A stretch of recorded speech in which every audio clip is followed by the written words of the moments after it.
Large, visible, and a grown magnet. The soldiers usually have to cross the final ground. That's why motorcycles as well. If heavier vehicles are likely to be seen and targeted, speed starts to matter more. The vulnerability, however, is less flexible. For the assault after a war. Grenades are essential because trenches are full of corners, dugouts, and positions you cannot see. Machine guns and other supporting weapons work the trench line and keep defenders down rather than self-movement. A lot of thrown was firing in the direction. Obvious, broken.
But do y'all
I thought you were doing, but it is what it is. Well, I was hoping so.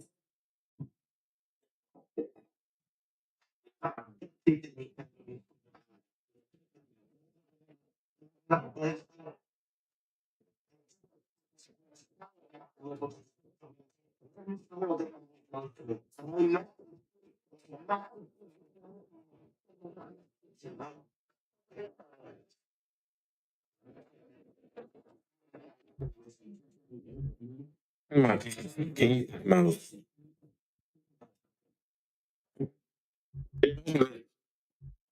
Oh, this is my thing. You've been sounding.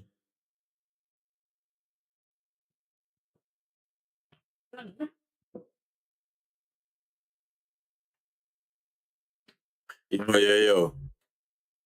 Guess what we're doing today? We're watching a video, bro. Bro, oh my days.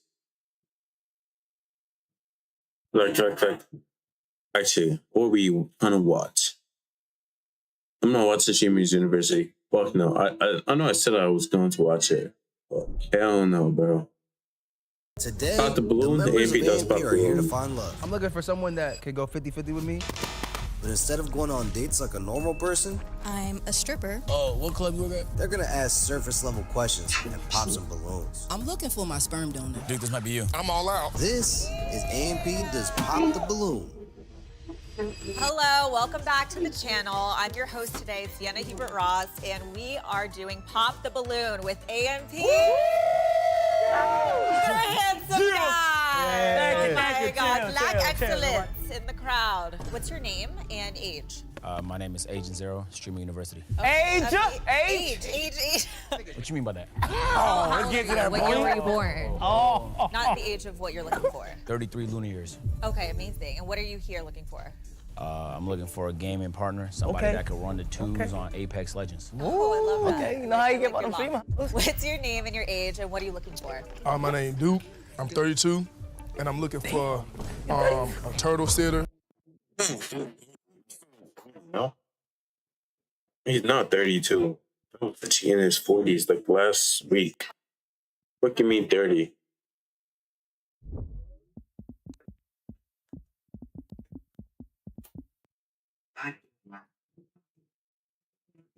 Guy's actually 32. Damn. Damn, bro. Denzel Shaquille Dennis. Damn. Black name, bro. That's why he has aura. It's just glazing, bro. Anyways, yeah. Somebody who can walk dogs and just, just be cool. Someone just to be at home. Yeah, on some chill shit. Cleaning up turtle poop. Yeah. Okay, what's your name, age, and why are you here? What are you looking for? My name is Davis Dodds. I am 25. And, what am I looking for? Yeah, what are you? Yeah, what are you looking for? Wait, why are you even? You haven't found what you're looking for? Yeah, No, what? I have found what I'm looking for. He would have found. Come back Yeah. to me on that. Come back to me on that. Yeah, come back to me on Okay, that. I'll look back. I'll look back. Work in Okay. progress. What's your name, age, and what are you looking for? I'm Fano, 19. I'm looking for love. You feel me? I'm looking for some fine shit. I'm looking for somebody who know how to cook, shut the fuck up, you know what I'm saying? Okay. And just, know what I mean? You want a house slave. Except, no. I mean, nah. Okay, what's your name, age, and what are you looking for? My name Christopher, next Dorian. I'm 27, 28, probably in a couple days. But for real, yeah, it's moving. All the time, man. But what I'm looking for a lover. Like, so, I just got out of a relationship, man. You know what I'm saying? I just got out of a relationship. So now I'm trying to find my basketball partner who love to watch LeBron James just like I do. You know what I mean? Are you brokenhearted still, or are you healed? Yeah, I'm broke. For sure, I'm broke. Word. My name is Kai. I'm 24, and I don't really know what I'm looking for. I'm just trying to vibe it out. Just trying to see where it takes me. You feel what I'm saying? Yeah. You can't overthink a lot of the situations. You gotta go with the flow a little bit. Yeah, go with the flow. That's the healthiest answer, I think. So we're gonna bring in some ladies, one girl at a time, and if they don't have what you like, pop the balloon. They have like a snaggle tooth, overweight, whatever you don't like, okay? Overweight? As little as possible. I'm not gonna lie, we don't do that body shaming stuff. Nah, Right. for real. Never. Overweight. Because me personally, We don't do that. I wouldn't put up for that. I love Yeah, when we you don't do type that. If I'm that keeping it in the in. band, I don't care how like big or my small you are. BBW. If I love you, I love you. I love that. Bringing in the first lady. Oh, shit. Okay, here we You go. got another Duke. Hello. Good, you? Successfully blessed and highly favored. Love that. Highly favored. What's your name? And My name is Q, Dat Ninja Q to be exact. I'm 40 years old. okay, mama. I'm definitely 40. And what are you looking for in a man? I'm looking for my sperm donor. Dude, this might be you. I'm all out. Okay, so we have a few pops. May I ask why you popped your balloon? Yeah, she mentioned having a sperm donor. I know Duke is really into that type of stuff. And so I figured I'd just give him this opportunity to, kind of spawn more Duke Dennises. What about you? Well, I actually just met this man earlier, so I don't know how he knows any of my business. But first and foremost, she just really comes off as a mentor more than a, because I'm 32, and I'm almost where she is. You look fantastic. Thank you. I need to know your skin regimen. That's why I want to, link up with you on the side, not on no lovers, but on some friends, like Lil John and Chris. You know what I'm saying? I like that. What about you? Why'd you pop? I didn't pop. Phantom actually popped my Oh balloon. my God. Yeah. But Nah, I would never. yeah. Cool though. Like Yeah. remind me of my Yeah? Yeah, no, she's cool. Like in a friend way? Yeah, yeah. You don't want to donate sperm, though? No, I don't believe in sperm donation. No. Okay, got it. I just find it funny how Duke just glocked in and got the number and all that. That was kind of weird, because, like, why you pop the balloon, but you want to, you know what I'm saying? You want me to be his mentor. That's how it starts. That's how it starts. Skin is immaculate. Right. Oh, you're using the mentor method. We just felt like, You guys are a couple. oh yeah, we just felt like, it wasn't gonna work out. Yeah. It wasn't gonna work out, and we'd rather be honest. Yeah. You know what I'm saying? You're like So, the man that knows. Yeah, exactly. Yeah. Kai, why did you pop your balloon? I think, I don't like the front taper. The front taper is what's throwing me off. Cause I used to have something like this. I used to have something like this. Wait, hold on. You cut your hair? Yeah. So what happened was going to different barbers. Yeah. I don't know if they went to like a barber school to push the stud headline back, so it looked like I got 2 in 1 style. You want to keep the locks? I've been thinking about cutting. I think you were good with it cut. I feel like you got a good hairline.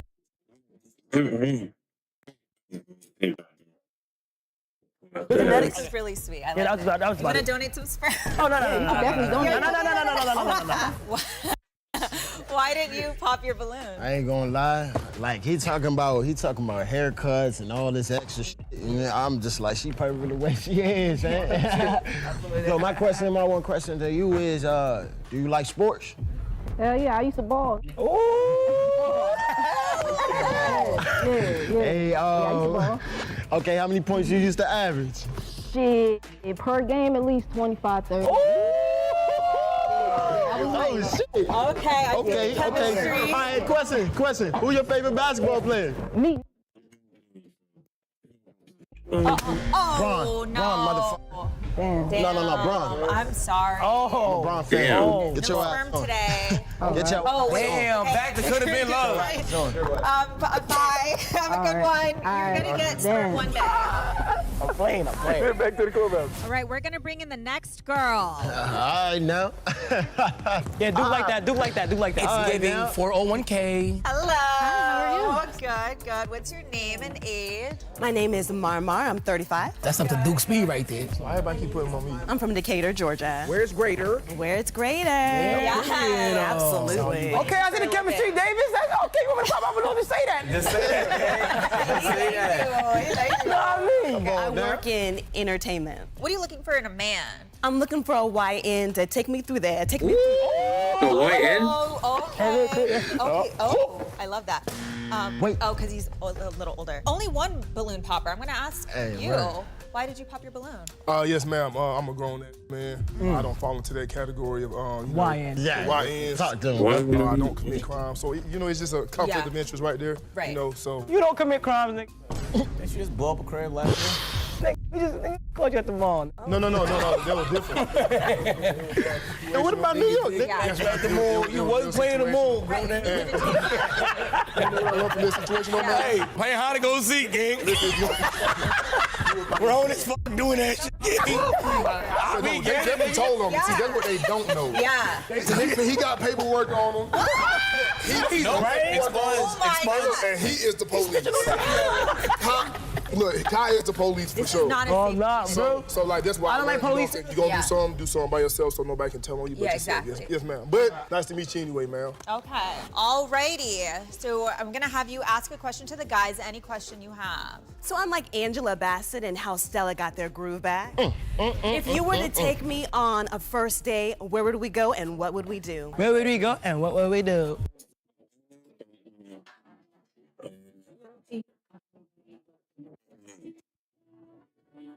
Where did we go and what would we do? Probably just, take you back to the crib, because That's the first date? I got mad. Yo, I that's got mad some games and white shit to do, bro. 007 GoldenEye, or we could play Connect Four. Castlevania, on some like share the controller shit. Are you a gamer?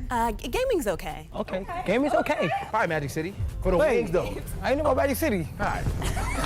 Yeah, probably Magic City, though, for the wings. For the thighs, right? For the thighs? Yeah, for the wings And the legs, thighs. huh? Yeah, you know. Okay. What about you? The asylum. Some shit not adding up. You know what I'm saying? And the do-rag. Oh, what is he wearing? First of all, this vintage Dior. This vintage Dior, so I mean, that shit not Celine. I do hate that shit. Word. He thought she ate on that. Word. Yeah, We're gonna move on. We're gonna move on. Okay. Let's move on. Hi, Bro. Chris. Look at his fit, man. Oh, what? What's up? So, first place I'll take you on a date, Angela Bassett, is probably, you ever been to a Lakers game? But I'm not talking about no courtside. I'm talking about nosebleed so we can see the full court. Like a young Wu-Tang clan. One of those Wu-Tang. Yeah. Okay. Damn. Method Man kind of like that. Yeah. That's Girl, what's up. I like it. Okay, we're gonna keep it. Yeah. Okay. Hey, Duke looks irritated, bro. That's what I like. I will take you nowhere because you're too friendly with these other. Oh. Yeah, wait till her Wu-Tang. Respect yourself. Respect yourself, King. Respectfully, thank you, my boy. Thank you, King. Thank you, King. You all in his face, laughing, gagging. Like, what's the gag? That's what I want to know. Like, what is the gag? I don't know. Yeah, she asked him what he wearing, but me and him wearing the same. He's got this little church boy. Hallelujah, hallelujah, hallelujah. Yeah, hey, that's It's demonic. So we have 3 balloons left. You gotta pop all but one based off of those answers. Well, I definitely like the Wu-Tang Method Man. I like the Magic City. The Magic City, that's what's up. Lemon pepper Lou. Ooh, I'm jabbing. Okay, you ready? All right, let's go. Lemon pepper. No names. Gotta go with Wu-Tang. Oh no. Wu-Tang forever. She picked Duke. Wu-Tang forever. Oh, never mind. We got him now.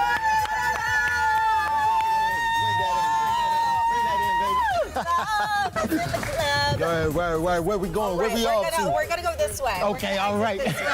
All right, now. Yeah. You like bro? Chris has found love and is about to go on a one-on-one date. If you want to see all the private dates from this video, be sure to become a member to see the extended cut of this video and more member-exclusive content. All right, we're gonna bring in our next.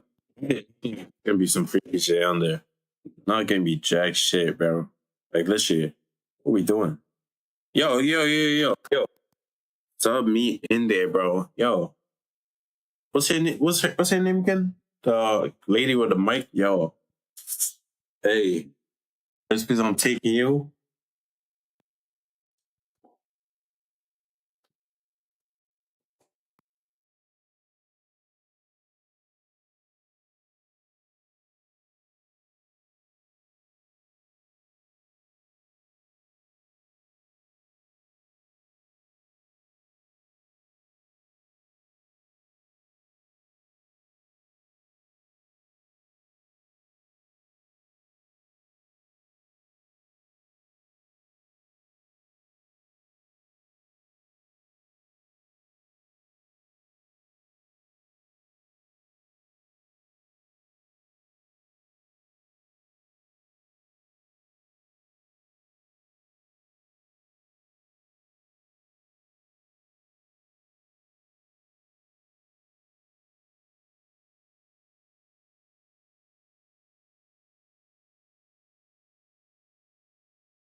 It's,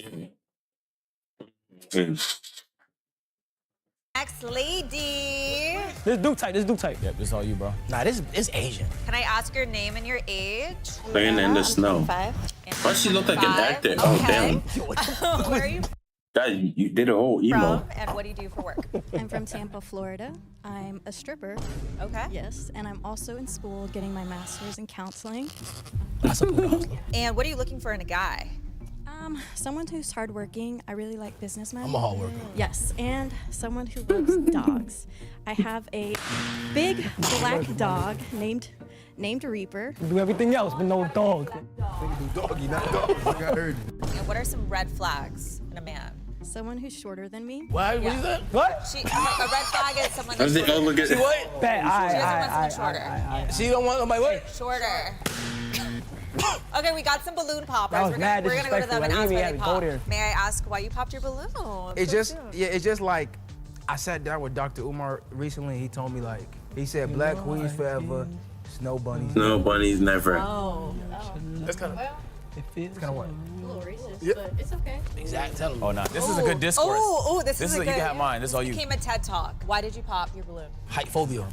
Height phobic. I am Height scared. phobia. She's wearing heels though. The She's short wearing- ones, though, they'll act out. And you They'll know- try to humble you because they know they're shorter. Oh. Cause we got little mid syndrome. Not a match. What about you? Why'd you? I mean, we ain't even have to be disrespectful or that height, physical. I got tired of waiting, girl. Next cutscene. I popped my balloon because you had said something about the dogs. I'm allergic to dogs, and then that's when you wanted to deflect about calling people short. Like, I ain't gonna lie, I ain't want to be with you anyway. Like, what we talking about, man? You know what I'm saying? Like, we ain't want to be with you anyway. Like, Hey, let me say, I'm not racist. I'm just scared of Dr. Umar. Oh, what club you work at? We can talk What club? Right. later. Oh, I'm not okay. talking here. We'll discuss later. And there's no more balloons? Yeah, we ended up. Oh, okay, yeah. He ended up popping Our balloon. For the community? Yeah, he popped my balloon and then We shared the balloon and then he popped it because he got irritated about waiting impatient. Yeah. Oh, you didn't want to wait in line. No, it's just like the cutscene was taking too long. The best is for last. Yeah. No, yeah, That's look. so sad. Yeah, No, it's I like know what she look. Well, Yeah. well, Muppet. I'll tell you why Yeah. I didn't mind him popping mine. There's something What the fuck? that I have an issue with when it comes to paying for that form of entertainment. You know, like, why am I paying for something that I can have women do for free? Niggas saying shit. Just be farming. We get it, bro. yo. Stop farming, What are you man. talking Stop about? farming. Duke Dennis is talking, Stop man. farming, bro. What are you talking about? Stop farming. I was telling her why I popped my balloon. We don't give a fuck. We don't give a fuck. Bro, this nigga was glazing Dr. Umar for what, 5 minutes? Nah, bro, you start farming about women and Stop shit. farming. We know Facebook clips, man. What is he? We know the real you, He's man. red pill farming? What is he doing? No, he Facebook clip farming. For what? For what? Oh, I see what you mean. I only date 10 years older. Oh, Why? Any of them are. What's wrong with you? They pay well. Establishment. Are you established yourself? I'm in the process of it. I'm getting my master's. You don't need to. You How don't you need to. want something you ain't? Women don't gotta work. Don't worry about that shit. That's your problem. Women don't gotta be established, That's bro. exactly. I don't give a fuck. Lame What? The man needs to provide. I'm telling you, I'm telling you, 100% the man needs to provide. The female to just exist in her nature. Yeah. This is dick eating right here. No, it's All not. this is dick eating right here. You wanna go 50-50? That's crazy. Thank you so much This is for y'all for coming. 50. No. We're gonna bring out the next lady. Hello. How are you? Hey there. I'm great. I'm great. What's your name and your age? I'm Mookie. I'm 29. Excited, I'm from bro. Birmingham, Alabama. Oh, amazing. I love Alabama. Yep. She definitely knows how to cook. Okay. Yep. What do you do for work? I do hair. I do makeup. I'm a content creator. Beautiful. And what are you looking for in a man? Long as he ain't no Virgo, I don't do Virgos. No. I get that. I don't do Virgos. Virgos. You're not a Virgo. We got one Virgo, maybe? You're not a Virgo. A person with bad hygiene. I don't like nobody that stinks. Davis, go ahead and pop it, my boy. Go ahead and pop that, my boy. I don't do nobody Yo, that pop that, stinks. gang. No, we don't want no stinky men. No. Okay, we got no balloon pops. Okay, this is great. So what's the question that you have for this lovely boy? Man. Man. What's your favorite sign? My favorite sign? Today. Oh my God, Cancer. that's a great A question. Cancer. I'm Yeah. a Cancer. Okay, see? What? Yeah. What's your favorite sign today? Oh, is it like astrology? Okay, you know.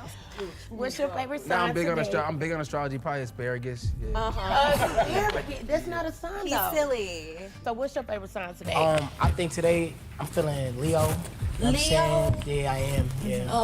Okay. So you. Oh. Okay. Damn. Damn. Damn. No love in this house. Okay, Kyle, what we doing? What we doing? What's your favorite sign today? Probably like a stop sign. Really? Yeah, I like a stop sign. No, I'm so serious. What's your favorite sign? Astrology? Yeah. I only got one for you. Astrology started. Okay. Yeah. Maybe you can teach him.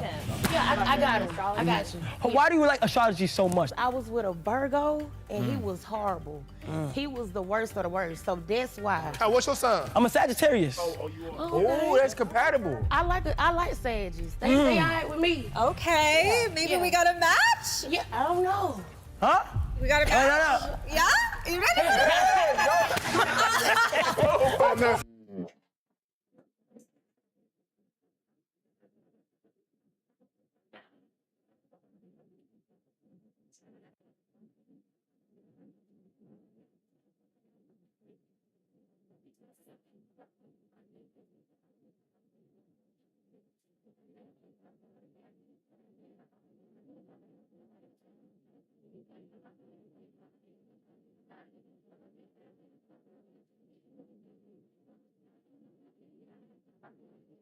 I'm 1% Nigerian. Oh, you didn't want to. I'm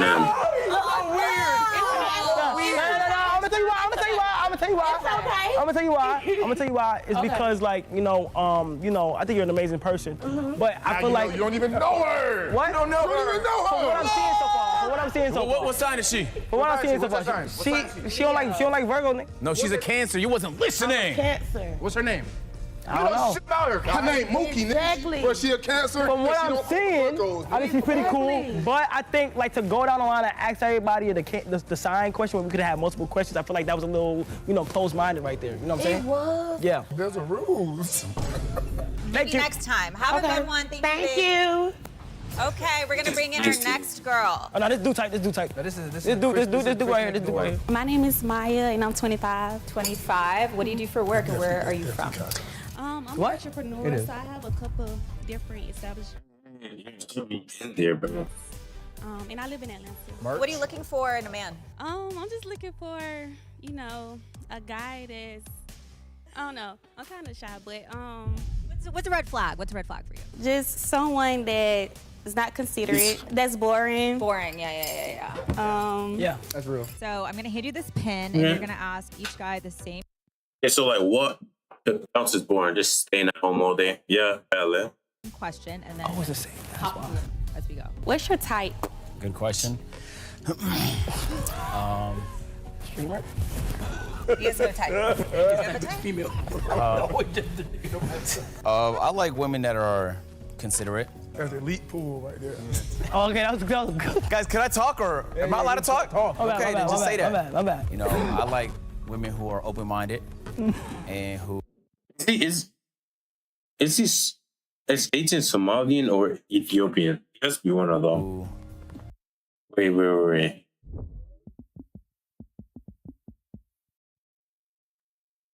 First thing.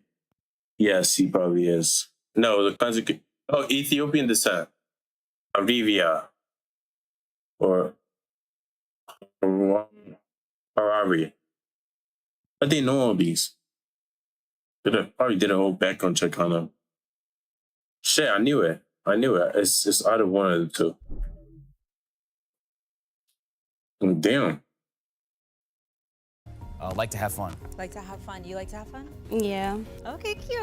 Okay, he's shy for you. I like that. Right born, so Yeah. another elite pool. Yeah. Thank you for that. I like women. Number one. What the hell? He's coming out as not gay. I like women that are nice. I ain't really with all that, you know what I'm saying, hooping and hollering and yelling and don't talk to me crazy, you know what I'm saying, just be nice. I'm gonna be nice to you, black women as well. And if I can piggyback off women, somebody that's considerate and not boring. Elite pool. Yeah. So yeah. I just want a partner I can go like 50-50 with. Oh. Like I'm big on like. That was the elite pool. What did you see he was big on? I'm big on Okay. On life? That was the elite pool. I have to support that. Damn, Davis, bro. Why'd you pop his balloon? That being the first thing off rip, it just. That's a fact. Yeah. You're not considerate. I ain't gonna lie, 5 minutes ago, you said that anybody that go 50-50 is. Times change, nigga. I like my women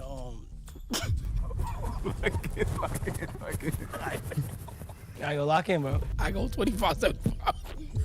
What, 25? What? I go lock in, bro. I go 25-75.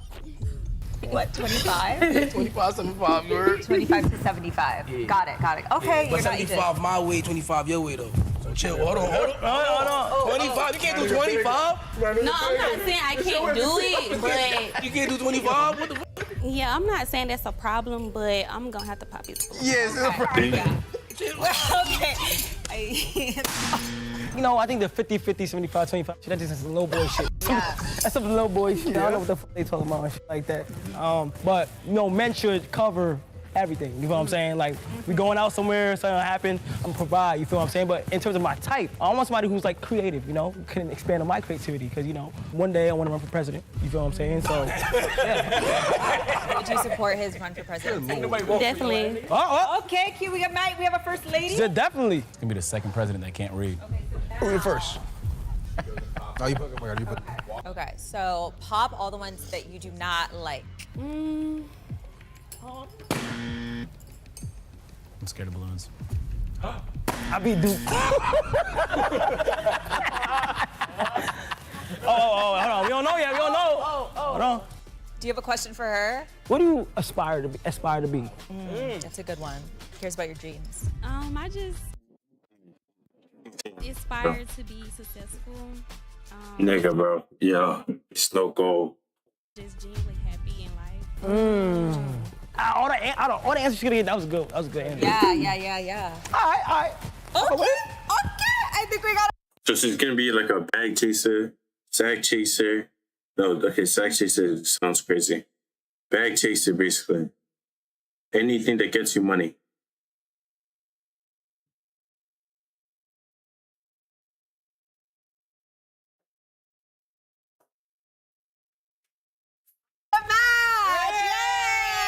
Same height, so beautiful. Good luck, guys. What? All right, we're gonna bring out the next lady. Woo! Hi, beautiful. What is your name and age? I'm Desi, I'm 28. 28? Okay, and where are you from? I'm from Atlanta. Atlanta, okay. Yeah. What do you do for work?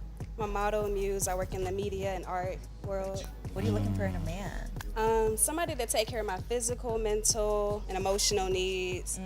I like somebody who is not a penny pincher. I got my own money. I don't have to have your money, but I like a man who is not afraid to spend on me. I look good, so treat me as such. Generous. Generous, Yeah. And what's a red flag?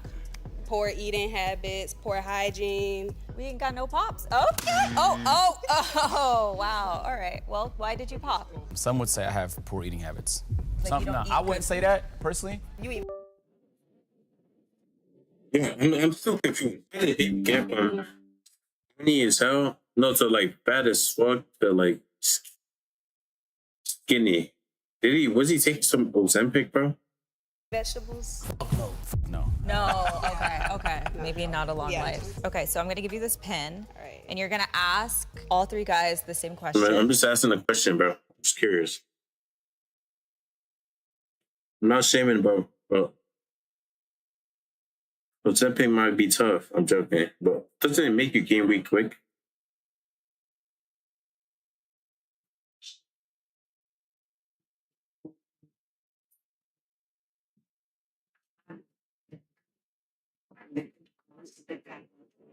If you could take me somewhere, you had 24 hours with me, where would you take me? I ain't ran the twos on 2K in a minute. You game? I don't. Where would we go? First date, 24 hours. Probably Brazil. Just, I'm joking. like I'm a real spending type of. Okay, I speak your language. You know, I'm a big fashion type of bro. I really like spending. Okay, good. Okay, that's a good answer. What about you? I will take it to Disneyland. Do you like Disney? I do. Okay. I got a question. So if you don't got money, it's over? I have money. Why wouldn't you have money? Yeah, as a man in society. Yeah. It's not easy being a man, though. It's not easy being a woman. You know how much stuff I have to pay for? Don't have to pay for it. They just do it for love of the game. You know how much I pay for? You're arguing with her. You get money, right? Of course I'm getting money. You get money. No! All right. We're gonna choose between these two guys. Oh, No, he's out. No. Oh no, Oh, they're this both out. All All right. right. Well, we didn't find love today, but you're gonna find a rich man. Money? I put my soda. All right, we're gonna head out this way. Is he making money? Now that the guys have had a chance to pop balloons, we're switching things up. They'll be in our back room watching as they come out one by one and see if our new group of ladies will pop the balloons on them. What are the chances that they dress like today? Now we have our 8 single ladies, and we're gonna bring in our AMP members because we're gonna try to find love today, guys. All right, we're gonna bring in the So they're doing the basically the opposite. first guy, our first handsome man. Hello. Hello, how y'all doing? How y'all doing? How are you? Oh, she's laughing already. Okay. Yeah. What's your name and how old are you? My name is Davis. I'm 24. 24.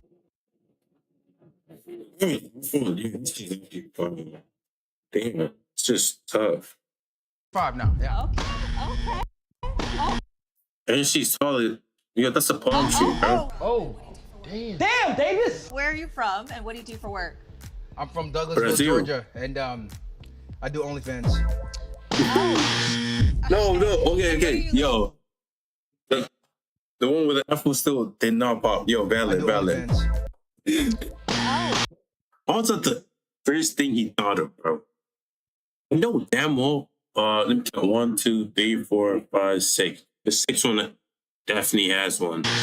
Okay. And what are you looking for in a woman? I'm looking for someone that can go 50-50 with me. Oh. Like I pay for your Yeah. All right. Well, we got a lot of pop, so I'm gonna go down the line and see why y'all popped. Okay, come follow me, David. They had a high standard, bro. Come on, we gotta look right, guys. I know that's. I'm on. Hey, gang, I'm on these standard, gang. You and the other. It was definitely the OnlyFans. I'm not selling it, so I wouldn't want my man to sell it. But you didn't even know what I was selling on OnlyFans. Did you ask? I don't care.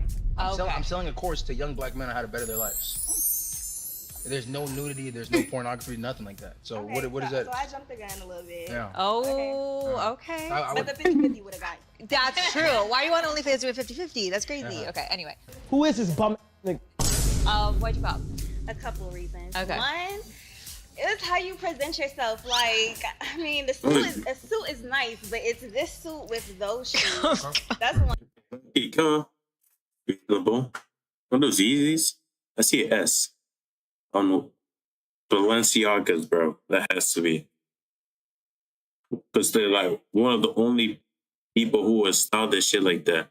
The shoes. No fucking laces or anything. But I'm trying to give you the benefit of the doubt. I'm trying to let you know. That's why you let Dusty. Your frontal lobe just develops. You just hit 25. No, I clocked that. You're right here. Yes, yeah, that was that. And then when you start talking about OnlyFans, 50-50, absolutely. So you don't do like what should it be? It shouldn't be 50-50. I mean, okay, so It should be fucking 100 and after you give me 50 or even 25% of your effort. Nigga, no. First date 50-50? Yeah. Yeah, no. First date, it should be you taking me out. Once we're together, of course, like I can like pay for something here and there, whatever. But like, Yo, you know damn well she's not paying for jack shit. You're together, your whole money is gone. Delete. Like, what's it called? What's that? Delete again? Is it like y'all give me? No, that's very fair. What about you? Why'd you pop? The OnlyFans, even though I might have jumped the gun, I do like that you work with the youth. That's very important to me. Yeah. The outfit kind of is not Yo, outfits can always change, and you can be my stylist. Ooh. working for me. Hey. So this is something I'd like to speak about. This outfit right here. This outfit was actually created by one of the young black men who actually tailored and put the suit together. I'm being serious. So yeah, he put the suit together. This is his first suit he's ever made, but I wanted to support his business. That's what I do. I support young black businesses.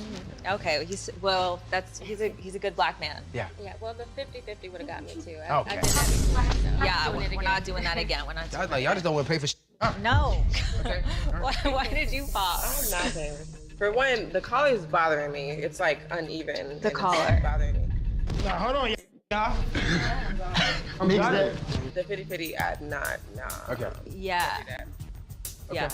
Would you consider not doing 50-50 or no? Nah, hell no. Oh, okay. All right, he's not open-minded. Why'd you pop? Well, I popped immediately. Yeah. Would you consider? Did you pop? I'm not paying. For one, They call me fuck Jack, cause I don't fucking know. You know Jack and the Beanstalk? That's it. Well, not you. the collar is bothering me. It's like uneven. The and collar. It's bothering me. Nah, hold on, y'all. Mix that. The pity pity, nah. Okay. Yeah. Yeah. Would you consider not doing 50-50 or no? Nah, hell no. Oh, okay. All right, he's not open-minded. Why'd you pop? Well, I popped immediately. Well, I tried to really give you a little chance because the suit was throwing me off, all the way off. It looked like 1973. Yeah, where you from? I'm from Baltimore. I could tell. But it was 1973. I let you slide until you said that age, and I was like, oh no, I can't do it. How old are you? I'm 26. What the? You 25? What the we talking about, son? Why'd you pop? I did let the suit slide. Slide, got No, it. because it's not even like the color, but it could be hemmed a little, just a little more fitting. I feel like. So we're not gonna support the young black man that made this? No, it's good, but he didn't finish it. He didn't, should have been yeah. a little better before. He needs more guidance. Yes, Yeah. before pushing that product that's not complete. And then the shoes, of course. Right. I'm talking about my bones. We got problems. Why'd you pop? I actually don't think the suit is that bad. I like the color on you. I think it complements the skin tone. I think that you said supporting black business. I think you can support other ways than just money. Maybe some tailoring help, maybe give them little pointers. Aside from Teach that, them how to tailor. Yeah, I think, a little constructive criticism. I was actually really excited to come on here, but Are you sure? yes. All right. Okay, well, sad vibes. Why'd you pop? Well, happy birthday. Thank you. I mean, it's a pretty bad birthday now. But, I'm sorry, but I'm really not sorry. I gotta call you on your. You can support a business and still put that on. Come here, right quick. Okay. Yeah. They Oh, all we're doing a makeover. But they didn't do anything about it. Okay. Your collar is Right. not like over your shoulder. You come to see beautiful women, and we all got that. So you Okay. put it on. Your button is not button. It's not button. It's right on Yeah. your leg. No, that's not swag. That's not swag. You're a young man. And you should carry yourself accordingly. Yeah. Okay. Like a king. Like a king. Look at all their faces. Look. I didn't pop immediately, even though you're not not my typical type. All right, we're gonna get you out of here. But All that's my right. reason. Well, Types. thank you. Yeah. We'll work on that. We'll get a new suit. All right, Duke. Hey, bro, you got this, bro. Hey.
The unthinkable. Yes, crazy. See, I'm ready. Doo-dum. I'm ready. Woman of honesty. Someone's gotta take to me tonight. Who's it gonna be? I'm so tell you what comes to me. If you have something to say, you can.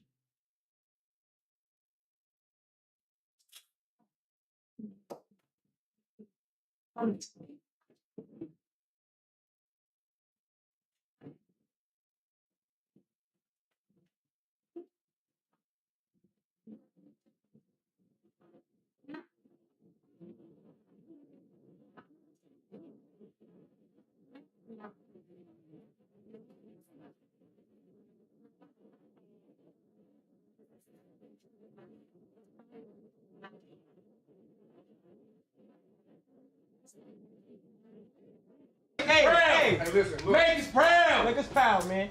How you doing? Good. You all right? I have a tack, but yeah. Oh, appreciate yeah, it. Appreciate it. Hey, look, guys, predictions. They all gonna want to. Same thing. It's probably deleted. What's your name and how old are you? Dude, I'm 32. Damn! Yeah. I'm from Greenville, South Carolina. No pops yet? Okay, good. What do you do for work? I hate this. I mentor up-and-coming streamers and gamers, and I also have I own a skincare business. Okay. Now, I'm not gonna lie, whatever I do, I'm not going after Duke Dennis. It's not crazy though. And what are you looking for in a woman? I'm looking for a nice woman, you know, self-established, mature. Okay.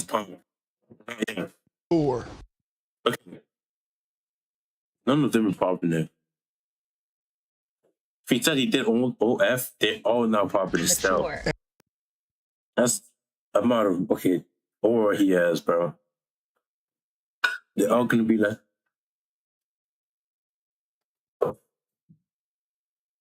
Just feel like bro. And Does that mean older or? Look on the older side. Okay. Over 25, like 25 and over. Okay. Yes, ma'am. And then what's a red flag for you? Women who did they pop? And then what's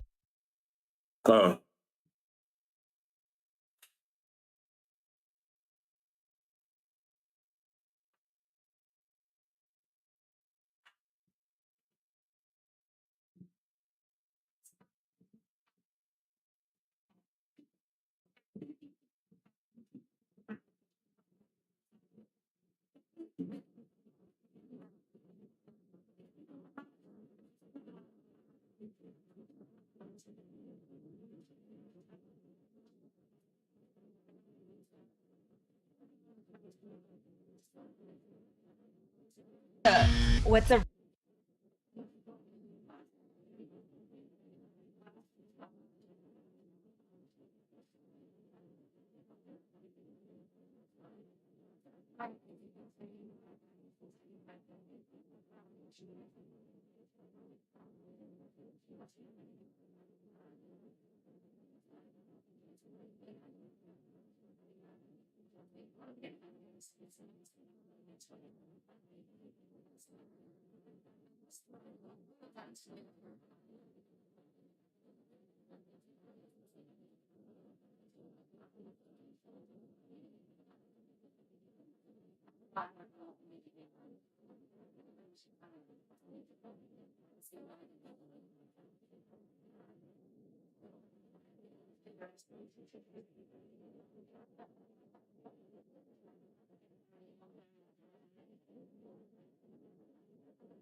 Take off your blindfolds. This is Allison, and if she spends 30 days chained to one of these strangers, I will give her $250,000. Who's she gonna pick? Oh, wait. But you choose which one you chain yourself to. What they make?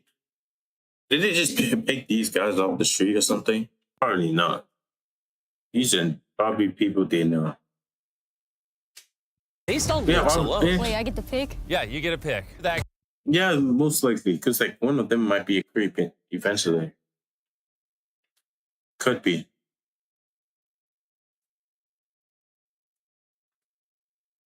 Granny, this biker, or the gym bro. Choose carefully, because the one chain. She's not picking a gym bro. Gym bro is gonna want to work out every single day.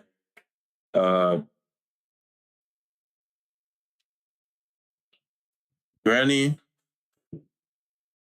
she might have to take care of the granny. For 30 days. We'll have a chance to steal the whole prize. Okay, this is hard.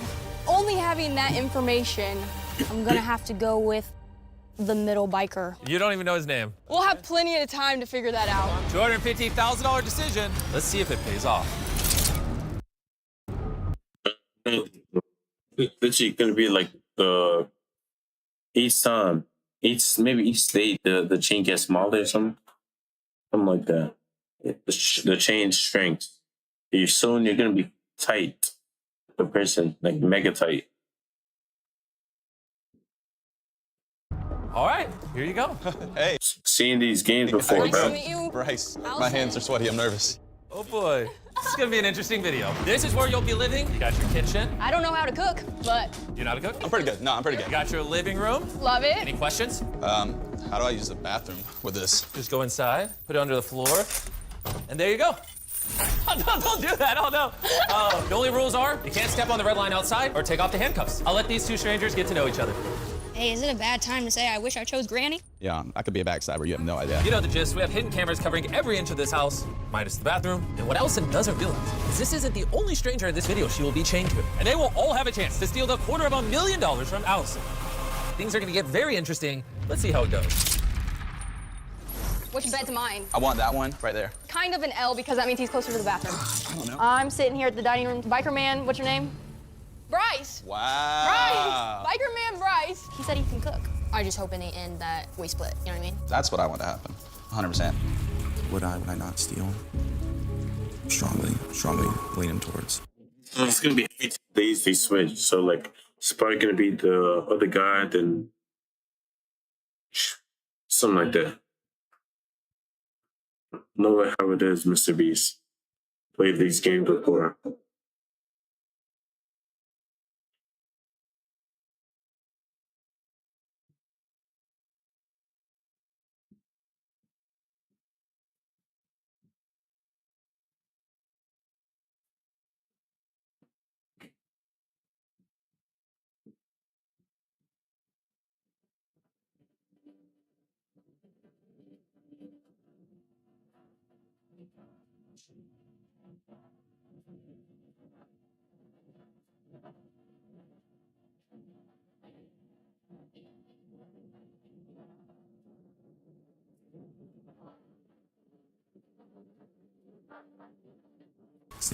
Regardless of Bryce's plan, Allison seems completely unfazed. I genuinely have nothing to complain about. I felt like in the sky, I always had something to complain about. This is 2 times for you now? Yeah. She has already had that $250,000. I came here to make money. What if I hear you sleep talk and in your dream you're like, I'm stealing the money? Don't believe me.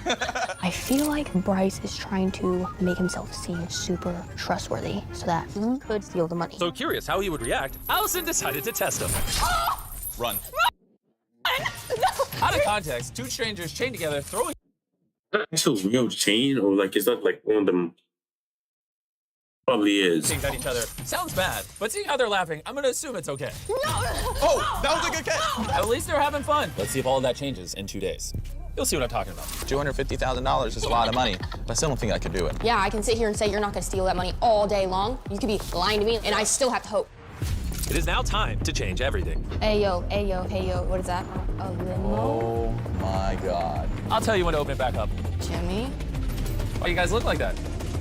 Why do you think there's a limo right there? I feel like limos fit a lot of people. Yep. Maybe there's people. Before I explain what's going on, does Nolan walking look awkward to anyone else? It looks extremely awkward. I'm glad you said something. I said there'd be a twist on day 5. Come on out. Did indeed. Send them out, Nolan. That's on the There's a cheerleader. Cheerleader, let's go. There's a pregnant woman. Pregnant mom. And a lawyer. Oh, shit. Who else you want to get chained up to, bro? Yeah, okay. Pick the lawyer. Pick the lawyer. It can help you and plead the case. Shortening. Oh, wait. What if? Oh, just think about it. Since there's a lawyer, what if the lawyer is just there to, like, shorten the time? It's like a game. Once you get, like, a mystery box, this is different. The chance you're gonna get a burrito or some shit. He's shortens your time. Probably shortens it by 5 days or some shit. Lawyer. Okay. Every 5 days, Allison, you are going to be handcuffing yourself to a new stranger. Oh, I have to pick Oh, again? shit. And then on day 25, I'm going to bring them all back, and you have to decide which one you can trust the most to not steal the money. You're not allowed to speak to them. You have to pick based on purely looks alone. Oh my goodness, you would do this to me? I'm gonna be so for real. I'm really not trusting the lawyer. Look at that grin. And now let's talk about the pregnant woman. Obviously, pregnant women look very nice, but she also has a higher justification She has kids. She's definitely taking that shit. Yo, to steal the money from I you. was just about to say that. And then we have a college cheerleader. She probably has some. cheerleader, she wants it too, bro. Lawyer, he already has his own money. Won't be in need for taking the money. Dad, I mean, more free money. you know how that goes. So hard. Or maybe that lawyer's rich. Maybe he won a multi-million-dollar case, and he doesn't even need the money. What's in the briefcase? Is he bringing it in with him? Money. I actually don't know. There's a world where you go home with $0. I wire you nothing. Who's it gonna be? Lawyer. I'm gonna go with the cheerleader. The cheerleader. Oh, All shit. right, cheerleader, come on up. Yay! Nice to meet you. She literally went for the worst one. Actually, the worst one.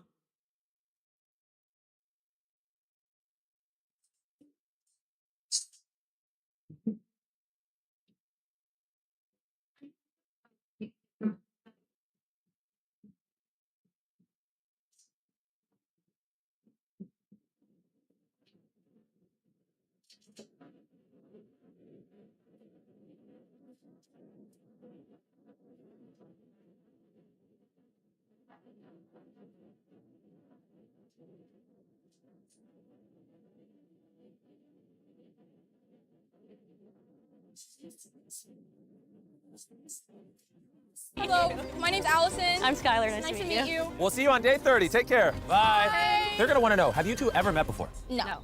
Right away, there was a clear difference in camaraderie with Allison's new stranger. We'll just be everywhere together 24/7. Sounds awesome. Skylar brought these eye patches. Spa day. I feel like everybody that comes in here is gonna tell me that they wouldn't steal and that they would split $250,000. She's probably like, I don't trust that girl. And she shouldn't. Like, literally, bro, it's free money at the end of the day. If you end up pulling it out, it's free money. No one giving on that.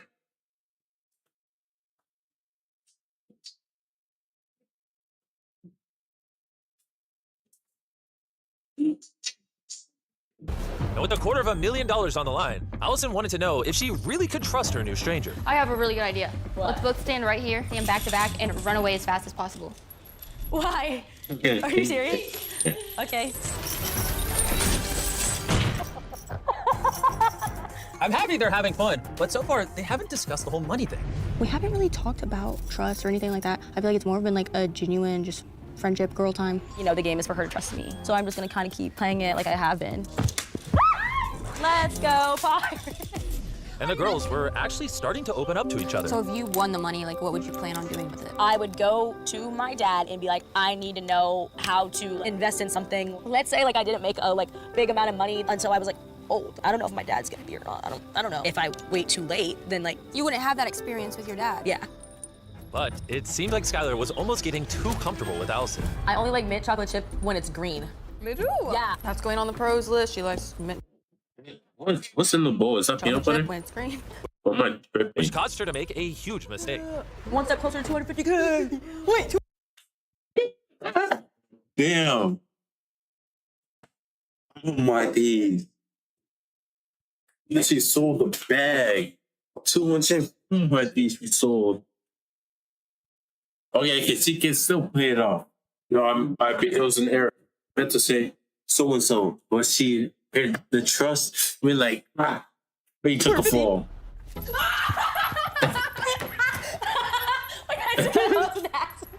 Ooh, I told my secret. My secret. Oh my She slipped God. up. She slipped up. Okay, wait. Stand on my knee. Skylar's sitting in all the money she's gonna steal. Ooh. Wrong answer. All right, we're pulling up to the house. It's time for the day 10 twist, which is actually bigger than the day 5 one. Let's see what Allison thinks. Hey, how's it going? Good. We actually have a surprise for you. Oh, really? 5, 6, 7, 8. Cheer for Mr. B. We know he's the kindest.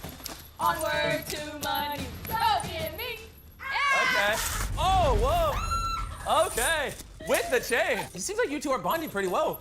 Do you think she's gonna split that money with you? All right, Sky. Here, Nolan, can you yell? Keep going, Nolan.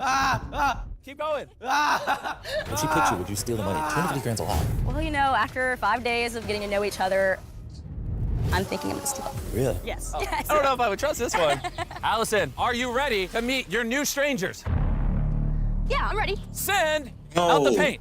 The paint? The red line is now gone because the next 5 days aren't gonna be in this house. It's actually gonna be somewhere else. No! You're Oh, joking. mansion. I'm kind of scared to get in there, but you know what? The rules are the rules. You should be excited. What does that mean? Whoa! Nolan, Let's go. you're not going to a new house. I'm not putting you back in the sky. You'll see in a moment. That's In fact, impressive. we're putting Allison in a whole different video.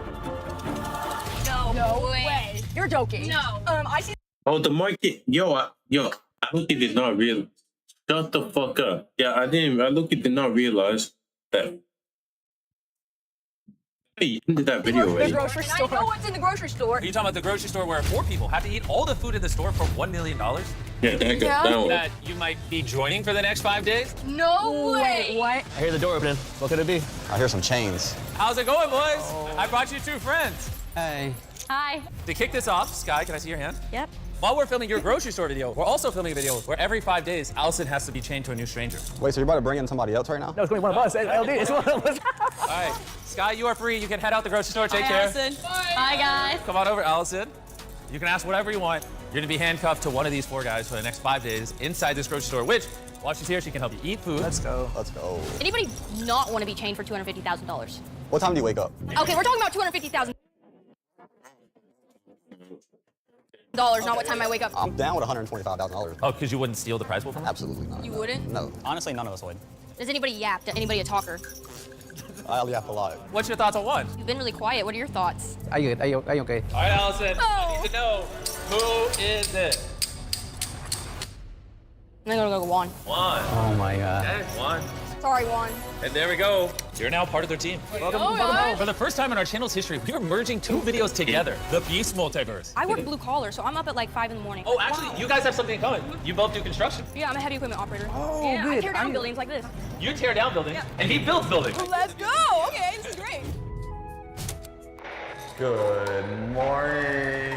As part of their challenge, the grocery store contestants exercise to burn off all the food they're eating. Okay. And after spending 10 days in a cramped house, Allison was eager to join in. I haven't moved this much in days. Hey, let me know when you're going to break. I got so much energy though. Me all day. We're gonna burn the most calories. Allison also tried to help the boys eat the grocery food they didn't like. I woke up to her juicing cauliflower. She said her family loves doing this. There's only one ingredient. What's the ingredient? Cauliflower. We got this. We got this one. What the heck? Ew, bro. But Allison still had her own challenge to worry about, and she had to learn if she could trust another complete stranger. I guess. See, yo, was that cringy or something? I feel like it's cringy. Yo, it's makes sense.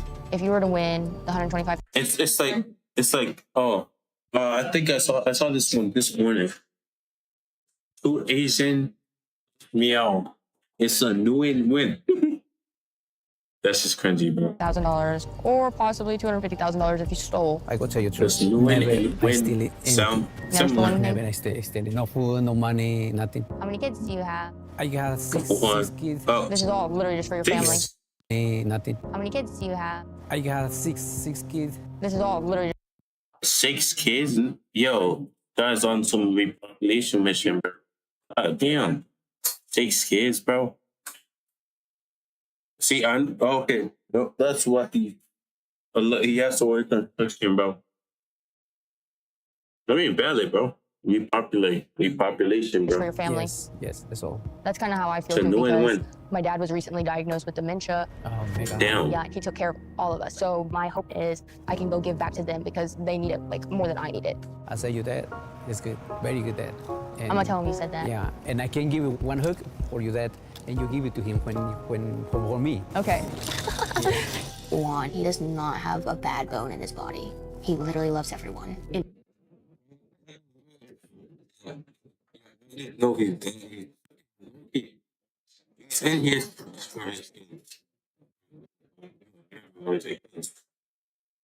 He's taking that money, bro. He just reminds me of my dad.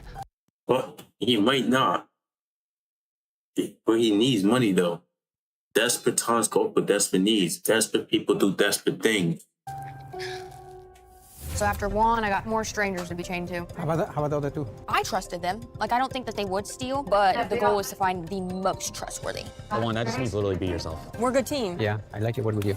Hey, look who it is. That's where my fiance went. Hi, babe. Moments like this, I realize just how weird our videos are sometimes. What even is this? We got Juan over here, chained to Allison, working out with my fiance. I don't know what's coming on my channel. But what do you think the next 5 days will be after this? I mean, part of me really hopes I'm not going back to that tiny house. So you want me to destroy that tiny house? Yeah, please, I can't. Okay, here, I'm gonna set the chain down. Oh, I'm sorry. Let me go see what I can cook up. Cook up. Allison, are you ready to meet your next batch of strangers? Yes. Send them in! Oh, no. Oh, no? Oh! What in the world? Oh! You got some more wrestling. Oh! Hey, some more wrestling. That's what I'm talking about. He is probably gonna help eat, so that's valid. Yo, Allison, what you are looking at is a fighter, a take the sumo wrestler. cowboy, Cowboy's and a taking him sumo away. wrestler. Sumo wrestler, I don't think bro needs all that. What do you think, Allison? Can I take a minute to, like, chat with the boys? No. Juan is now free. Thank you, Allison. Bye, Juan. Allison, who am I putting it on? I'm gonna have to go with the cowboy. The cowboy. All right. Okay, stick out your right hand. All right. Okay. I've never been so happy to be handcuffed before.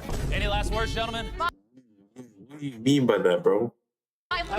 What do you mean by that? Oh boy, oh boy, oh boy. Take off your blindfolds, replace them with these safety glasses. That's always a good sign. They haven't even turned around yet. Welcome to the next chapter Are of they the gonna Peace blow up this shit? Divers. We're about to drop a plane on your house. No, you're not. What? Yep. Well, you did say you want me to destroy that tiny house. Yeah, please. Okay. Drop the plane. Oh my goodness. Oh. Damn.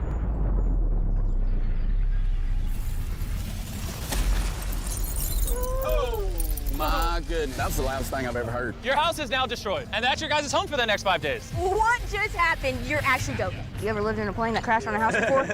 No. Now we have to paint a new circle. Dang. Oh no, I got on my shoe. I got on my shoe. And with that, you're now sealed into the circle for 5 days. Can I get you guys anything?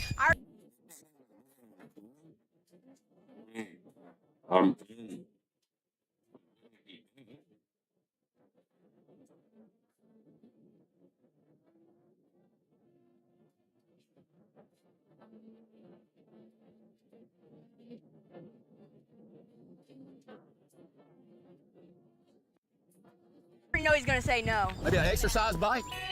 Okay, I'll go get you one. I'll see you guys later. Ready? You ready, Jason? Following you out. Be careful. It's like really tilted. Holy crap. I don't know how we're gonna sleep at all. You know what? This isn't my first rodeo. Y'all gonna have a terrible night. There's a slight slope. Just a slight angle going on. It's been a day since we dropped the plane. Let's see how they're doing. Knock, knock. With it. What?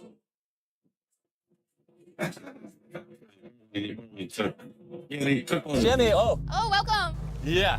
From the outside, it does not look this crooked. This is crazy. Is our cowboy over here getting half of 250K? I don't know. So if she picked you, you would split the money with her. I mean, as a bride, Hit him, yeah. now I would, yes. Ow. You're out. Ow. Remember yesterday when I gave you one wish? Yes. Come outside. No way. Wow. Just his Anything family? else I can get you Yeah, guys? I'm really bad at like on the spot knowing because I never even think that this like. Oh, well then you got everything you need. I'll see you guys tomorrow. All right, goodbye, Allison. Nice. Change in the way. You better pedal, my gosh. You better pedal. Dang. I feel bad for dropping a plate on their house. Madge, send in the care package. I heard you guys are hungry. Inside here, I have some Feastables. Feastable beef jerky, bro. And beef jerky. First bite of a Feastable s'more. Oh, That's shit. real good. Do I have any on my face? So what were you saying you would do with the money if you won? It would be like a kid's cowboy camp. We would have sheep for the little kids and then have junior bulls for the 13-year-old, 14-year-old. That sounds expensive. And one thing I've been waiting for him to say and hoping he says is that he will not steal the money. But if he's not able to say that, I don't think I'm going to be able to put him above the people that I... Okay, see, for all the other Mr. Beast competition or whatever, literally, I'm gonna be like, I'm gonna play the nice. Act like I'm not gonna do it on some cunning shit. If I ever get on, are you gonna steal it? Oh no, you can have everything. I don't really need it. I'm only here just for the. It's just content. After you can be, oh my god, aw, only here just to make videos, aw. After, oh, boom, bullseye.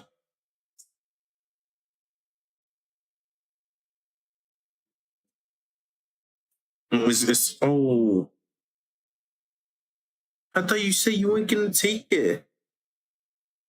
I lied. Take the whole thing.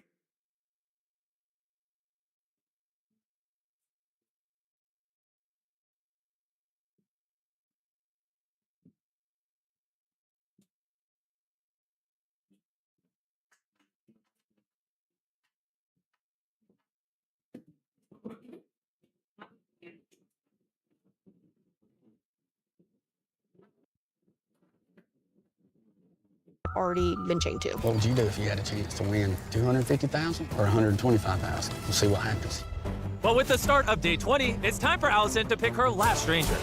All right. Today's day 20 for Allison, day 5 for Jason. You know what that means? Bring out the stranger! We have a rock star, we have a fisherman, we have a professional basketball player.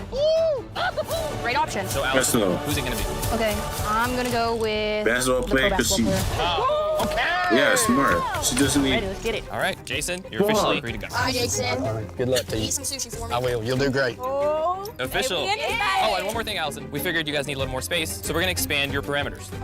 Oh, look at that finesse. Nice. This feels wrong. This feels really wrong. For a second time, Allison will be going into another video with a stranger, the sequel to one of our most popular videos, where this couple is attempting to lose 150 pounds before their wedding. Hey! Hi, guys! Allison, this is who you've been yelling at over there. You want to give them a tour? Yeah, come on, guys. Welcome to your new home. Let's go. Allison and Bree will get full access to everything here. Wait, it's so cute. This is the Hey, spot. this is nice. Can we use the shower? Y'all can use the shower. Oh my God. I thought the grocery store was gonna be the biggest twist yet. Yeah. And now I'm in another set. I feel fine. I feel great. You got lucky. I'm gonna teach you how to be the next female Harlem Globetrotter. I think I'm gonna have to grow about a few inches. Yeah, I'm an inch taller than you. And then walk, walk, walk, walk. Hey. Oh. Yeah. Yeah. Hey. So far, Bree seems like a really cool person. She loves to talk, super athletic, so I think we'll have a lot of fun here. Look at you.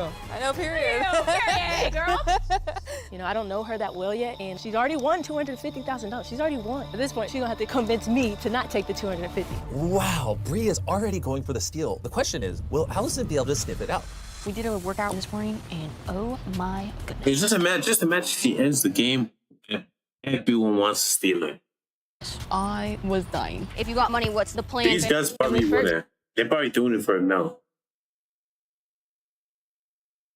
My aunt been homeless for a while, and I would just try to do my best to get her out that situation. Like, this isn't about me, this is about them. Yeah! First try! Woo! I feel like I've been myself. I'm all about vibes, and we have good vibes. We have great vibes. Like on the tennis court, each day we've gotten better. You two got it, it's all y'all. Yeah, we're having a lot of fun here, but if Bree wants a chance at being the last person, I feel like I'm gonna need a little bit more. Like, if I were her, I would dig in and see where my head's at, even though it's awkward, even though it's hard. I have a question for y'all. What's up? Yeah. I can't yell it, but what do you think I need to do to get her to trust me? Yeah, just continue being yourself and being like honest. So you would split 100%? Well, between us, I would have to think. Yeah, no, and that's so valid. What would you? This is up to you. It's up to you. And with Allison's decision looming, I wanted to check in with both of them. I've noticed she hasn't said she wouldn't steal the money. No, I have not got the words from her, which makes me question a little bit. What can you do to make her believe you more, trust you more? Dang, that's a great question. And with her time right now, our talk was the final push Bree needed to execute her plan. I'm a competitor, and I'm about to make her know for sure that she can trust me. Fingers will be crossed. I feel like you've gotten to know me enough to know that I'm a good person and I care about people. And I never break promises. I didn't even show you this, but I literally have a tattoo that says promise. Dang. So this is me saying, I promise that I would not take money from you. If I picked you, then it's 1,000% guaranteed. Yes. I promise. She's actually the first stranger to say she promises she will not steal. Trust it, I trust do it, think trust if I it. pick her, it's a guaranteed win. Well, I have to break some promises. And this tattoo might have to go. I might have to get that removed. But with one day until her big decision, things only became harder for Allison. It feels unfair to the people I've been chained to that I can only pick one, and I just don't like that at all because I feel like a lot of these people I truly do trust. Guys, so Just hand there the money already, bro. It's okay. Trust everyone, bro. this is gonna affect people's lives. And I've heard everybody's stories, and everybody's stories seem so valid and stuff. So now I'm just like, oh my God.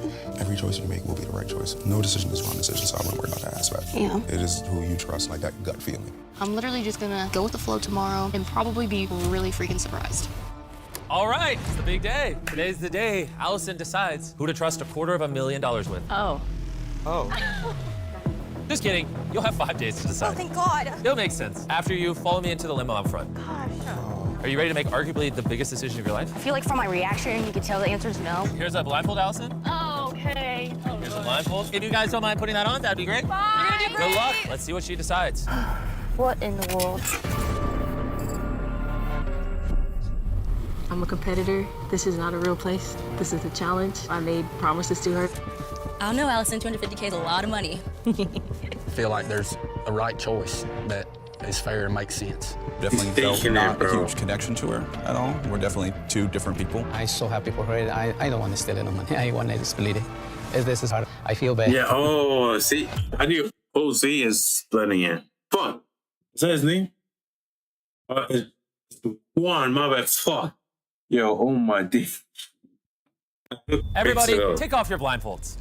Hello, everyone. Hello, Allison. In front of Allison, Juan, is Juan, all Juan, the strangers that Juan. she has been handcuffed to. Yeah, If you're wondering how yeah. Juan's here, it's actually Only because we're in the back of the grocery store. So Juan's doing 2 videos at Oh, once. shit. You know, I honestly wasn't expecting it this fast. I thought I had 5 more days. You do have 5 more days Oh. to make your decision. You see, starting now, at any point, you can press this button and start sending people home, or you can take up to another 5 days to get to know them, ask any other questions you want. Oh. Wow. Okay. Well, there was one other thing I had to explain. But I mean, she already hit it. Can we put that in reverse? No, the last thing I was gonna say, all 5 of them already made their decision on whether or not they would split or steal the money with you. Whoever you eliminate first will get $10,000. Here, Nolan, can you bring it in? Huh. Oh, okay. Nolan, I like that. Yeah. Yeah, thank you, Nolan. Whoever you eliminate second will get $20,000. Third, $30,000. Fourth, $40,000. So the order in which you eliminate them actually matters quite a bit, and why I was gonna give you up to 5 days to think about it. Send the biker. I see the cheerleader home, but she literally said she flipped up from the car.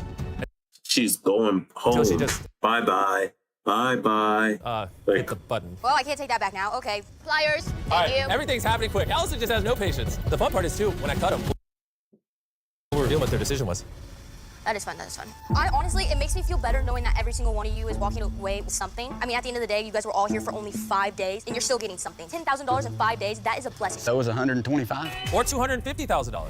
This is huge for them. We can start on the left side. Did you steal the money? I did not. We promised each other we wouldn't do it. She had the option to do it. We said we wouldn't. Okay. I do believe you did not steal. I 100% believe it. Scott, did you steal the money? No. Yeah. What about Juan? Did you steal the money? No. No? One Yeah, never the what? Okay. Mr. Cowboy, what do you want to say to her? Hey, Allison. I appreciate you trusting me. She hasn't chosen to trust you yet. Well, that's true. That's true. Do you think he stole the money? Does, yes. You know, honestly, you're the one Yes. person I had my doubts about. Whoa. And I have to be That honest. hurts. I mean, did you steal the money? No, I did not. And I'm a bad liar, so I didn't want to pretend in the beginning and then her think that I was lying to her. Well, I believe him. Okay. She does not believe. She just seen that this is. I think So yeah, she is there are some stealing amazing it for human beings sure. over here, just by the looks of you guys. I've heard y'all's story. I don't think anybody's why is more important. I think it's just a matter of who she connected with the most. This is a tough decision. How do you decide? Oh, I think I go with She trying to guilt least trip, bro. trustworthy She's stealing it, bro. to most trustworthy. Here you go. So the person you're about to choose, you trust the least. Correct. I have to pick you because you were the only person in the lineup that did not say flat out that they would not take the money. That being said, it's like $10,000. How many bulls can you get with that? I have to remember, Allison's already won a lot of money. I didn't come to win second. I came to win first. Reveal his decision. Whoa! You chose to steal the money from her? Yeah, but I said, unless things change. Hey. That's crazy. There would have been a world if he was last remaining. He would have taken all 250 grand, and you would have been here for nothing. But you sniffed it out. Whoa! I'm like remembering everything, and I'm like, wow. You played the game good, but I played the game great. You did. I'm gonna give you some time with the other four. Before I knew everybody was gonna get money, but you were gonna win. So I knew I was gonna make it your decision. If I could help them out more by giving them more money, 20K, 30K, and 40K, it's up to you which one you want. I trust you the most. All right. Did you guys miss me? Oh, well, you didn't even say hi. Hi, how are you? Good. I've been waiting all day for that. Yeah, I can tell. Bring in the $20,000. Yeah. Thanks, Nolan. The person you're about to say, do you think they stole the money from you? I honestly think they stole the money. You think Bree stole the money from you? I don't know. There's only one way to find out. Yeah, why do you think it's me? My biggest thing is I don't want to send Juan home and then see a red light. I want to make sure all the red lights are gone because if I send Juan home and see a red light, I'm going to be really upset. You will have done this 30-day video for nothing. Bree, what do you want to say to her? She's calling you a liar. She's calling me a liar. We're gonna find out. I know I made promises to her, but I feel like sometimes you gotta break the promise. Okay. It's a lot of money. Bree decided to steal the money from you. Bree, what about your tattoo? Sticking to the promise I make myself and my family. That's what it really stands for. But I have to make it sound a little more interesting. Saw that one coming. Saw it coming, for sure. You felt it too. Yep. All right. Yeah. There you go. I ain't mad at it. Everyone say goodbye to Bree. Bye. Hold it down. It's been real. And now 3. No one fucking me 200K plus the other ones you're You going to remain. win. One of which will split $250,000. Can I hit it? Oh. Whoa. One's Bring in not the money, going. Nolan. What you say right now is very important because One's the this could most really trust to decide be whether one you go there. with 30 grand, 125 grand, or 250 grand. I don't know what you guys chose. Hopefully not 250 grand. What do you want to say to Allison? That girl is smiling way too much. She's smiling way too much. Like, shit's funny. Actually, you're still going to win some 30K. So, like, yeah, it is fun. But still. Might be your last chance to talk to her one-on-one. Promising and swearing doesn't mean anything. Everybody just lies. So, I mean, I feel like I did everything I can to make you trust me. I'm not a big beggar or like, you know what I'm saying? So, that's all I have. Yeah, But I'm she's smiling. Yo, sus. Your friend either way. What did you choose? I hit green. I hit green. I could even say the He reason. hesitated. But I'm going to be your friend either way. What did you choose? I hit green. I hit green. I could Okay, even say okay. the reason why I hit green. Tell us. Yeah. But I took your word. I think you took mine. And karma comes back tenfold. So, Wow. that's all I really care about. That's a powerful sentence. If he means that, then that seems like a pretty honest sentence. My gut is telling me that you did not steal. It's a big decision, Allison. It's a She's really big capping. decision. She's doing that just to appease him, bro. And look at her smiling still. Have you seen that? Her is smiling still.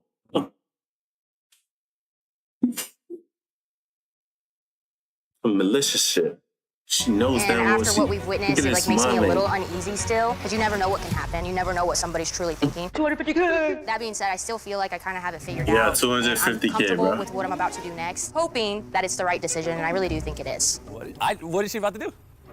Juan, No, Allison. Yeah, no, look at- Allison. No. In your It's head, not you think Juan. Juan didn't steal the money. You're still going to eliminate him. I am, and the reason I'm gonna eliminate Juan is because him and I both talked about it. I'll be okay for me, whatever your number you give me. I'll be okay for me. I'll be okay. I happy with you. He's set. He's good when he gets out of here. Well, assuming he eats everything in the grocery store. I know Juan. He's gonna eat everything in that grocery store.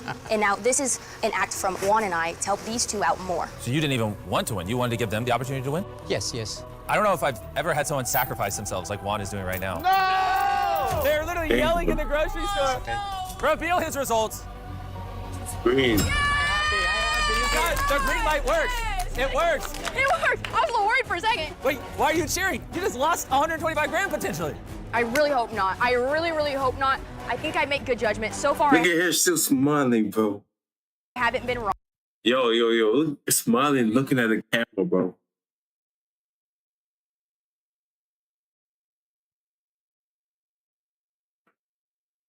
Yeah. We all know what is coming up next. They both And if stole. I'm right, the next blue light will be green. Thank you so much. Oh my gosh, there you go. Juan was an honest man. Thank you, Head back to the Juan. grocery store. Bye, Juan.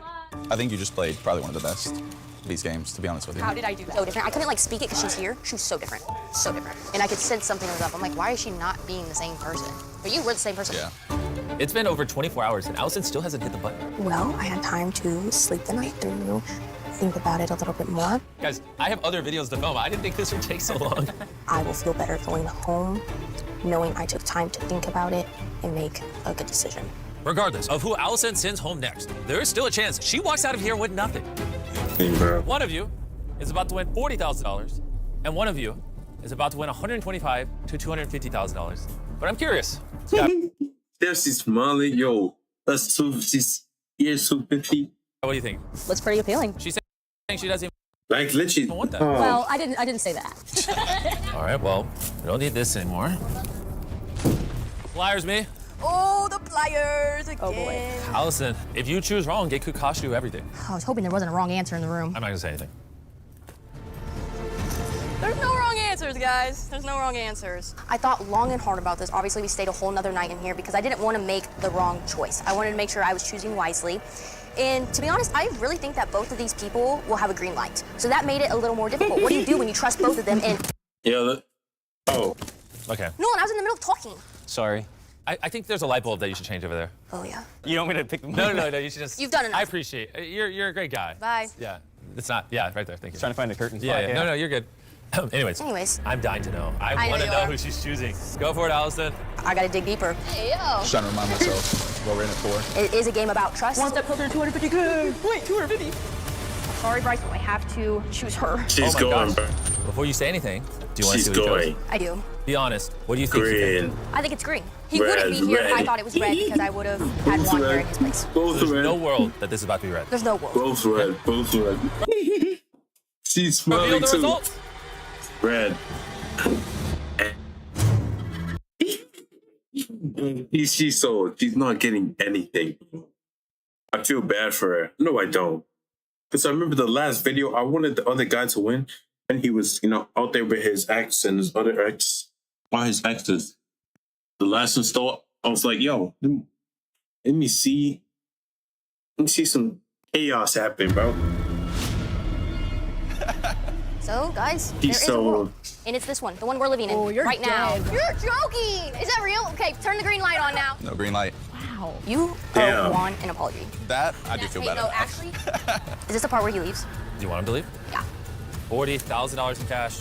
Bryce, you've been eliminated. Thank you. Yay, guys. Wow, it's over. Well, Why is she eliminated? there's a world where every contestant minus one chose to steal from you. We'll see. I'm scared.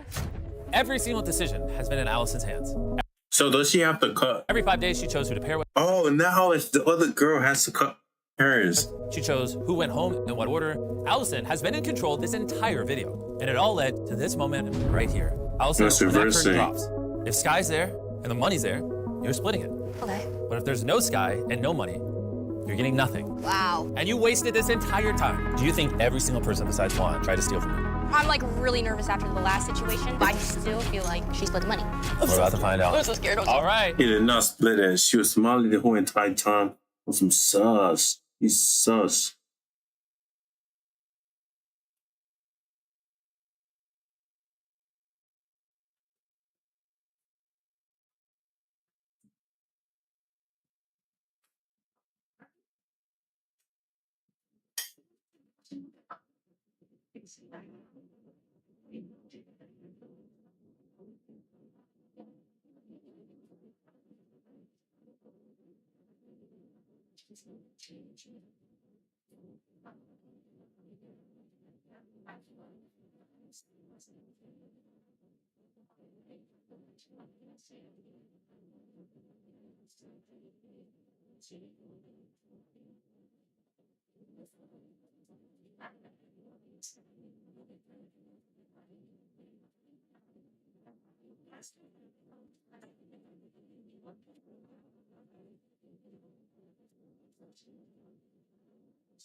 3, 2, 1.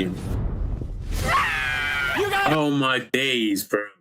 Oh, fuck you, bro.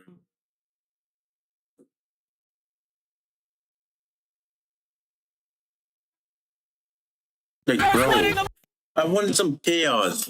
Oh, they said 250K and decided not to go 200K. Yo, this has to be scripted, bro. You cannot tell me otherwise. Oh my days, bro. 250K. Decided not to take the 250K you could have made. But we need some more villainy and chaos. Money! I was actually so scared. You're joking. You are both going home with $125,000 in cash. Sometimes strangers are just friends you haven't met yet. Congratulations. Beast. Mr. Beast, and it ain't know his name. All right, guys and gals, so in a new update regarding the David case by college kid on Twitter, they say David and Celeste Rivas Hernandez's. Yo, this David case is actually crazy though. I can't even lie to you. She literally looks like a kid. Yo, okay.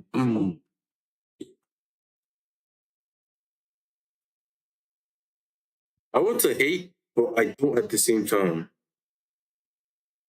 Fuck David. Fuck his brother, since he knows that. His brother knew about everything.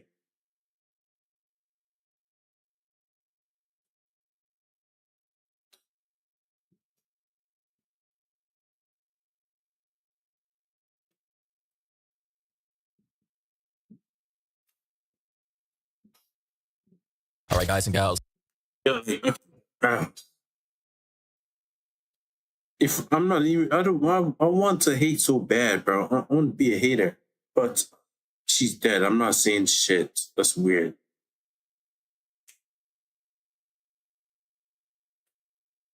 RP here, bro. Because Loki about to say they're all chalked. I don't know why he went for that, but fuck, that's evil. I want chaos, not that chaotic. Who's a predator?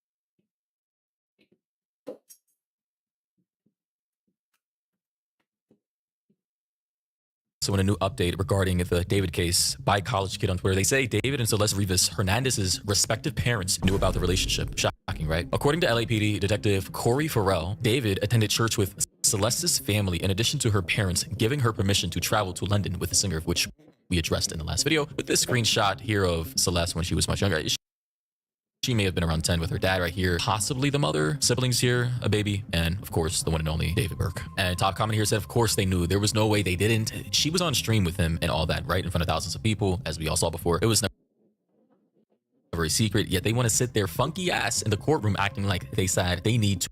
They did not give a shit about it. Didn't they say they were always fighting? Something like that? Actually, she fought with a cousin, allegedly. Arrested. Below, someone said context matters. She ran away multiple times, brother in Christ. I'm not going to be reiterated in this video. Like, I'm just not going to intervene in that comment. As I said before, whatever the reasons were, they knew he was rich. They knew he was famous. I mean, guy had a multi-million-dollar record label deal. He was supposed to be making at least $12 million based off of his current contract. Like, I mean, it's sad to say. But again, in this world, power, status, money, people will bend, contort, kowtow, and fold to all of it. Even in this situation, it's It's really dark, actually. But to read this article from TMZ, they say David murder trial. Defense claims Celeste's family was cool with them hanging out, which is, you know, code word for what they did. It was a 20-year-old, bro.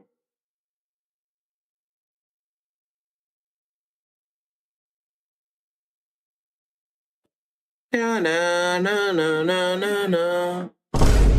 Together. You know, I don't know why anybody would be hanging out or cool with letting their little girl hang out with a guy who's 5 to 6 years older than she was from the ages of 11 to 14. Absolutely fucking insane to me. But to quickly jump into the meat and potatoes, they say Celeste Rivas's family knew she was hanging out with David before she was found dead in his car, and in some cases signed off on her traveling with him on tour and overseas, which was my question. How the ever living hell did a minor get to travel internationally? Now we know there's evidence indicating that they signed off on this. But back to the article, they say despite initially saying they didn't know him, of course they did. And I don't think anybody believed for a sec that her family didn't know, or at least at the very least friends, when there was literal video footage of a teacher saying that he saw him pick her up at school, her jump in his car. Friends, classmates, teachers all knew. It's kind of hard for a famous guy to hide this interaction with a 13-year-old girl. However, David's attorneys presented evidence Monday during the 5th day of his preliminary hearing, suggesting the family knew something was going on between Celeste and David and did nothing to stop it. As if that's how is that a defense, bro? Like, David was literally the adult in the situation. It really doesn't matter what you say. Yeah, although they technically met as minors, once he crossed the threshold of 18 and before minors, or before when they were both minors, I mean, good God. Bro, she was 12, 13. You're like 17. Dog, you're heading off to college. She's barely even in middle school. What are we doing? I don't even think that's legal with that age gap between minors. In any case, they say Celeste's sister allegedly traveled with them to one of David's shows in Las Vegas, and a notarized travel form to her parents showed they allegedly gave consent for Celeste to travel to London for a week in 2024 without any other family members. And that would have been when she... He had more fans that are bad, but no, nigga was hungry for little minors, bro. Nigga's weird. Just imagine, you can get, oh my God, you can get so much straight BB, but no, oh my these the kids look better. Niggas on that, see, rich niggas want to get too rich. Boom, let's go touch up kids, bro. Go touch up kids.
was what, 12, 13? Okay, so since a little bit of time has lapsed, I had to confirm that the ages that I had in my head were right. I realized this case has been actually going on for a while now. So they say Celeste Rivas Hernandez was 14 years old when she went to London in 2024. And as of right now, she would be 15 years old as of July 2026. She was born September 7, 2010, so she would be turning 16 this year, basically like in a few months, essentially. Back to the article, they say these allegations could be seen as flying in the face of what Celeste's father, Jesus Rivas, told TMZ in May through his attorney, Patrick Steinfeld, when he claimed he never, and I quote, had any contact with this guy, which is obviously a lie now. They also say at the time, Jesus also said the family never received any money from David or anyone in his family, which is just, I think, blatantly false. Gotta be honest. I saw a screenshot of Celeste asking for 10 racks. She said, give me 10 racks now. Yep, just found it. Although they're saying this hasn't been presented in court, I don't know where this screenshot came from, but it says, how many racks can I have from Celeste? Give me 10 bands right now. David said, or he responded back allegedly with $9,000. Mind you, this guy's a millionaire. They also say TMZ reported that there were a slew of evidence presented by prosecutors during the preliminary hearing, which included grisly photos of Celeste's decomposed body, along with several alleged text messages, which prosecutors argued showed the two had a sexual relationship when she was 15 years old. David is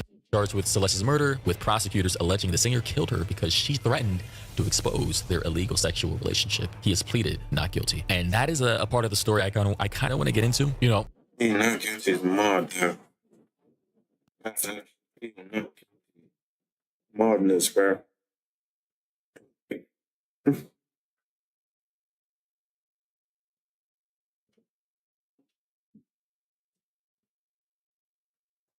there have been text messages indicating that Celeste threatened David, literally, to destroy his entire career, blowing up everything, because she was jealous that David was in some kind of relationship with another girl by the name of Alyssa. But I kind of want to quickly go through these photos here, chronologically, by the way, at the time, with the noted timestamps or the dates here.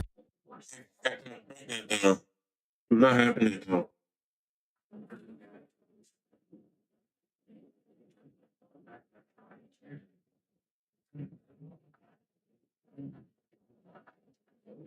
November 2023, Celeste is 13. She says, these are text messages, by the way, presented in court. She said, if I'm pregnant, though, I'm not having it, though. 2023, December 20th, 2023, Celeste said, do I take the plan B? Remember, extensive sexual relationship, these things will be present, right, in circumstances like this. She said, do I take a plan B? And another screenshot early the following year, January 8th, 2024, David Burke said, I'm sorry again, baby. I didn't want to ever put you through this. Celeste then said, no, it's okay. We both aren't able to take care of it. It's okay, though. Neither one of us are capable of watch or taking care of a baby, right? So they're talking about bringing out, oh my fucking God, talking about bringing a whole child into the world under these circumstances. And David, literally being 18 at the time, was having this conversation with a whole 13-year-old. The 1-3 actually, a middle schooler. But she said, no, it's okay. You know, we both aren't able to take care of it. Neither of us know or are capable of watch or taking care of a baby. Then I believe in reference to either plan B or termination, David said, when are you gonna get it done? Celeste said 2 days. He then said, let's let this termination be the last one till we have the real one. That's crazy. The last one, what is that implying? That they've had multiple? And if so, like, who's signing off on these terminations? Is that even legal in California? Is this a thing? Can 13-year-olds just go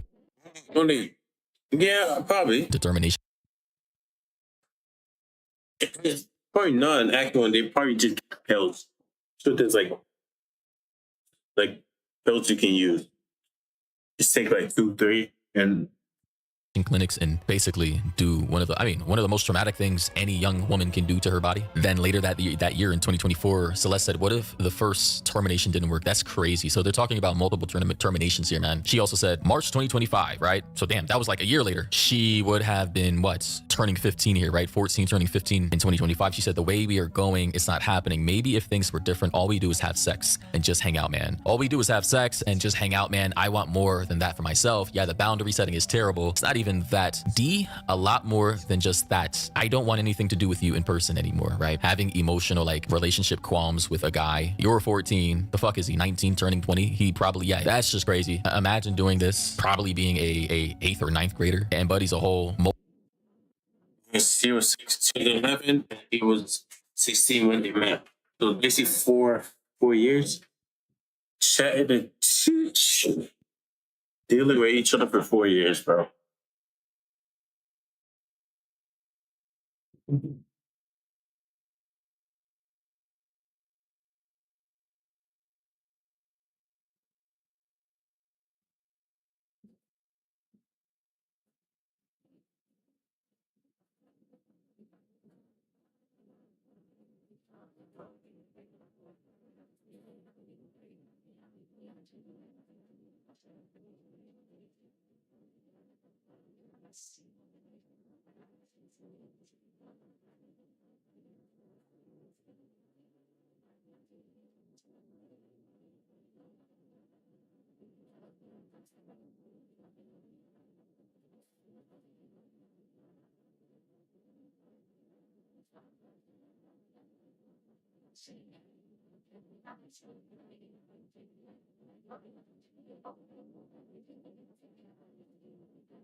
multi-millionaire record recording artist traveling the world. Then April 22nd, 2025, the threats. Celeste said, "Oh my effing God, I swear to God, I will kill you. She was in my damn seat. I will strangle you to effing death, bro. I will tell my dad so many effing lies about you, dead ass. I will end your career and your life. I will damage anything." So of course, this is not shocking in reference to, so her name is Asia Collins, another girl David had been seeing, allegedly. And apparently this is her, allegedly. I'm already seeing the comments basically blocked. You know, people are saying effing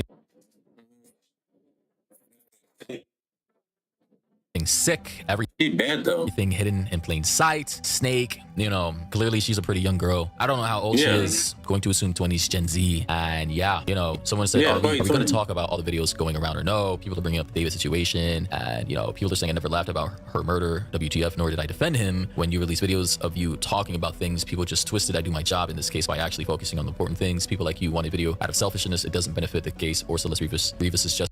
She did not deny dealing with David, though. I never laughed about murder before. No door. She not denied dealing with him. Justifies or satisfies the public's curiosity. So yeah, she was affiliated with David, one of his girls, you know, at the time that he was with Celeste, and fuck. Though, like, why didn't he just stick to this? She's bad. She's pretty. I just want some young buns. God damn. Could have literally done whatever he was doing to someone older. Clearly she knew too. In another screenshot, someone said allegedly Celeste Rivas threatens to mutilate David's, you know, private parts in a text message in response to arguments about Asia and if David had sex with her, which is crazy. Now here we have this guy saying the exact reason David took Celeste's life, right? So here we have this guy. He just revealed the final text messages between David and Celeste, highlighting the exact reason he took her life. I mean, this is crazy. Did they get like his chat logs or something? They're fun.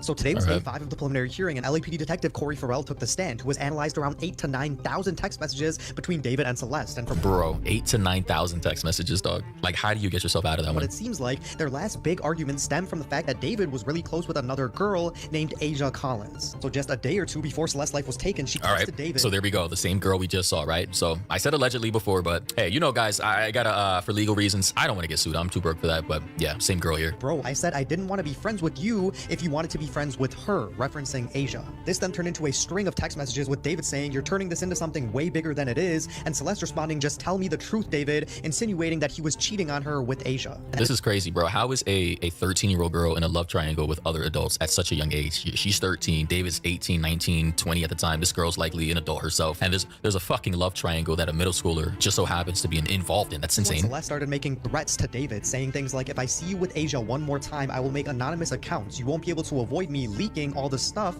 I have on you." And at one point, Celeste got really so that implies she knew that the relationship obviously was wrong as well. Angry when Asia went to David's house to go pick up Coachella tickets, and when she found this out, she texted him, "Oh my effing God, I will kill you. I will strangle you to effing death. I will tell my dad so many lies about you. I will end your career and your life."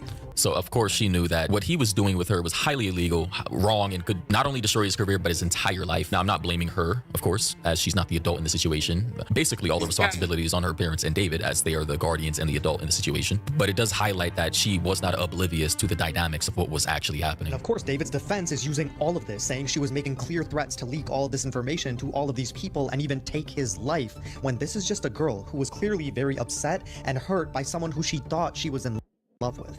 Exactly. And you know, I know it's weird to talk about, but she clearly was in love. She clearly was territorial. She clearly, you know, was infatuated with this guy. He likely took her as well. I know, very weird to talk about, but these things, this is a part of the case. I mean, can you imagine? I'm pretty sure we all remember when we were 12, 13. I remember my first girlfriend. I was fucking head over heels. When I got pulled away from her, bro, I was depressed for like a year straight. Now imagine that for a young girl times 100 with a guy. He's rich, he's famous, she's in love with him. He likely took her, allowed her to come on tour, traveled her, probably her first international trip. Dude, that probably felt like a fever fucking dream to her, you know? And with that level of infatuation comes with a level of obsession and a level of jealousy, to which, of course, she's going to try and destroy him for talking to other girls. Of course, she's going to try and destroy his life because she feels betrayed. And what do you think a predator like David is going to do when he knows he's implicated in a relationship like this that could quite literally be exposed? Someone in the comment section said, "I effing knew it. That Asia girl had something to do with it." Another Another person said, so she lost her life because of blackmail. That's crazy. These are the top 2 comments. 65,000 likes. Another person said, some of y'all are sick, blaming the child instead of the grown man that was sleeping with the child.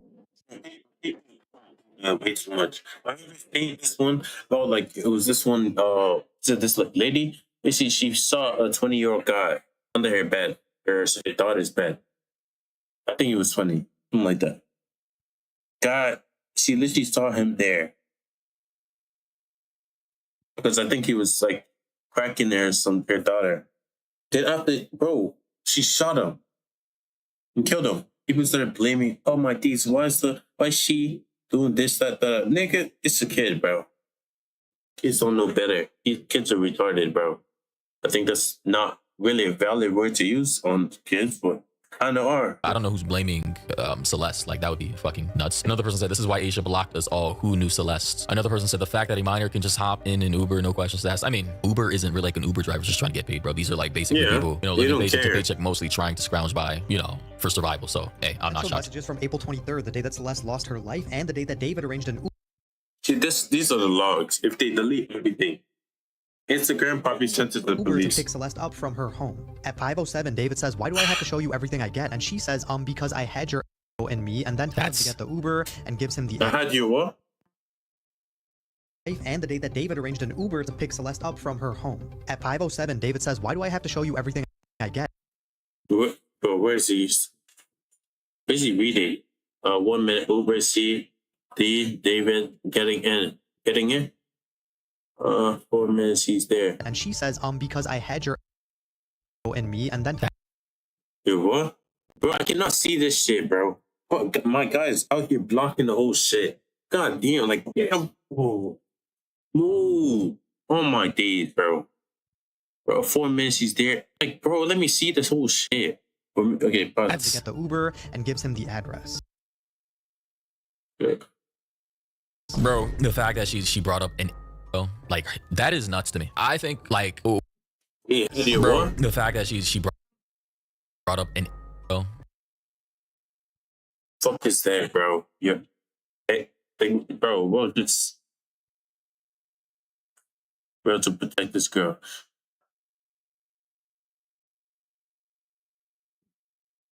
Like, that is nuts to me. I think, like, we need...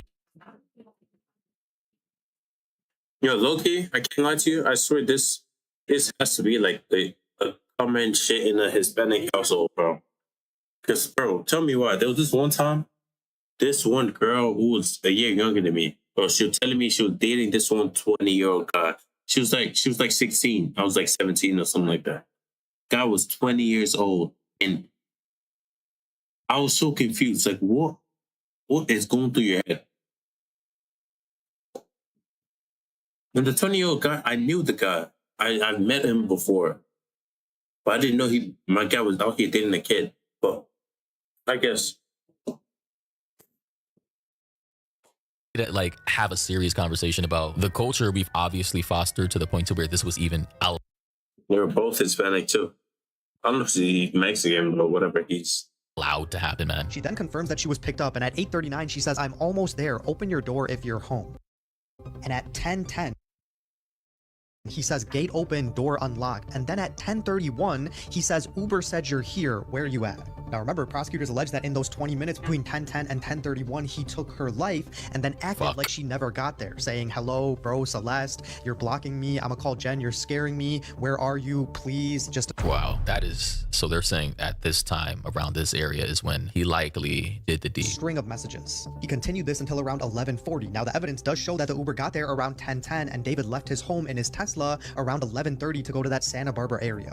And the only response David's team had to this was that when Celeste and David started talking, Celeste initially represented herself as 16 and 18 years of age, which doesn't make any of this any better. Rest in peace to Celeste. Let me know what you guys think about this, and as any new details come out, I'll keep you guys updated. And I just want to say, obviously, you know, all of the blame goes to all of the adults in the situation. But we live in a culture where protecting your children as soon as they, you know, become teenagers especially is seen as overbearing. I don't want to do too much. Hands-off parenting. I'm sure Celeste is one of many young teenage girls out here who are probably experiencing the same thing in relationships they likely should not be in. And the thing is, these things can become dangerous. And where are the parents? You know, and in this situation, you got a guy.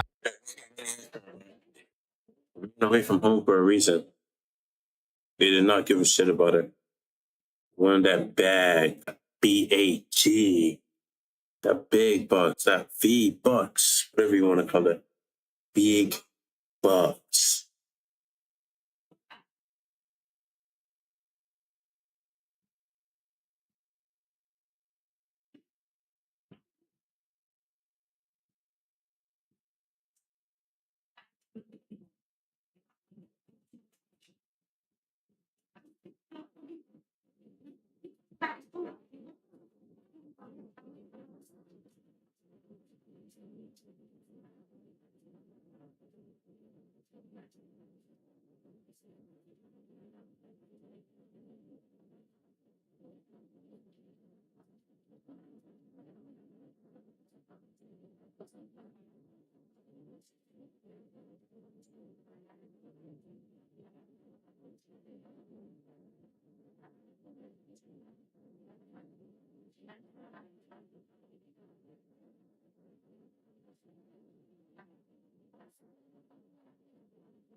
I backed into a corner. He's in a years-long fucking relationship. 10,000 messages between the two. He knew he was screwed. You know, being backed into a corner of what he perceived was blackmail. You know, I gotta say, the more I learn about this case and about the timeline, I'm just not shocked. I'm not shocked at all. And I'm sure this has happened to so many people. So, bro, blow up the whole generation of the family, bro. Just blow them up. They caused it. They're part responsible for this. They knew about this shit. Oh my days. Teachers saw him picking it up. Did not question jack shit. Just left it. Friends were just, oh my days, let me get some money, please, please, please. Could I please get some money? Please, please. Oh my, like literally. You see a nigga picking her up. Oh, she basically talks about, that's my boyfriend. Nigga had the whole beard and everything. You're 13. Oh my days, like. Don't back his hand there, bro, and call the police. What the fuck you talking about? She only got mad because of he was chatting to a different girl. Madness, bro. Crazy. So, like I said, police need to arrest the whole family. Whole family, bro.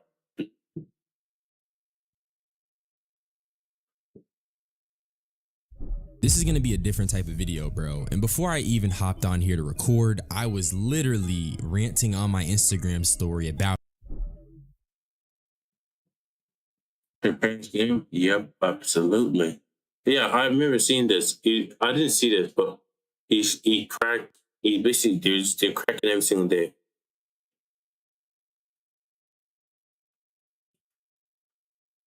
All right, guys and gals, boys and girls, dudes and dudettes. David's case is ongoing. He's been in court. Things have been ramping up. Along with his lawyer, his defense lawyer, Pelloyr Burke, and the woman who's actually the prosecutor, What Beth the Silverman. fuck? She's fucking ugly, bro. God Lawyer, damn. his defense lawyer, Pelloyr. It says this is sub 3, bro. God damn. Fuck. Sub 5. This is worse than a sub 5, bro. God damn. What the flip? Okay, she's defending him? Okay, this is worse than a sub 5. She is chopped cheese, bro. Sub 3. Okay, sub 3 actually. Damn. What the wait, please don't. Oh, she's defending him. This case is ongoing. He's been in court. Things have been ramping up. Along with his lawyer, his defense lawyer, Pelloyr Burke, and the woman who... Yeah, literally sub 3. I don't give a shit. She is fucking ugly. She reminds me of the snail, the slime thing from fucking, what do you call that shit? Star Wars. I'm not gonna say shit up. You probably already know the reference. I don't give a shit. God damn. Bro, why did they let this creature in the room? She's defending a crazy weirdo. I don't even know why. See, I hate why they defend niggas who are obviously guilty. Just want to let him free so he can create more chaos for the world. Burn that nigga alive. Fucking bury him. Bro, oh my who's actually days. the prosecutor. I'm just what the comments is saying. Parents signed the permission to take, yeah, absolutely. Take them to court too. Prosecutor Beth Silverman trying to, prove that he did the crime. There are many details that have arisen in this case, and it's sick. Prove that he did? Prove that he did the crime. Burke and the woman who's actually the prosecutor, Beth Silverman, trying to, yes, prove that I'll give her, she's the different lady, I'm assuming. So, yeah. She's the Chad or whatever. There are many details that have arisen in this case. Or a Stacy for looks maxes. It's sick. I'm joking, that's not Stacy, but whatever. I'm not even a look maxes. Fuck those guys. Just gotta say, one of the many details that have arisen indicating that Celeste was indeed pregnant, which was a theory of mine last year, and that she did terminate the pregnancy. A slew of text messages that do indicate that the baby was indeed terminated between Celeste and David. I'm gonna read that for you guys soon. Court images, which are drawings showing different weapons where Celeste's body was, stuffed in the front of that Tesla. Body bags, the burn cage, the pool. A flight purchased by David for Celeste Rivas, who was listed as a 12 to 14-year-old unaccompanied minor. Apparently, she was using United Airlines to make that flight on his behalf. And currently in the case, a photo that prosecutors have used of Celeste, her latest photo, her graduation yearbook photo. As you can see, clearly she was a kid, a young lady who, should have never even been in this situation. I mean, good God, the system failed, her parents failed, the community failed. And they're saying that 7 days after Celeste Rivas' alleged death, David tweeted out this one word, tweeted DK. Yes, DK, as in reference to a decaying body. Now to get started, they say text reveal teen who singer David is accused of killing was pregnant and had a termination last year before her death. And it's posted by Lauren Conlin on Twitter. She said, text between David and Celeste where he is 19 and she is 13 on both threads. First text thread would appear to imply his mother, Colleen Burke, was aware on June 19th, 2024 at 1:18 a.m. Celeste, your mom know we had sex yet? David then said, she thinks that the first thing we gonna do when we see each other. So clearly both the mom, David's mom and Celeste's mom knew. They knew about the relationship. That much is known at this point, established. Whether the mom, Celeste's mom, entirely knew who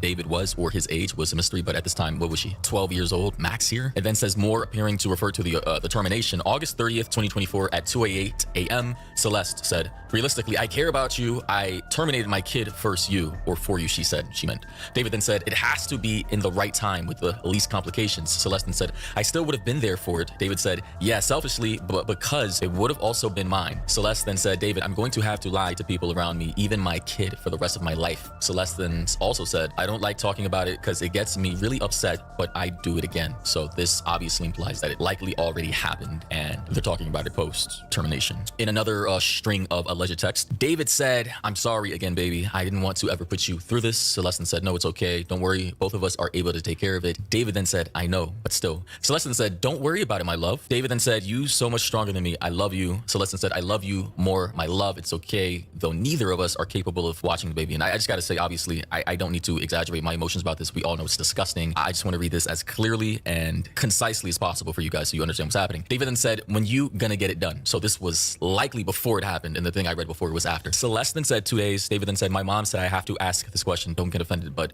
is it mine? Right. Celeste then said, of course it is. David attached to this image. This one thing. I remember this one girl from my high school, old high school, whatever. Probably. Yeah, as I was saying. Yeah. She was for some reason messing with a 21-year-old. I don't know if it was 21 or 23. One of the two. It was some Arab guy. Her parents. She literally had a kid with the guy. And boom. Can I say taking pictures around? She gave birth to him. She was like 15. She did not come to school for like a year or two. And it was kind of my last year. That's when I saw her.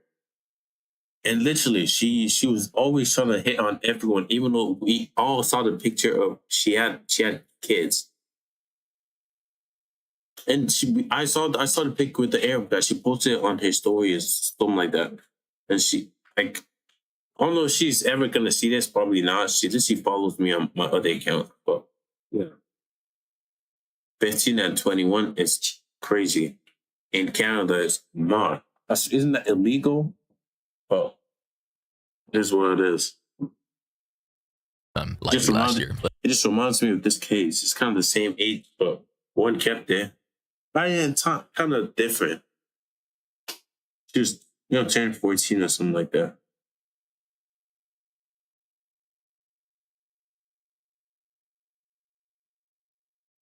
Listen, I gotta say, so clearly both family members knew, the mom, his mom, and her mom knew. Under what circumstances of which they allowed this to happen and why they were okay with this, I have no.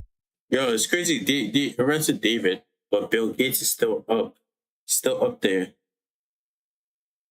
Bill Gates, Trump, and all these other people still out there doing their thing.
It's an grip when I fucking yeah.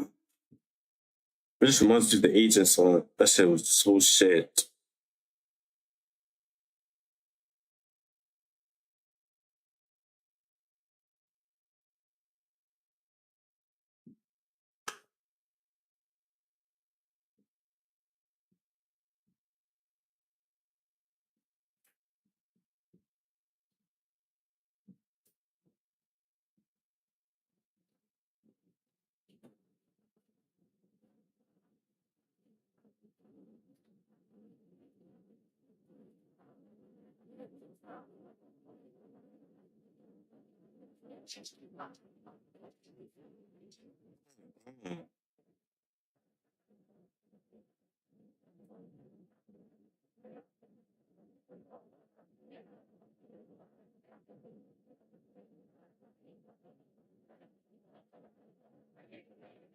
Oh, 2-0, bro. I lost 8 times this one game. Idea. Would I say I'm shocked? No, I'm sure things like this happen all over the world, all over this country. In fact, luckily for a lot of people, though, they just didn't end up getting their lives taken. I mean, I'm just gonna be honest. Again, community failed or parents failed. This fucking sick fuck. Well, Parents should be in jail. Him and his parents should be in the ones that knew. His parents failed him because how does he turn out to be that way? Everybody failed, right? My thing is, what was it? The money, the fame? Like, I get it. Like, what makes you want to go for kids, bro? Innocence being the first obsession. People bend the knee to money, influence, and power all the time. But how do you allow your 12-year-old girl, your daughter at the time, to even be put in danger in such a way, even if it was for the money and the fame? As someone said in the comment section, so wait, David's mother knew Celeste was pregnant? Arrest her to WTF, indeed? Yeah, I mean, someone here said, though, nah, I'm assuming he was manipulating her because he wanted to ask the question, but didn't want to upset her. So he lied and said his mom is the one asking. Possibly. Another person said, I'm sure he 1000% lied to her about her real age. His real age, I think he means? Or does this guy actually mean that she lied to him about his age, or about her age? But then someone below said he lied about this girl's age. Someone thought this girl was 18 plus right here. Yeah. Ain't nobody said they thought that shit, bro. It's like a kid. Straight up. The only time you ever think she's actually 18 is if you're thinking with your dick, bro. There's no way. Think with Mr. Willie.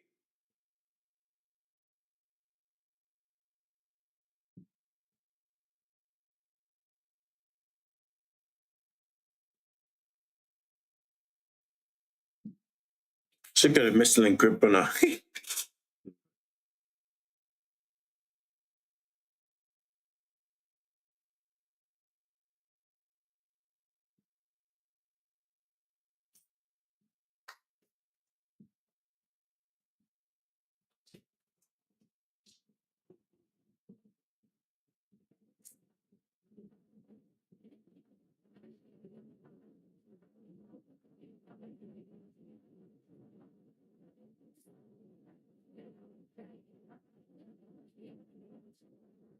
That's just no one's believing that shit, right? Like, clearly this was a middle schooler at best. Another person said here, David, his mom, all his friends and team that knew he was dating a kid, Celeste's parents, all of them need to go to prison. Each and every one of them could have prevented that girl from getting killed. Indeed, they could have, but again, money, power, fame. Oh, it's just too good to pass up, right? Now, as for, and they say here, trigger warning, they say this picture was drawn in court showing the pictures and evidence shown, including the inflatable pool, as we can see right here, as well as the pictures of her body parts, which is, you know, illustrated here, drawn, unfortunate, disgusting. I gotta say, man, knowing that Celeste probably represents, probably thousands to tens of thousands. And she's like, this no weird shit. At least you could have done it to a baddie. Okay, all right, bro. Nah. Like, she's literally. Okay, never mind. Okay, we don't talk about it. Pokemon. Of young women, young girls who have literally been through the same exact thing with no one to protect them. They were just out here just like free-balling life, whether they felt like they knew what they were doing at the time or if they were grown. But clearly in this case, and I believe this wholeheartedly, the ultimate responsibility comes back down to the family, the patriarchs, the matriarchs, the family, and community members to protect young, vulnerable individuals. That's what I believe wholeheartedly. Predators will always exist. They've existed since the beginning of time, and that will never go away. But what we can do is prevent those predators from putting their fucking claws into our young and vulnerable who don't know any better. But they also say very disturbing and gruesome. I hope she gets the justice she deserves. And just to blow up this image here, trash bag, of course, illustration of where her body was stuffed, the Tesla. They say RT knee here. I'm not sure what that means. Of course, the tattoo on her finger. We've seen all of this, right? I've covered all of this. The chainsaw. This appears to be some washing machine. Of course, the inflatable kiddie pool, the chainsaw, the body bags, the burn cage, of course. Here, this says City Morgue. And I believe, I don't know who this guy is right here, but yeah, as you can see, is an illustrated image of David here. It says April 17th with Celeste's finger detached. You know, I kind of want to puke right now. Like, that's disturbing to me. The burn cage fire, I believe here it says up to 3,000 degrees Fahrenheit. Shovel, it also says, I can't read it. It says spade from something, so I can't really make that out, but you can look at it on screen right here for anybody watching. I gotta say, guys, just so you know a little bit about me, I have a very strong imagination. Like, I have something called hyperphantasia, which allows me to see like 4K images in my head, movie reels, and I can actually extrapolate and project things from. Come on, these guys acting like everyone can't do that same damn thing, bro. God wants his aura to be like to the max, bro. We can all do that same thing. Cause more is transformed to be special. Yo, okay, I'm not trying to be a hater or weird, but yo, just send him to jail. He's in jail. No, somewhat. It's kind of somewhat about to be, but it's not there yet. But anyways, yeah, like, bro, lock that nigga up. Lock him up. Keep him in jail. Don't release him. Never release, bro.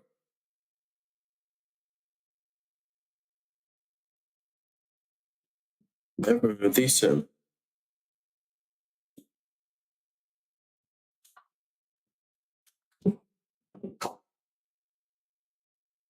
Yeah, anyways, yeah, as I was saying. Keep him in there. Things I see in front of me, and imagine what would have happened. Am I tripping? Did it and project things from things I see in front of me, and imagine what would have happened in a place that I've not been. So when I look at things like this, it actually disturbs my spirit. I'm not gonna lie. Just I'm not gonna even think that much more of it because it truly is disgusting to me. Like, I would really crash out. I say it all the time if I were father in the situation. I don't know, man. He's going into the jail and killing which is something him, that scares me of just simply you. having kids, knowing how I'd likely be if anything bad ever happened to them. And then on to this, posted by Fear Buck. He says, David purchased a flight ticket, and I believe this was also presented in court. So the ticket was purchased for Celeste, who was listed as a 12 to 14-year-old unaccompanied minor from Los Angeles to London on September 28th, 2029. Now, how, like, wouldn't you need a passport? How do you even, how is that? Yeah, real shit. You need a passport. Okay, her parents probably gave her, or she took it herself. You do need a passport to travel. Yeah, and you need to like re yeah, do it again. Yeah, you need a passport. You need more documents, though. Or is it only your passport?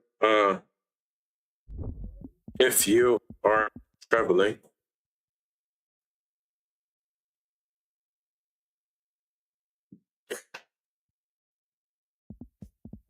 Do you need only a pass?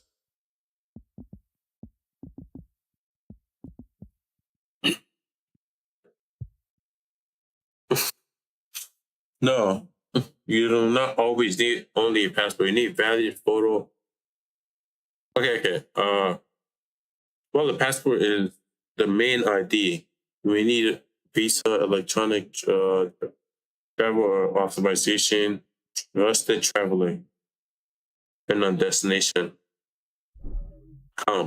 Visas and all this other stuff.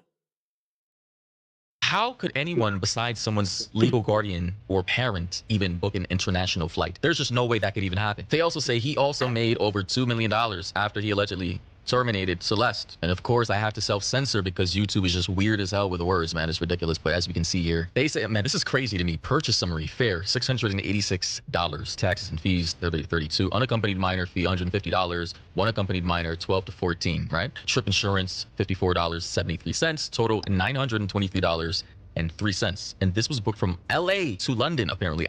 Bro, if it really is this easy to, quite literally, I can't even say the word, but move a human being, a minor, from one location to another. Hey, basically, guessing that's what you're trying to say. Right. So you have to. It's like the traffic lights. You know, like the traffic lights you see on those roads. That's what he's basically trying to say. It's easy to traffic lights. Easy traffic lights. Traffic without lights. Yeah. He's saying YouTube is basically hates that word for some reason.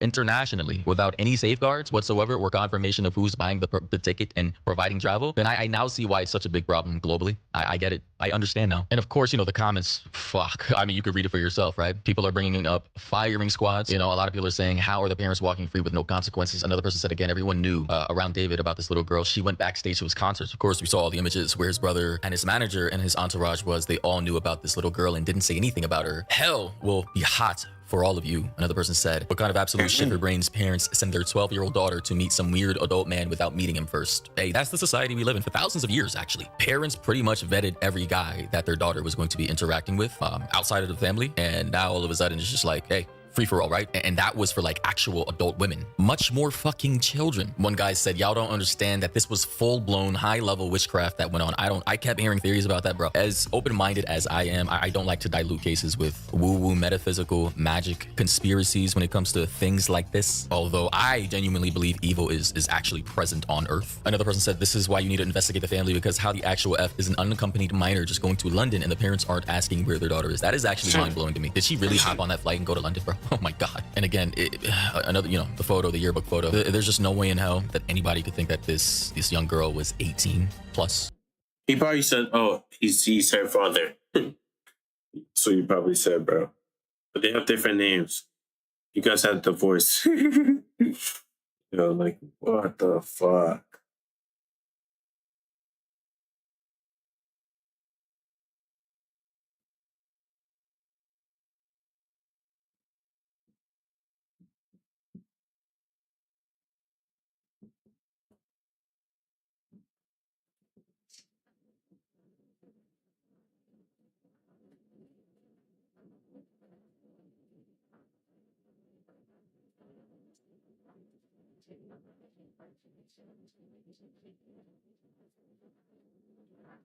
In the air.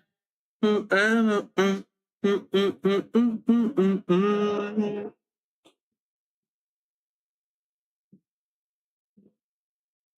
a red card. Oh, never mind. Like when I see this image, I think of, I look at a Ooh, like 14-year-old red Max, card. freshman Max in high school. You know, in high school, some people did look younger than they actually were, but still, the baby face, the lack of having a car, a job, the way she typed and communicated. I mean, let's be honest, everybody like involved in this case is just being willfully ignorant and obtuse. Like genuinely speaking, I gotta say, I don't know if people are ignorant or are they just evil. You know, nowadays, I don't even think it's binary anymore. I think it's like a mixture between the two, and people, you know, they trade their morals in for, again, fame, clout, money, connections, power. One person said the craziest part about this David case is all you had to do was let her expose him and N-words would have forgotten in a week, right? Basically, this has happened like dozens of times for over many decades in the music industry. This is nothing new. It just so happens to be that this crazy fuck went as far as actually... I'm not ready for the Epstein file because all this shit, this thing was going on the time of that and so much more. Terminating this girl. So this is why it's as big as it is. But if she had she came out and said this person did all this to me, I could have seen a timeline where all of this would have been swept under the rug, of course, especially by, you know, major record label execs, let's be honest, who may be culpable in activities like this. One person said, nah, age is too low for anyone to forget. Poor child. Huh, my God. Luckily, commenter said, no, there are people in the music industry who are murderers, rapists, and PDFers whose music is still listened to. He would have been all right. On a side note, apparently there's a statue of David somewhere in Houston, which is, hey man, I wonder if that statue is still... Oh, somebody vandalized that shit. Good, little bro.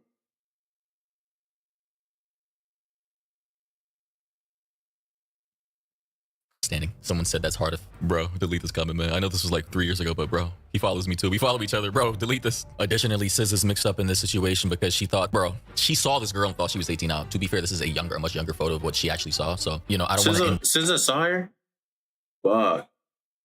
Oh, not the Blindian baddie. No. My wife. No. SZA, no. Please. Don't tell me you knew about this, please, SZA. Please.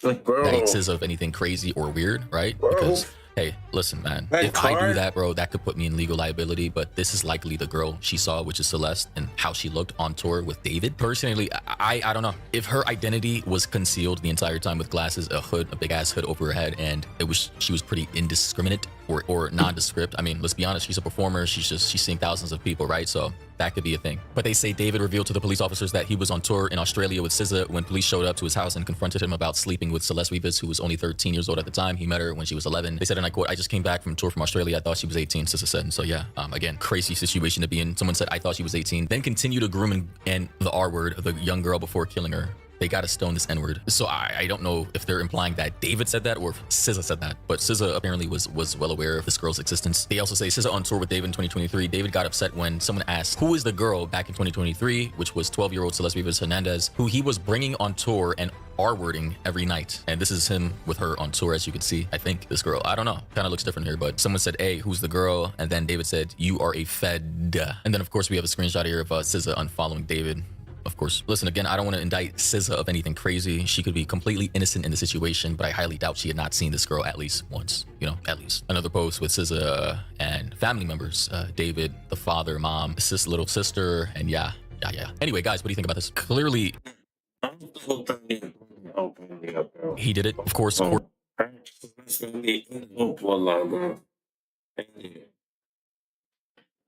knew, sister knew, mom knew, dad probably knew.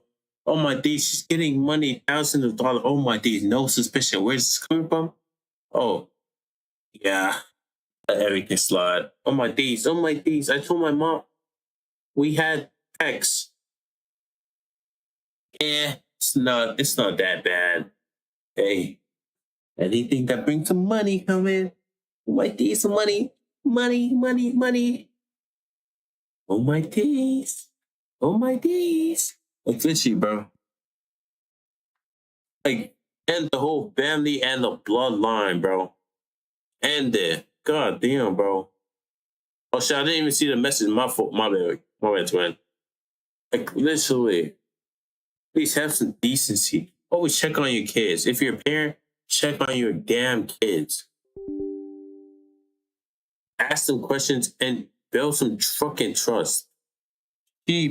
Oh shit. Oh, what did he say? Hello? I did not see that. Yo, it's like one. What's good? Up for gang. My bad. Google. Boom.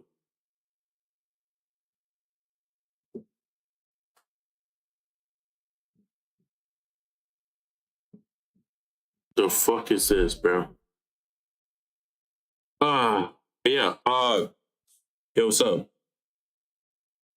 Why the fuck can't I see this shit? Wait, I could see it. Let me see. Bro, I can't see jack shit. Let me change it. Yo, what's good, Luna? Luna. Oh, fuck. Bro, let me. Oh, damn. Yo, appreciate for follow or subscription or. Do you ask what I play? Fuck, I can't. Bro. Okay. Let me check. Bang. Bro, no, that's the wrong thing. Yeah, let me see. Okay. How you been? How long you been streaming for? Good. I've been streaming for 20 billion years. 1,000 years, twin. Yeah, okay. I think I know the drill. This is from Twitch. So I'm assuming you're out here trying to sell me some gift, Jeff, whatever you want to call it, those type of shit.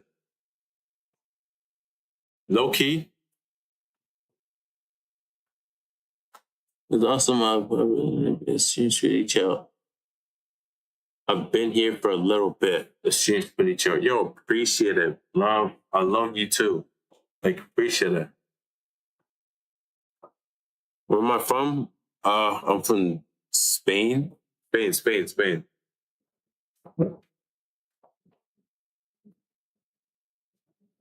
What about you? Where you from?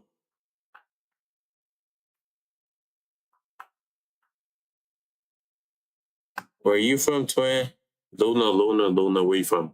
Or what do you call it? Is a formality. Of course, Sixth Amendment with the right of having a defense, having an attorney, and if you cannot afford one will be provided to you, But for me, it's clear as day that this guy is culpable in this crime in some way, shape, or form. He definitely did it in some way, shape, or form. Virginia? In the U.S., VA in the U.S., Virginia. That much is clear. Unless we're going to say AI was to blame and that everything was fake. The photos, the text messages, the locations, the photo of him in Lake Elsinore, I believe, in Cali, paying off her friend. Like, come on. There's too much evidence here. Of course, I don't want to get sued, so I kind of refrain from making definitive statements, but you guys understand what I'm trying to say here. And if I do get sued, GoFundMe a link will be in the description. Hey, but yeah. Anyway, guys, the craziest thing about this entire situation is that David is just the tip of the sphere. He's the tip of the DJT and the other Epsteinians, bro. So, have you always had the same logo and channel graphics? Or, okay, yo, Loki, appreciate it for a follow, but yeah, I had the same one the whole entire time. I've been had this shit. This is iconic for me. I love it. No, not really. I don't really give a shit about it. But the logo is actually fire. It's decent. But just me. I'm trying to be unique, Like, if you see this, I don't even know if you can see this. Yeah, you can see my main channel.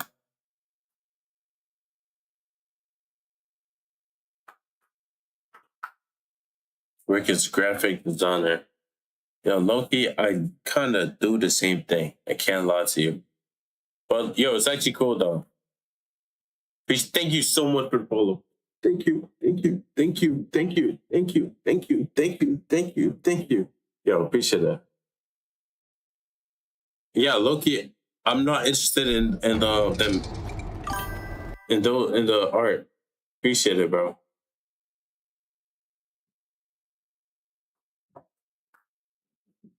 Like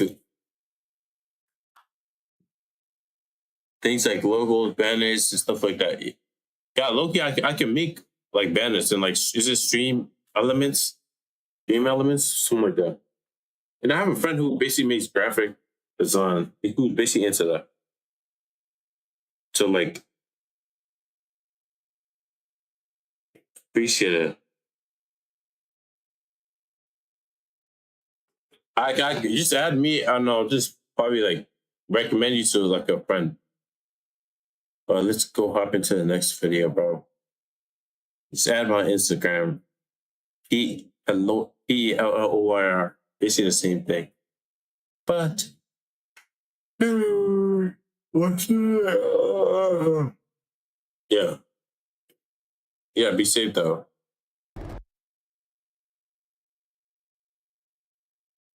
Man has CP on the shit. Madness. David. Way too many David. Woman gives birth to her. Gives birth to her brother's baby. Oh yeah. And guys, yeah, this shouldn't be too ridiculous, right? Pretty tame content right here. Pretty tame title. You know, it was. What type of sweet home about fuck? What type of sweet home Alabama shit is going on? Can show you nowhere is it not?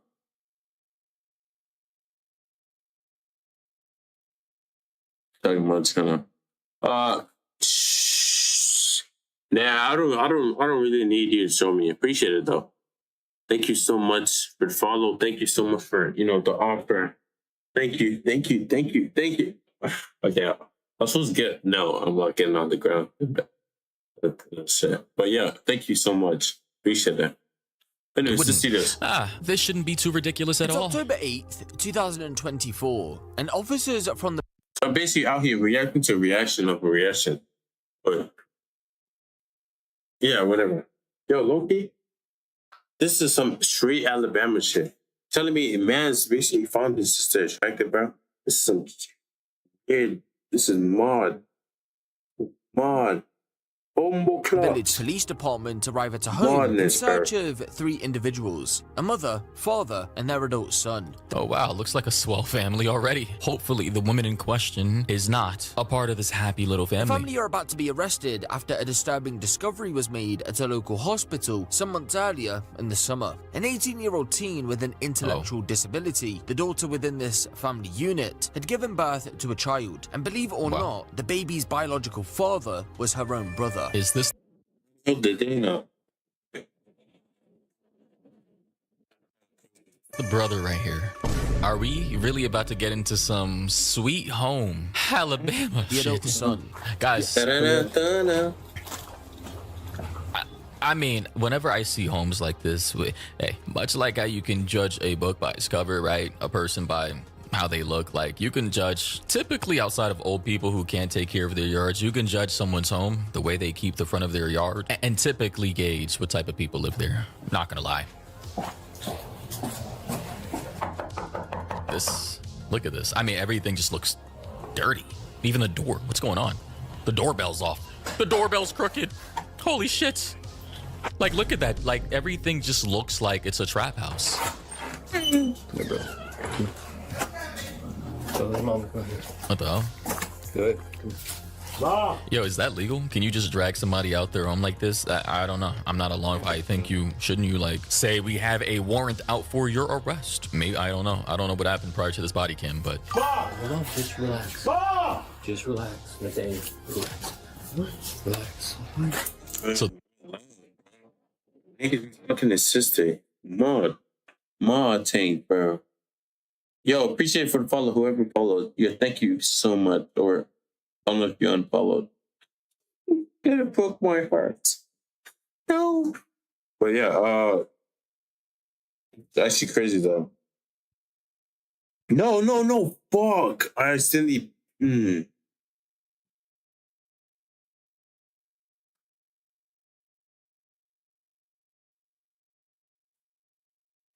Man, like I don't know what people get from doing that shit, but not my cup of tea. Niggas just retarded, bro. They actually brain dead.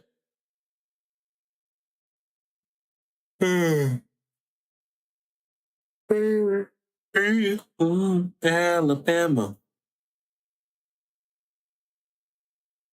This is the kid, or the 18-year-old young man. He's an adult with a intellectual disability, they say. Hey, Tamika, come out here. Come out here. Hey, sorry, I got one more. Moms. Come out here. And this is the mom right here. She looks confused. Where do we think? Can't even lie to you. I'm not even gonna hate on the mom. Them dreads need to be cut, bro. Fuck you. Is this in the deep south, guys? They need to be cleaned or some shit, bro. What's going on? Where do we think this is? Somewhere in the south. Kentucky? Alabama? Georgia? Hey man, the mom looks kind of slow too, I'm not gonna lie. Yeah, I was gonna say that, but I did not want to diss the parents.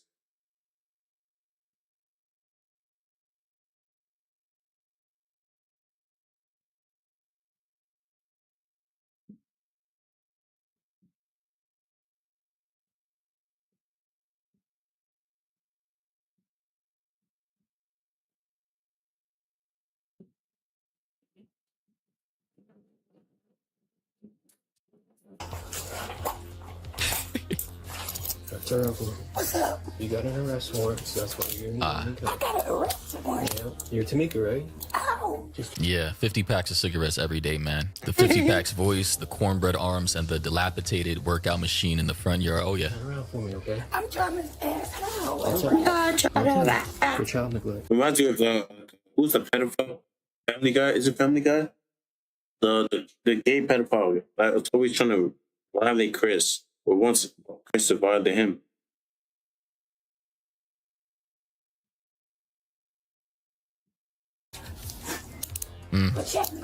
Yep. Are your two daughters in the house? Okay.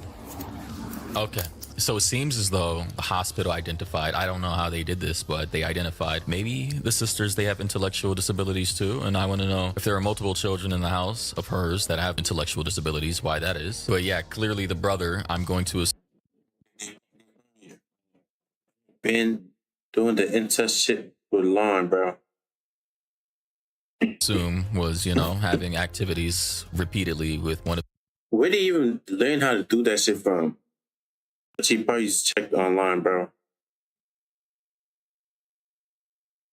Probably watched crazy videos.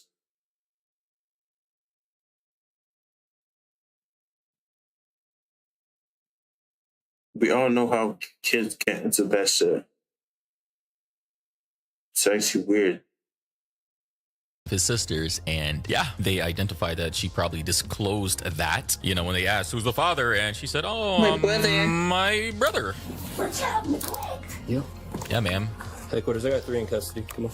Allowing your kids to come on. I didn't neglect my child. That's fine. You got an arrest warrant. Yeah, so the son is slow. She's clearly slow. It's within the family, running in the family, guys. Yo, low-key. Yeah, so the son is slow.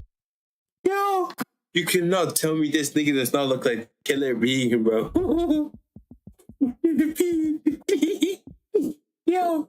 Yo. Look at this shit. Yeah.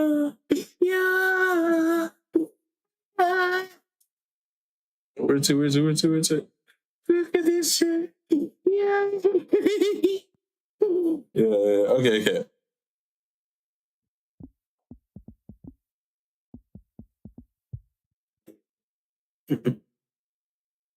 Cannot tell me this nigga does not look like him. Nigga look like Killer Bean. I know people probably, or maybe even the fucking, what am I dissing him? Yeah, he fucked his sister. Killer Bean looking ass nigga, bro. This is who Killer Bean was based off. Crazy. Slow. She's clearly slow. It's within the family, running in the family. Guys, it's illegal. Incest is illegal because it's dysgenic behavior. You're decreasing. You're gonna end up like too much incest. You're gonna end up like what's that guy's name? I saw the most got a tiny heart.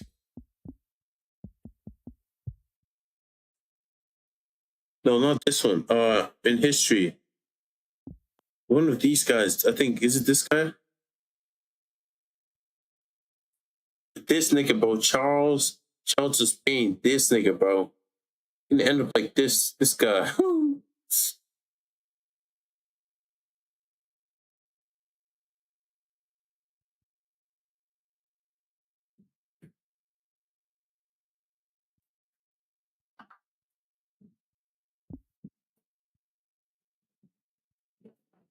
The autopsy, bro. Nigga had a part of a fucking pebble, bro. Niggas were so confused. Look, peppercorn. His heart being the size of fucking peppercorn.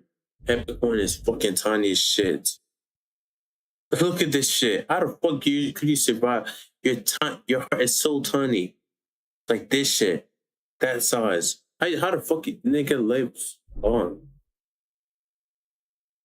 How did bro even live that long, bro? Seeing the overall IQ of the population. You can't have people who are related to each other, even cousins who are distant, even reproducing with each other. That's not only disgusting, immoral, but quite literally just dysgenic behavior.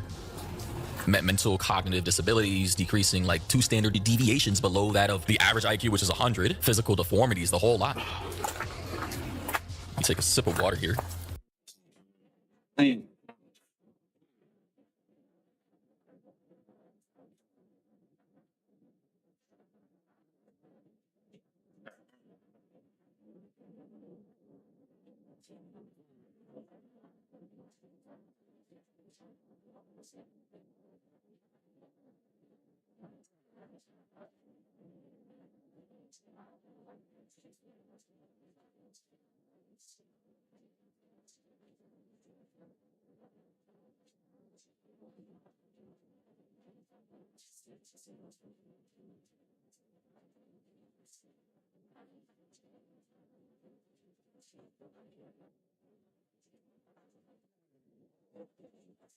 Oh, man.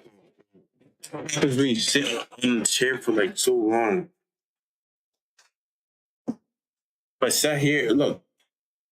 If I sit here all day, I'm gonna become a badass, bro. Can't lie.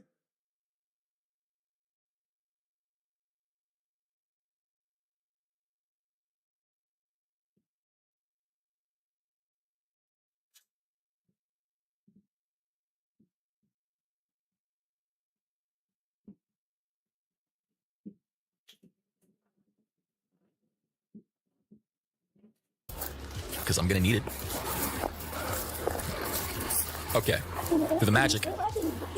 I'm not saying you did, but I got a warrant for you, okay? Through the magic of editing, here we have a better shot of the mom and Officer Jay Kingery. Anybody small, you want me to put him in the middle? Oh yeah. She may have been a victim of, incestual activities from her parents as well. I'm just, saying. So he's got a warrant for child neglect, a felony warrant. You got a felony warrant for child neglect. He's got a felony warrant for... She looks drunk though, so that may be the case. And sexual something or another, okay? So you all 3 got warrants. That's why we're here. Who put the warrants out? Oklahoma County. We put it out September 25th. They've all been confirmed. September 25th? Yes, ma'am. My caseworker didn't let me know nothing about it. Probably a caseworker for a completely different thing that's unrelated to what is happening now. She's so slow, she doesn't even understand that incest, like letting your children do what they did, quite literally illegal. It's a federal crime, isn't, incest federally illegal for obvious reasons? They may not know. Right now, I'm going to court right now to get my daughters back. I got you. Well, that's the civil side, right? Getting your daughters back is child protective services. This is the criminal side. Slide over here for me. I wonder if this is related to other like abuse type activities, and this new criminal stuff is related to what is, basically happened to her daughter, having her.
Yo. God damn. Yo, oh my, yo, okay, sure. Oh my days, bro. My God, it's out here tweaking.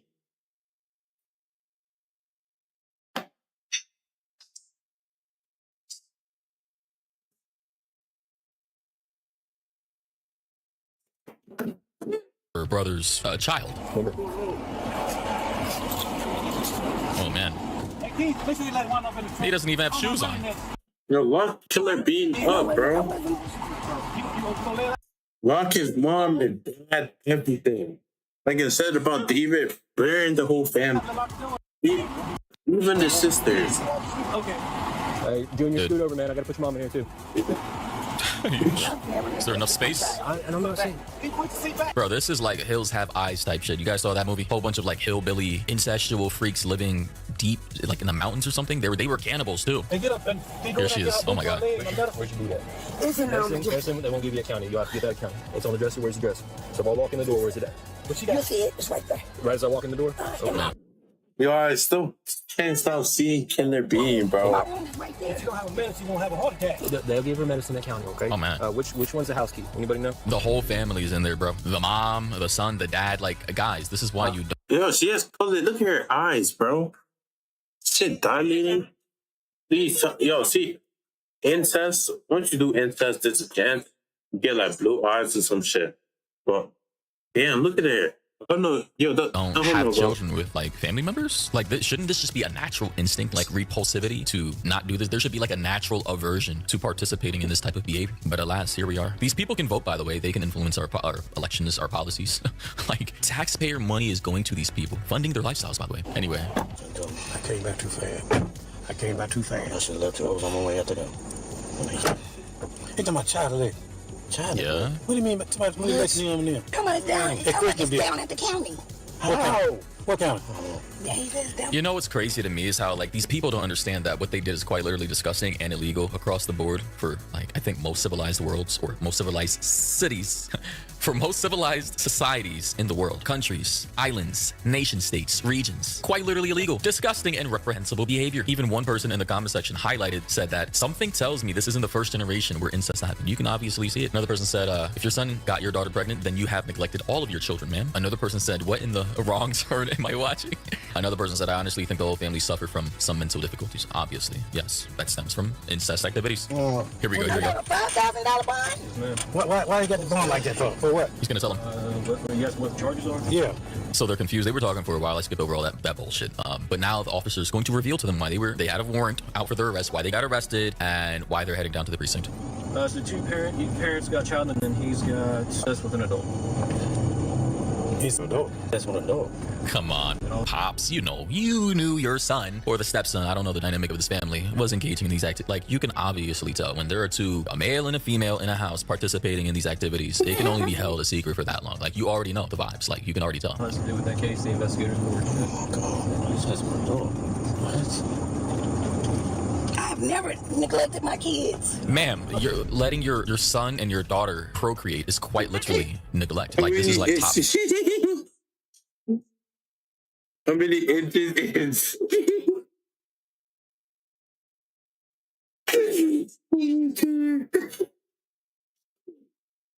Moving to Apple.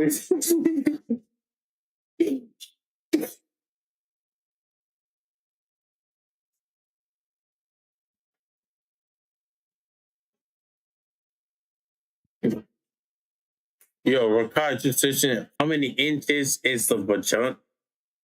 Yo, how big is the iPhone 17 Pro Max in inches? Yo, oh my days.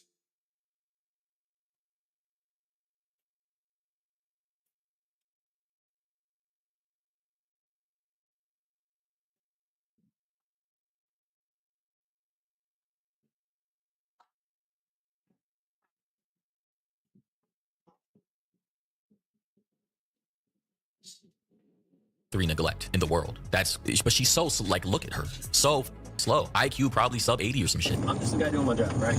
No, he's doing his job. There's nothing he can do. He's just doing his job, bro. I understand that. So is he saying I can't get out? I mean, you got $5,000. You got to post bond. It's usually 10%. So parents, you got $500. He's got $2,500. 500 for me, 500 for her. And it's usually 10%. So 10% of 5,000 is 500. You know what boggles my mind is that we literally have these people who are homeowners, who quite literally have intellectual capability, like disabilities, not capabilities, disabilities on our roads, driving, voting, owning firearms, owning homes.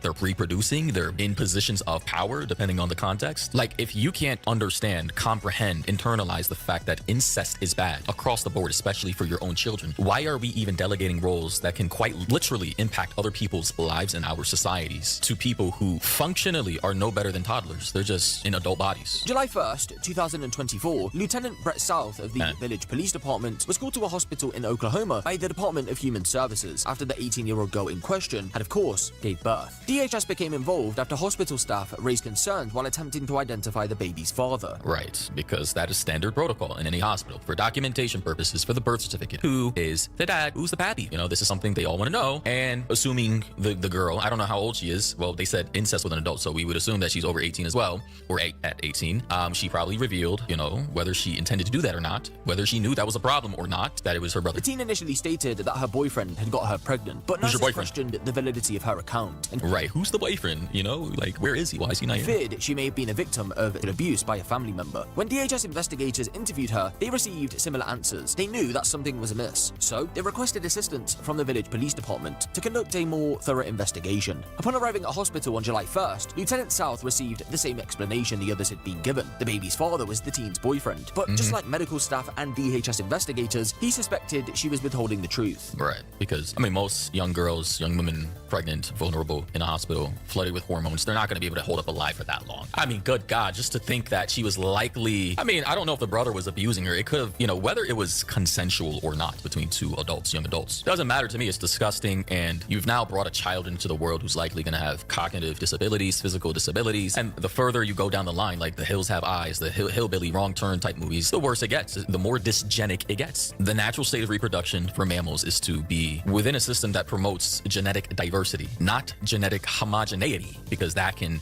make you prone to illnesses, diseases, vulnerable to pathogens that have been accustomed to that specific set of genetic code. And yeah, determined to find out what was really happening then, Lieutenant South gently reassured her that she wasn't in trouble and that her baby wouldn't be taken from her. And it was there, after some coaxing, the teen finally revealed some new information, something truly horrific. She said her dad, 66-year-old Nathaniel Molden, was the baby's father. I gotta say, I always find it strange when you have homes like that are just blacked out, dark in the middle of the day, no sunshine whatsoever. I mean, good God, why do people live like that? Like, sunshine is good for you, but of course, hey, it seems to be some kind of pattern I'm picking up. But that's how she knew. She further explained that her mother, Tamika Molden, had told her she suspected that to be the case after she had caught Nathaniel leaving her bedroom under suspicious circumstances roughly 9 months before the birth. Tamika later told Lieutenant What? Under leaving the bedroom under suspicious circumstances? What do we mean? What kind of circumstances are we talking about? Like, you know, like I wonder. South that she had not reported the matter to law enforcement because she wanted to wait until the child was born. That way a DNA test could be conducted to confirm if Nathaniel was indeed the father. As horrifying as the revelation was, ultimately it wasn't the truth. According to police, Nathaniel never had any sexual relations with his daughter. She had simply gone along with Tamika's story. Given her intellectual disability, the police understood why she did so. So who was the father then? Well, the answer to that... Well, listen, it could have...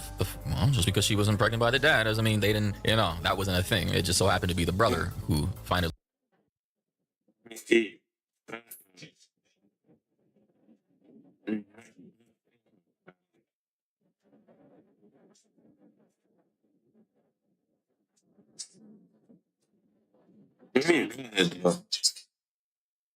Killer Bean is in jail. At least I think he's in jail.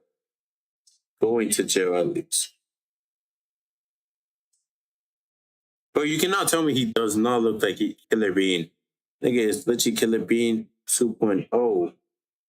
He Killer Bean if he was literally human. Made the home run, shot up the club, and outcompeted his dad's genetic material. Just saying, this is disgusting. That is just as horrifying. As you already know, it was her 19-year-old brother, Nathaniel Molden Jr. During a subsequent interview, Nathaniel Jr. admitted to having sexual relations with his sister, and on one occasion in the past, the pair had been caught by their parents and had been spanked as punishment. A direct... This is mom's. Check that, bro. Bro, don't you feel irritated?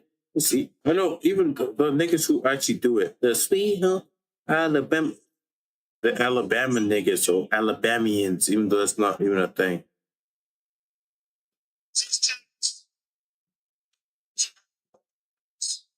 You like these guys don't feel disgust. Cracking your own sibling. That is fucking disgusting to me, bro.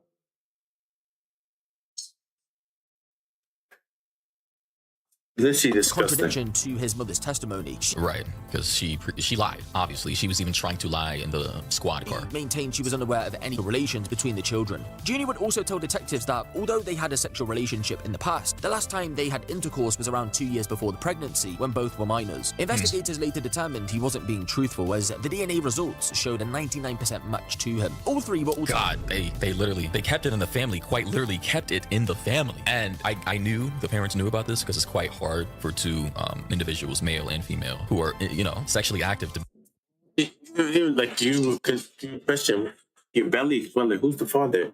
You see question that. Mothers, fathers, everyone this disagreed about this behavior within close proximity, especially if they're young. I mean, let's be honest here. Charged for their roles in the case. Nathaniel Sr. and Tamika were charged with child neglect, while Nathaniel Jr. was charged with incest. They all initially pleaded not guilty, but their stances changed as the court proceedings progressed. What about the sister? Is she not going to be charged? Because, I mean, unless she was being, you know, forced within all this, then that changes the dynamic. She was all, you know, a participant within this as well. In December 2024, shortly after his arrest, Nathaniel Jr. pleaded guilty and was sentenced to 7 years in prison. Then came Tamika. In March of 2026, she pleaded no contest and received a 7-year deferred sentence. Essentially, she was placed on strict probation, which was oversaw by the Department of Corrections. Any violations of the conditions put in place will result in her serving the full remaining time in jail. And finally, in May 2026, Nathaniel Sr. pleaded guilty and was sentenced to 5 years in prison. Wow. So they all got under a decade in prison. You know, disgusting. Not the charges, not the time they got, but just everything involved. Horrible. And apparently the daughter was disabled. Okay, so that means, okay, I understand why she wasn't charged now, because disabled, you could be disabled. You had no arm and shit, where you can't walk. So then, wouldn't that be great?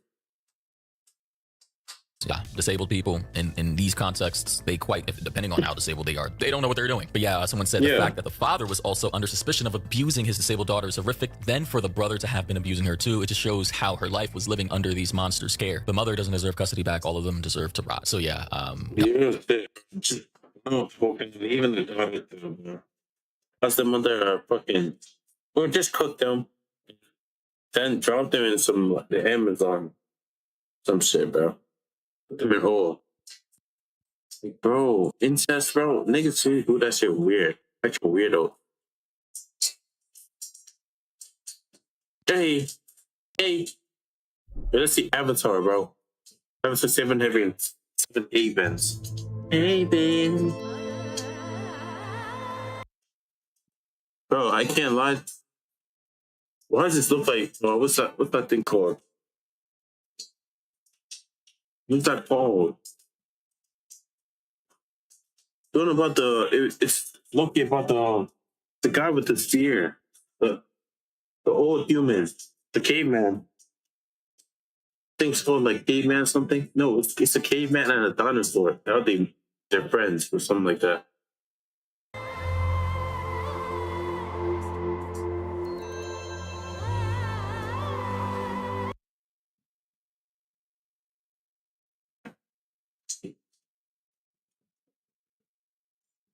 Just reminds me of a. Also, I can't lie. Literally. The quality is not the same as fucking Korra, bro. Korra was fucking up. Quality. These guys downgraded. Maybe they're gonna add a better story. Hopefully, that's how it is. Why do you look like Me? Bitch ass nigga, because I'm your sister, Pelloyr bitch. needs to be prepared, because long ago our ancestors weren't, and the Avatar let us down. God damn. It's not actual Because long tsunami. ago our ancestors weren't.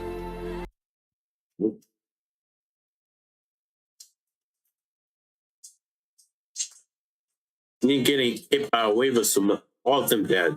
All of them died, bro. Unless they're airbenders. And the Avatar let us down. Yeah, C4 is mobbing. Yeah, yo, watch. She's gonna be the enemy of the whole show, bro. But gonna be her. Just imagine. Oh, and her name is Poppy, no? Yeah, Poppy. Just my days. Yo, can you help me with this shit? No. Like, oh my baby, poor basically fucked everything up, and basically set it easy for her. Her dad and parents decided, her dad and intended decided, let's keep her in this place. It's a legendary explorer chest. We look the big bad switch. Literally home, doing whatever they're doing. They were literally trapped and in jail. She could have learned more things from exploring, but no. Spencer decided to. And people were blaming Aang for that. Aang didn't have shit to do with that shit. Now, Korra fucked everything up, and they probably has to be one of the she's literally going to be the best Avatar. If she ends up being able to fix this, it's probably not going to happen. 8 years old, Aang was 14 or 12. Aang was 12. Korra was like 18, 20, whatever, 18, 16, around there.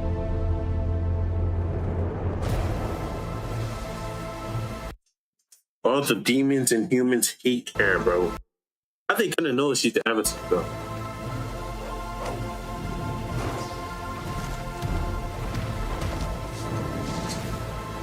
There's only one leg, by the way.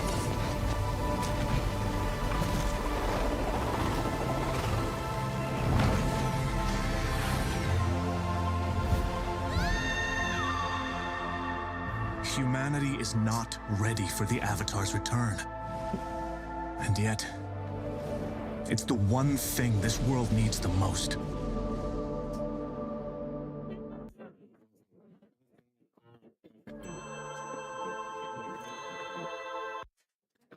Fucking Kingdom. Kingdom Two Crowns. This logo. Kingdom Two Crowns. If you don't know what that is, just search that shit up. What y'all do for you, bro? Kingdom. Two Crowns. Like, let's see, I used to always pick Kingdom 2. This is the film. Two Crowns. This shit reminds me of it. That shit is a tough game. I love that. Love playing that.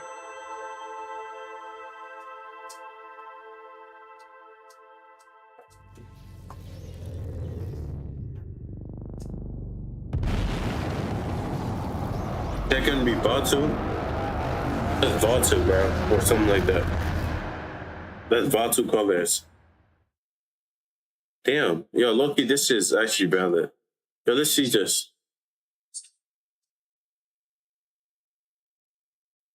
wrong about. The Avatar 7 Havens teaser is finally here alongside a release date and a lot of misinformation about its release model. But even in this short 1 minute and 30 seconds of footage, there is absolutely so much to go over. I mean, twin avatars, Korra destroying the world. Was that Vatu at the end? Not only am I going to dive deep into this stuff, but I've got some rampant theories and speculation in addition to just straight up.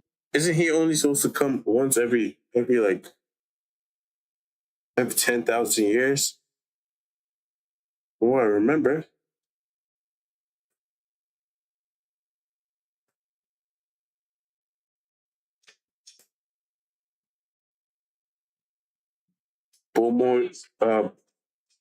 Boyomo.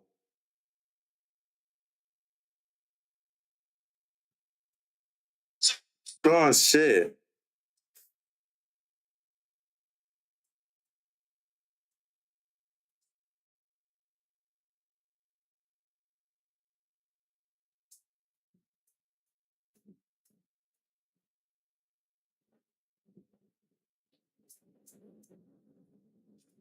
Up trailer analysis, so let's dig in. Okay, before we get into the details, the show is set to release on October 9th on Paramount Plus, and contrary to initial reports, they are not dropping 26 episodes at once. It sucks that it got reported that way because people are dooming about it, but there is no official word on the release structure yet. My expectation is probably they're going to binge drop one season at a time. Also, while it hasn't been officially announced, there have been credible leaks and rumors that there are 2 additional seasons coming as well for a total of 4. That makes a lot of sense given Avatar's history. I think we can expect 4 seasons of Avatar 7 Havens. Okay, first let me just read the logline. It gives us a lot of important information. Avatar 7 Havens centers around a young earthbender who discovers she's the new Avatar after Korra in a world shattered by a devastating cataclysm. In this dangerous era, that title marks her as humanity's destroyer, not its savior, hunted by both human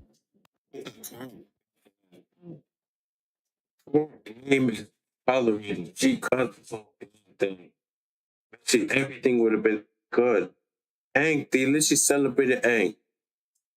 Only thing she has to deal with is fucking Amon, her retarded uncle, who decided, oh, let me cause another dark Avatar cycle. Got manipulated like an idiot. But she couldn't. felt like she couldn't trust her dad because he lied to her about keeping it there. He lied to her about Aang wanting her to be kept there. Well, Aang did not give a shit about that shit.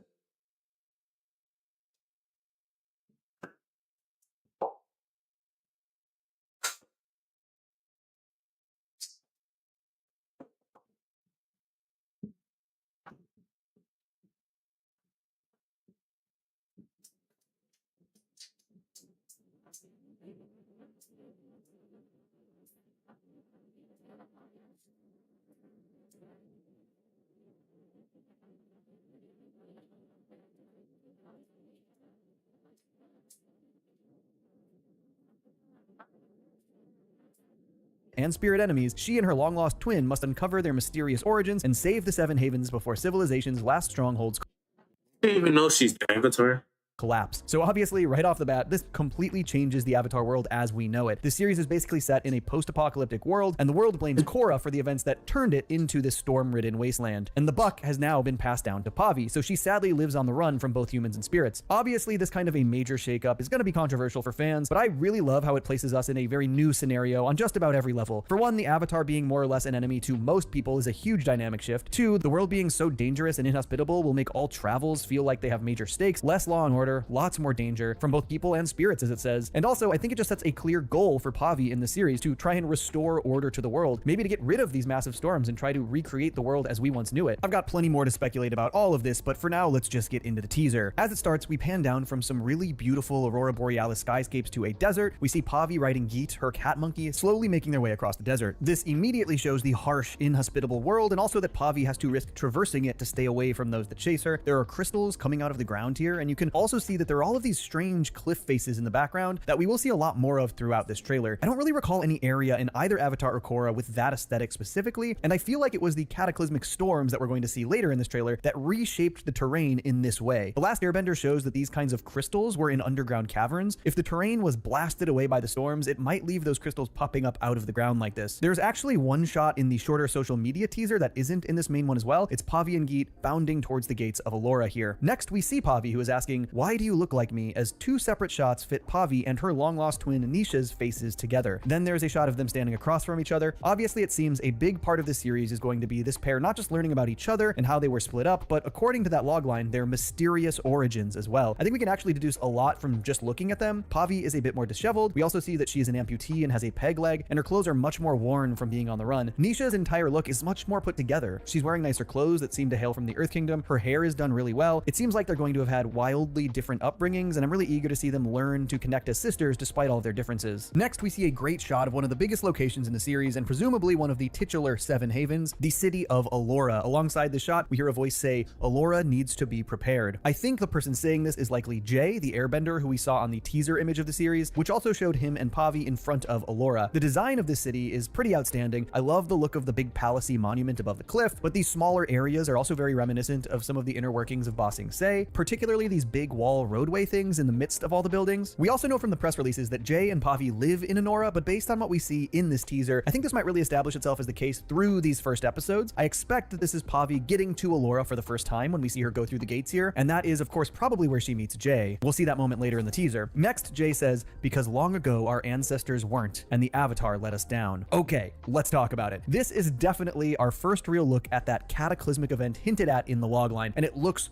crazy. These massive tornado storms hammering down, and in another shot, a massive wave as well. Just truly world-altering, terrifying stuff. And then we see Korra walking through flame and smoke, eyes aglow, with an evil-looking smirk before cutting to a burning skyline. Now, before we get to Korra, because I will have a lot to say here, let's talk about this city. I've seen a lot of people on social media crashing out that Republic City has been destroyed so brazenly. But folks, sorry to inform you, this is not Republic City. This is 100% Zaofu, the metal-bending city introduced in Season 3 of Legend of Korra. This primary skyscraper right here, this is Zaofu's crown jewel in their skyline. Just look at them side by side. It's just clearly the skyline for Zaofu, not Republic City. And I think this earlier shot here showcases these sort of little like circle pods, which I feel like are these slightly more futuristic versions of those same little metal pods we saw in Zaofu back in Legend of Korra. The art style change and time jump definitely makes them seem a bit different, so at a glance, it maybe doesn't look exactly like Zaofu, Zaofu, but there is no question that the skyline burning here, that is Zaofu. These are Zaofu's skyscrapers. I guess it is possible that the skyline getting hit by the wave here is Republic City. It would definitely have a different look after the finale of Korra, since most of the skyline was destroyed, but there's a road into the city on the left, which doesn't seem to exist back in Korra. We don't see any of the bridges that exist in Korra that still existed at the end of that series, or any real indication of the size and scale that we know Republic City to have. Plus, there should be a huge spirit portal in the middle of Republic City after the Korra series finale. I think these are all completely different cities, and that Republic City was not shown here. Personally, I expect that Republic City is one of the remaining 7 havens. I just don't see a world where the creators destroy a location so key to both Aang and Korra's history and legacy, and one that represents unity among the nations. I think it's still got to play a part in the new series somehow. Okay, now let's talk about Korra. First of all, her design absolutely rips. The gray streak is so cool. Second, guys, obviously the show is not going to make Korra evil, and if you're taking that bait, I don't know, you just kind of look like Charlie Brown kicking the football right now, don't you? I think the forecasting of the misdirect could not be clearer. Even this scene with Korra smirking, it's clearly a retelling of these events from a different perspective. There is no way this is what actually happened. This is how the world perceives her. It could not be a clearer circumstance of the world blaming the Avatar for the destruction, when the reality is that Korra likely saved the world from complete destruction. And you know what? From both a textual and metatextual perspective, I think this is the perfect development for Korra. Over the course of her series, a lot of Korra's journey was about the weight of expectation, living up to the legacy of Aang and to the title of Avatar. She was a character who cared immensely about her role as the Avatar, about being seen as the Avatar, and a lot of the major conflicts revolved around her fears that she would be remembered as a failure of an Avatar. She was so worried about perception, that she was being seen as a good Avatar. A lot of her journey was about shedding those fears of being perceived negatively, about doing what she knew to be the right thing to maintain balance in the world. I think that Korra, likely sacrificing her life in this still mysterious calamity, knowing she was doing exactly what needed to be done to make sure the world wasn't completely destroyed, and also knowing that the world will not know of her sacrifice, it's kind of a perfect culmination of that part of her journey, to truly uphold the mantle of Avatar without needing any credit. I know people have complained that this is maybe a bit similar to Avatar Kurik's journey as laid out in the Kyoshi novels, and to a degree it is very similar, but I think it fits Korra's personal journey in a much more substantial way. Thematically, Korra being an outstanding Avatar and not caring that the world might never know it, that is the ultimate sign of growth for her. Honestly, Korra is one of my favorite characters, so before Seven Havens drops, I think I'm gonna do a big Korra character analysis video. Stick around on the channel and subscribe if that interests you, because I'm actually really excited to do it. All right, back to the teaser. Next, we see a shot of Jay reaching his hand out for Pavi. I think this is the moment they meet, or at least close to the moment they meet. She extends hers back as well before a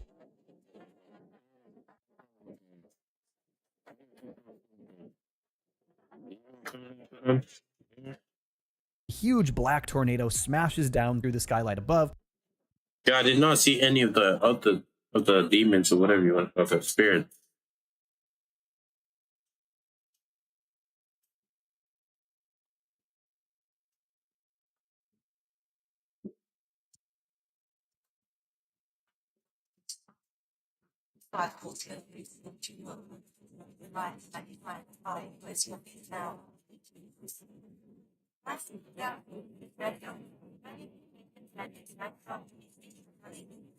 I presume this is just continuing to show the dangerous terrain and storm-ridden world that they exist in, again showcasing that relatively constant danger. Next, we see more storms as we pan back over to Elora at night, the lower part of the city. Next, we see Pavi and Nisha riding their cat monkeys, which are named Geet and Ruhi, along the walls of Elora. Interesting that they have the same type of animal companion, and that one is light-colored while the other is darker. I'll explain why this might matter later.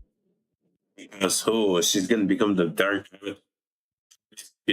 actual Avatar. But I also love the animation of the running of these cat monkeys. The way their back legs throw themselves so far forward ahead of their front legs, taking these huge bounds. It's good stuff. Next, we see these masked assailants fighting Jay. They all have these white masks with blue markings. They look kind of vaguely familiar to me, sort of reminiscent of the Water Tribe wolf helmets in the original show, but I think they're just their own thing. The markings feel like spirit markings, maybe a little reminiscent of the ocean spirit from season 1 of The Last Airbender, but clearly it is a designator of a specific gang, and my inclination is that they are one of the groups trying to hunt down Pavi. I think the action choreography here is really smooth. Jay controls the spear and then hits his attacker with a nice air attack. Next, we see a glowing red scene as Pavi earthbends with Nisha fallen on the ground behind her, protecting her sister. I anticipate. You can also see some folks in the distance watching from the rooftops. I really like seeing Pavi's earthbending technique here. More assailants from this masked gang. This one has a long blue blade and is a firebender. They also seem to be attacking a younger airbender that we don't know anything about yet. This transitions into a shot of another older bearded airbender who airbend twirls to fend away a fireball. Pretty cool animation here. So it clearly seems as though though this masked gang is specifically attacking a group of airbenders. Next, we see another of them pick up a sword and attack Jay. Next, a great shot of Pavi and Nisha earthbending in tandem, the first confirmation that Nisha is also a bender, though we also still have only seen Pavi earthbend. It will be interesting to see what her experience is with the other elements at this point. Is it going to be like the original show where she has to learn all of the other elements? Will she be a little more experienced like Korra was? Somewhere in between. Eager to see it. Next, a pretty outstanding set piece of Jay sort of air skateboarding through a collapsing tunnel carrying someone on his back. It looks like some airbenders use these like full-on hoverboard things, which I think is a pretty cool evolution. They used to use air gliders and then wingsuits. This is fun. A quick shot of Pavi earthbending in a storm before another really interesting shot, some kind of desert motorcycle gang racing towards what is definitely a group of sky bison in the distance. A few things here. One, I thought this maybe would be the masked gang we saw earlier, but the brief glimpses of their armor on the motorcycles seems to show a very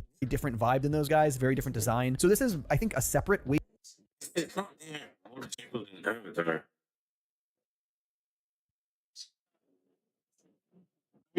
Always advancing. What do I mean by since when? Like, bitchy. Gods are always advancing.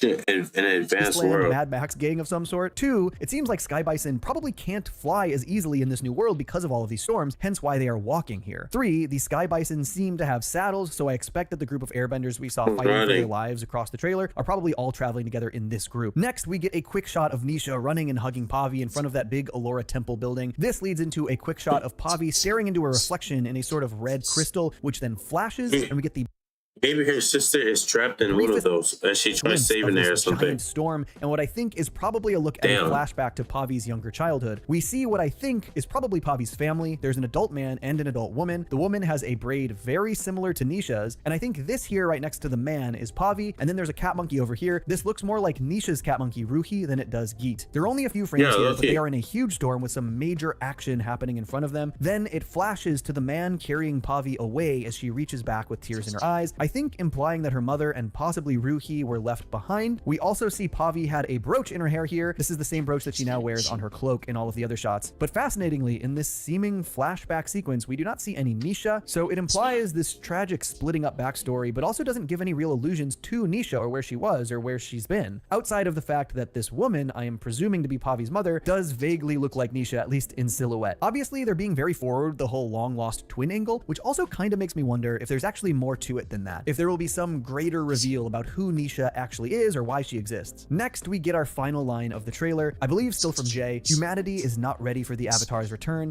and yet it's the one thing this world needs most. This line obviously also is very reminiscent of the last Airbender's intro. When the world needed him most, he vanished. I wonder if this will actually be part of the intro sequence for this show. We hear this line over a shot of Pavi riding Geet past some trees. Then we see a shot of her pushing through some similar trees, coming across something that seems to be burning in front of her. There are embers floating here. I think this might be around the time she meets Nisha. The locations have a very similar color palette, and the background of that shot is also filled with these same kinds of trees, so I think these all connect. And then there's this last shot. It's Pavi and Geet standing on a huge balcony overlooking Elora as an absolutely enormous storm encroaches, like a storm that looks like a mountain.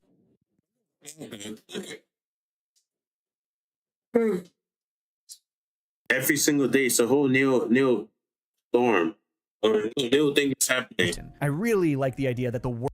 How are people even surviving? There's only 7 safe areas, or I don't know. And how is there 7, 8 safe areas? The world itself is such a dangerous and scary aspect of the series. Like, how does the Avatar fight a mountain storm? I want to find out. Yeah, real shit. All right, they're gonna use airbending. Just like literally, it's not that hard. Actually, kinda is. Didn't and did she fight one? He didn't really fight one. It was striking. He was like moving or something like that. Then the path for his boat thing. It's basically flying ship. He was literally go. Where Taka? Oh shit! I spoiled it. My fault. My bad, guys. It was an accident. Full shot is this ominous sequence where from this sort of courtyard looking thing rises some kind of red and black glowing spirit, and obviously the connection everybody is drawing here is Vaatu, and it does visually allude to him. The diamond and the color scheme, not to mention the sort of droning boing noise that comes with it, sounds very reminiscent of his like spirit beam. Okay, let's talk about this though. Vaatu is the last villain I expected them to revisit, but honestly I think there is some real potential here. Given the sort of mysterious circumstances surrounding Pavi and Nisha's whole twin existence, it feels like it could pretty... She's probably going to possess her. She's going to become Dark Avatar. So one of them dies or ends up... something else happens to them. Gonna corrupt her. directly tie to the Rava/Vaatu lore. I know I'm not the first person to speculate about this, but I do have a lot of specifics I want to get into. Because honestly, as much as I love those beginnings episodes of Korra, I think the place they land with the Rava and Vaatu lore kind of missed the mark. They're initially portrayed as these two eternal beings always keeping each other in check, but then the show moves on to portray one as all good and one as all evil. It would be really interesting if the show sort of revisited and reevaluated that idea of Rava and Vaatu, and instead landed on an actually balanced solution like they were initially portrayed. You know, you cannot have darkness without light, you cannot have light without darkness, that kind of thing. And the fact that the series logline pinpoints that part of the show is digging into Pavi and Nisha's mysterious origins definitely lends to this idea, in my opinion. The brief flashback, not including Nisha, actually has me questioning Nisha's origin entirely, but there's a lot to speculate about here. But let's dig into the Legend of Korra and see what could come out of that in regards to Rava and Vaatu. Hear me out. In Korra Season 2, after Rava is destroyed, Korra manages to find and rescue Rava from within Vaatu, right? She like pulls him right out of him and then spirit bends Vaatu away. But this all implies that neither Rava nor Vaatu can ever fully be destroyed, right? We thought Rava was destroyed, but she existed within Vaatu. The other will always exist within the other one, right? So with that in mind, doesn't that mean for the first time in the history of the Avatar cycle, both Rava and Vaatu exist within the Avatar right now? The previous 10,000 years from Wan to Korra, Vaatu was trapped in this spirit tree. But now, theoretically, Vaatu is within Rava and Rava is connected to the Avatar. So with the Avatar cycle continuing, maybe that changes how the Avatar cycle renews this time around. Maybe both Rava and Vaatu are pushed through to the next Avatar. Is that why there are twins here? Is one connected to Rava and the other Vaatu? Does this only happen because they're twins and they split up as they were born? Are they even twins? Are they actually just like two halves of the same person or the same spirit or the same being? Also, I'm just curious, what conclusion could they draw by re-exploring this, if that is in fact what they're doing? I'd love that if this is the angle they're taking, that through Pavi and Nisha, they like reevaluate the more black and white idea that light good, dark bad, that both actually need to exist. Honestly, the coolest way they could subvert this would be to reveal that yes, both Pavi and Nisha are connected to Rava and Vaatu, but Pavi, the one that we have followed as the Avatar for the series, is actually the one connected to Vaatu, forcing everyone to reevaluate their preconceptions of these spirit connections. In a way, it's sort of a little bit like the last Airbender's masterpiece episode, The Storm, when we learn that in their backstories that we had yet to see, our hero, Aang, did the dishonorable thing by abandoning the air nomads, where our villain at the time, Zuko, did the honorable thing by standing up for innocent people within the Fire Nation army, and his father then punished him for it. So our good guy did something bad in his past, our bad guy did something good in his past, and those were the things that led them on their paths to be our hero and villain, sort of saying that our destinies are not predetermined and that there are nuances to our histories, and having a main character have to reconcile with being connected to like a he's not wrong. It would be so tough if we're basically the ones who were following and voting for the evil person. She's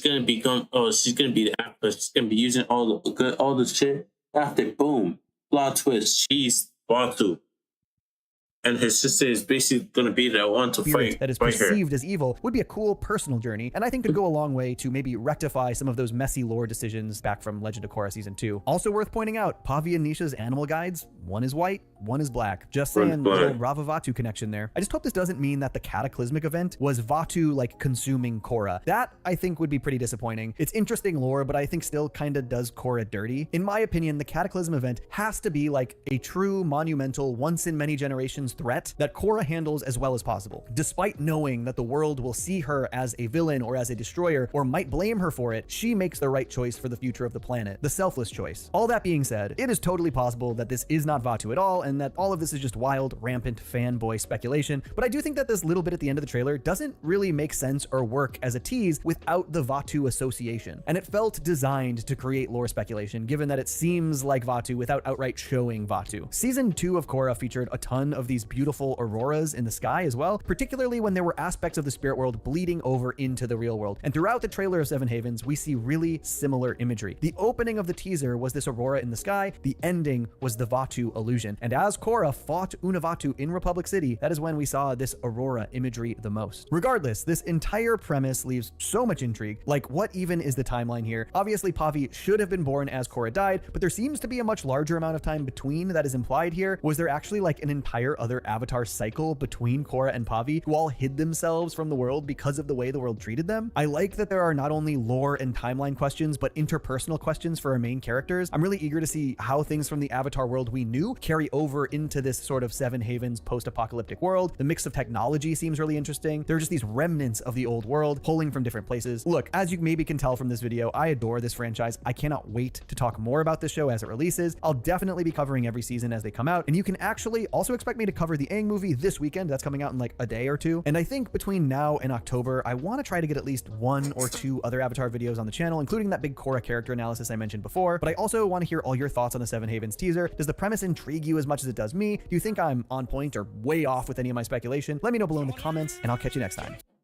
Yo, damn, like just imagine it's one, you're basically following the evil guy the whole entire time. Yeah, well, they're not actually evil, they're just misunderstood. That's the word people love using these days. It's actually gonna be crazy. But yeah, this is the last one I'm watching.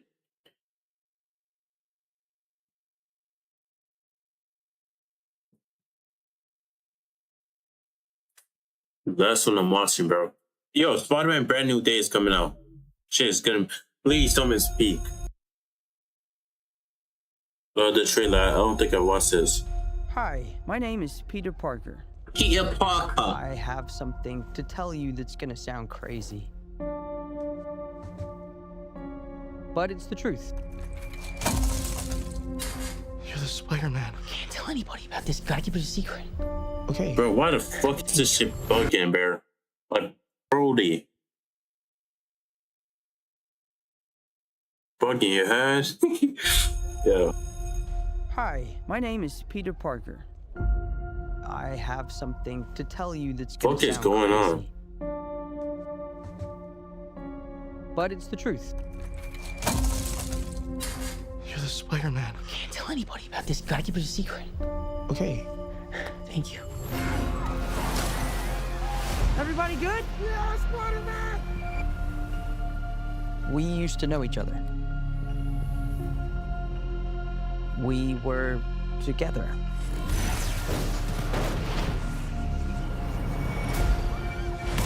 But something bad was gonna happen. Me. And the only way to stop it was to do the hard thing. You're gonna forget who I am. What? What are you talking about? I'm gonna come and find you. And I'll explain everything. You better. I love you. I love you. Just wait and tell me when you see me again. My name is Peter Parker, and I would like a coffee. Is there anything else? Your number. Maybe I'll never read this to you. No. Yeah. Maybe I'm just writing this.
And maybe that's my responsibility, to live alone with the truth. Because I'm not just Peter Parker. I'm Spider-Man. Spider-Man. We're faced with a threat that can be anyone. You sure you want to do this, Scorpion? You think I'm Scorpion? Yeah, isn't that what you are? Like,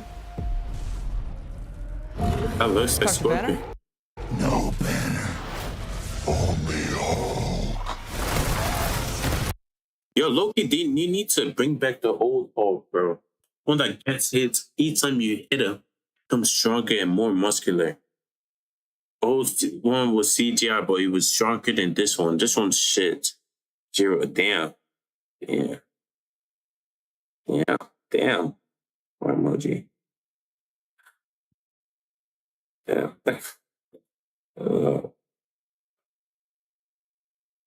On to next.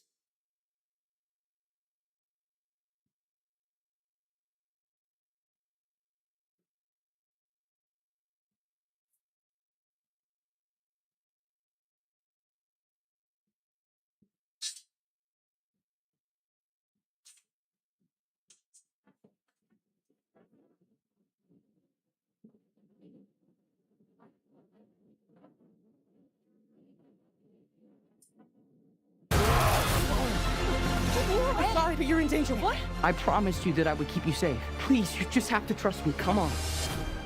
Fine. You're the only one who can sense it. Hey, can we do this? We even are these. Fine. You got samurais? You're the only one who can sense it. Since when? Yo, see, they know his face. He needs to kill them, all of them. Or we have to go.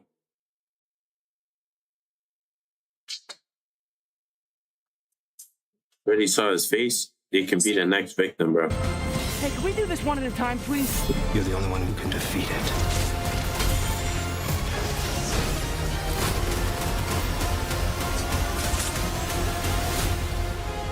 Damn. Wait, what the heck was that?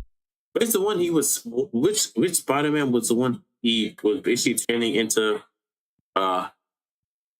Spider? Did this one still? The guy got electricity punch from... Oh, what's that guy's name? Miles. The Spidey Tracker app says that Spider-Man is in the direct vicinity. Oh yeah? No way, that's crazy.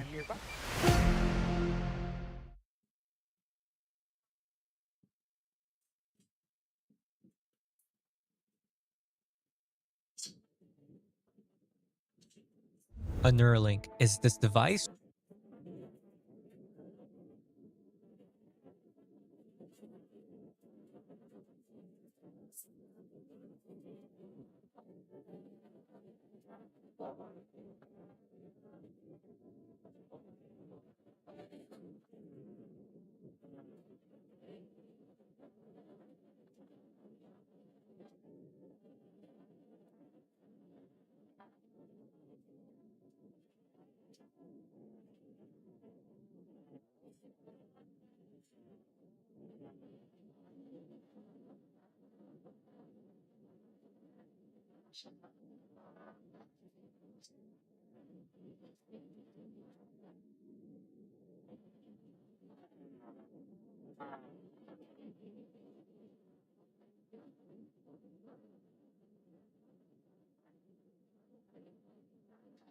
drilled into your skull and connects with your brain. Scientists have recently fully automated the surgery and have started the next phase, making it into an actual product, which begs the question, how close are we from doing this? It's just me thinking about wherever I want it to go. To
This. Today, we're going to compare the 11 sectors of daily life, from education to entertainment, to figure out just how close reality is to cyberpunk, starting with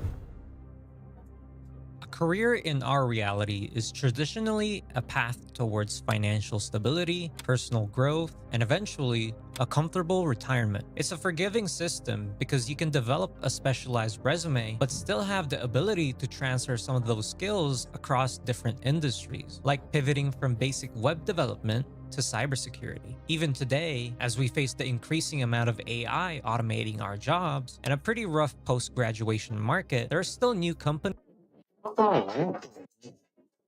It's becoming cyberpunk, bro. I need it. I'm not paying attention. After watching that video, I knew karma was gonna hit me. But yeah, it is becoming cyberpunk because all this billionaire bitch are basically on some weird shit. Nestie's always, fucking up people in Africa and fucking up water and shit. These niggas want you dead and want more money for themselves, Elon Musk and all these other billionaires. Niggas are begging for the fucking Epstein files and shit. And go like these, please, Daddy Epstein, please, can I join the Epstein?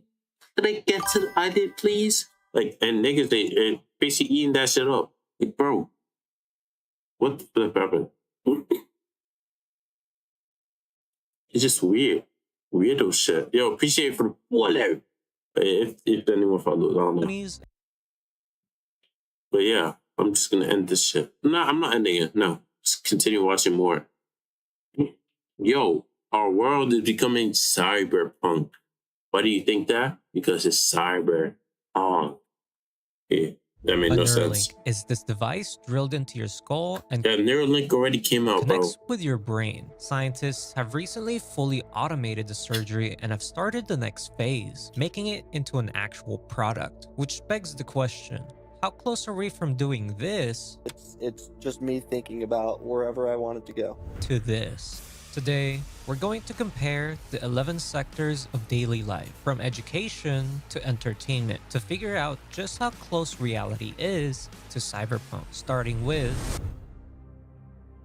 a career in our reality is traditionally a path towards financial stability, personal growth, and eventually a comfortable retirement. It's a forgiving system because you can develop a specialized resume but still have the ability to transfer some of those skills across different industries, like pivoting from basic web development to cybersecurity. Even today, as we face the increasing amount of AI automating our jobs and a pretty rough post-graduation market, there are still new companies and opportunities that are constantly emerging, allowing for people to have a stable source of jobs. But in Night City, the very definition of a career has been thrown away. For the average person, living job to job is normal, with gangs asking for protection fees or straight up robbing you. People are forced into this gig economy, taking whatever they can get, bouncing at a club by night and working at a kitchen by day. Many also turn to working with mercenary crews like David Martinez in Cyberpunk Edgerunners or V in Cyberpunk 2077. Even if you manage to bypass the massive barrier to entry to landing a corporate career, the reality is just in a different shade. Instead of gangs, you now have other coworkers trying to climb the corporate ladder, even if it means screwing you over. Workers are subjected to surveillance that constantly monitors their performance 24/7. The hours are brutal, incentives are given, but can be snatched away on a whim. And if you fail to keep up with demands, you're instantly fired.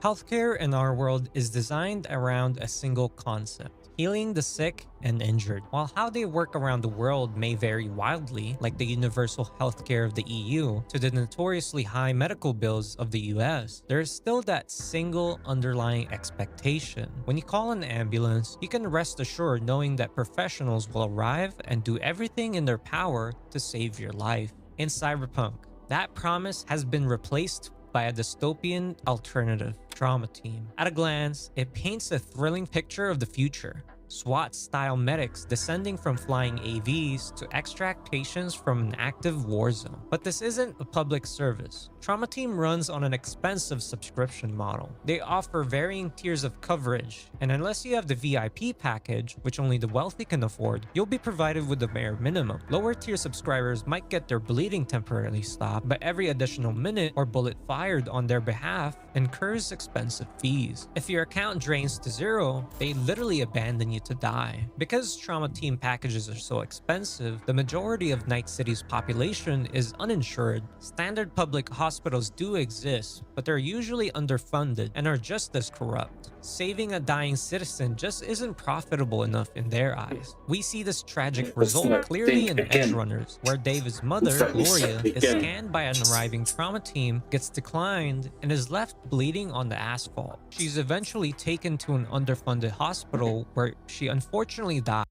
Yeah, okay, Loki, she was basically a bootleg scav. She was just something like a scav, but not a scav at the same time. She was not officially one of the scavengers, because scavengers, from the theory I heard, was literally scavengers are basically human beings.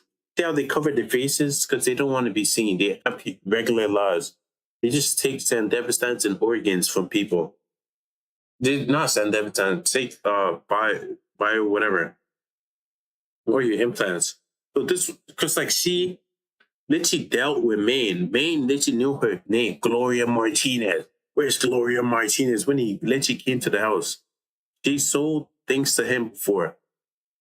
And she sold, and literally David is in a prestigious school.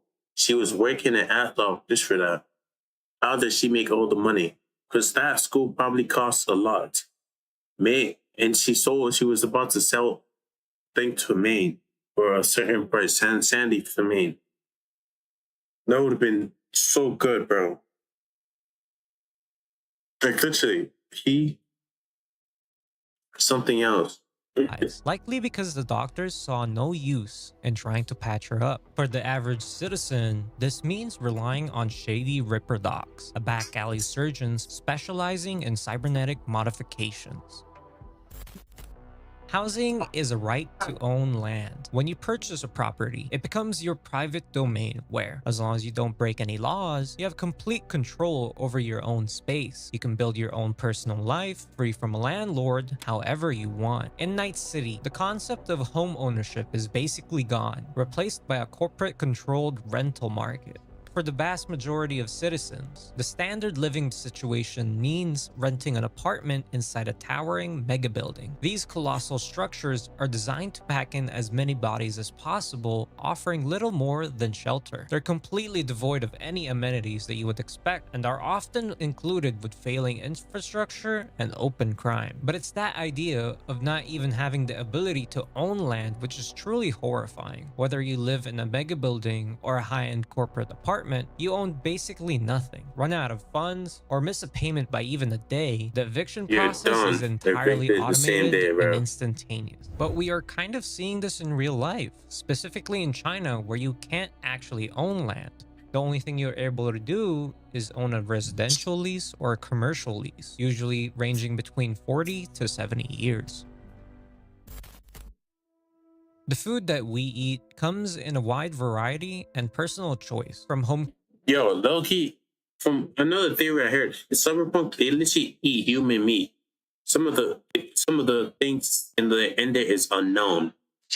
Cook meals to diners and fast food restaurants, the ability to cook and flavor our food exactly how we want it in itself is a form of freedom. This freedom is because of the simple fact that fresh, raw ingredients are readily available at our local markets. But yeah, in Night City, as you might have guessed, this has also been stripped. Due to the ecological collapse of the world that nearly wiped out all natural livestock and agriculture, real food is functionally dead. In Cyberpunk, they instead instead eat heavily processed synthetic substitutes. Every street vended burger or burrito is constructed from SCOP, which stands for single cell organic protein. It was engineered to mimic the texture and taste of real meat, but without any of the flavor. Genuine beef, fresh fruit, and natural fish are considered luxuries, reserved only for the corporate executives who own and control the few remaining farms and gardens of Night City. The mega buildings that we were just talking about earlier don't even come with their own kitchens. Most apartments only have vending machines dispensing pre-packaged, mass-produced meals made by monopolies like All Foods. Because these mega corporations own the entire supply chain, they basically get to dictate your diet. If All Food decides to discontinue a specific meal, you simply never get to eat it again. While this synthetic diet is a logical conclusion to Night City's dying ecosystem, and in some ways it does mirror our reality, reflecting the rise of ultra-processed food and the expanding normalization of microwave meals.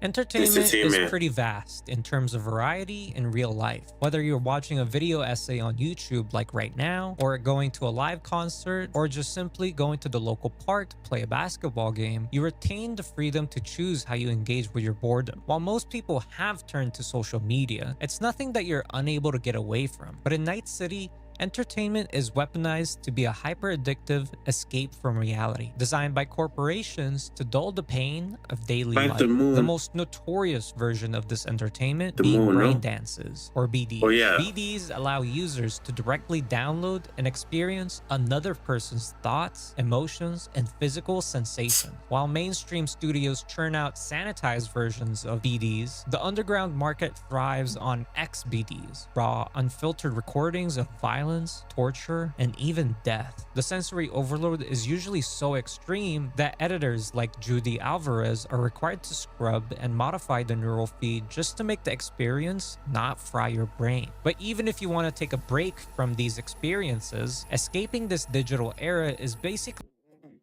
too much. Stripper, or probably stripper, poker. It's like guys, girls, everything. Impossible. The city itself is literally. Yeah, I'm saying it from experience. I accidentally did it in the game. It was a little accident. I look, you did it with both. I can't even lie to you. Played the whole game. The game was so fire. Hypersexualized, aggressive ads. Everything sexual. Wherever you look. While traditional sports like boxing and basketball still technically exist, most citizens simply lack the time or energy for any type of physical hobby. Instead, they jack into BDs to numb their brains, which is basically the equivalent. Yeah, that Stephen guy. Fuck that bitch. Hobby. Instead, they jack into this nigga. Fuck this guy. This is the same guy. This Stephen guy. Guy, you pay him 30K. Tell me why. My guy literally sets you up, takes you to a fucking scavenger, whatever area, and you have to fight your way out of it. Because they try taking your whole everything. Which they kind of take off your clothes and everything, leave you in some bathtub. Basically are like a toy.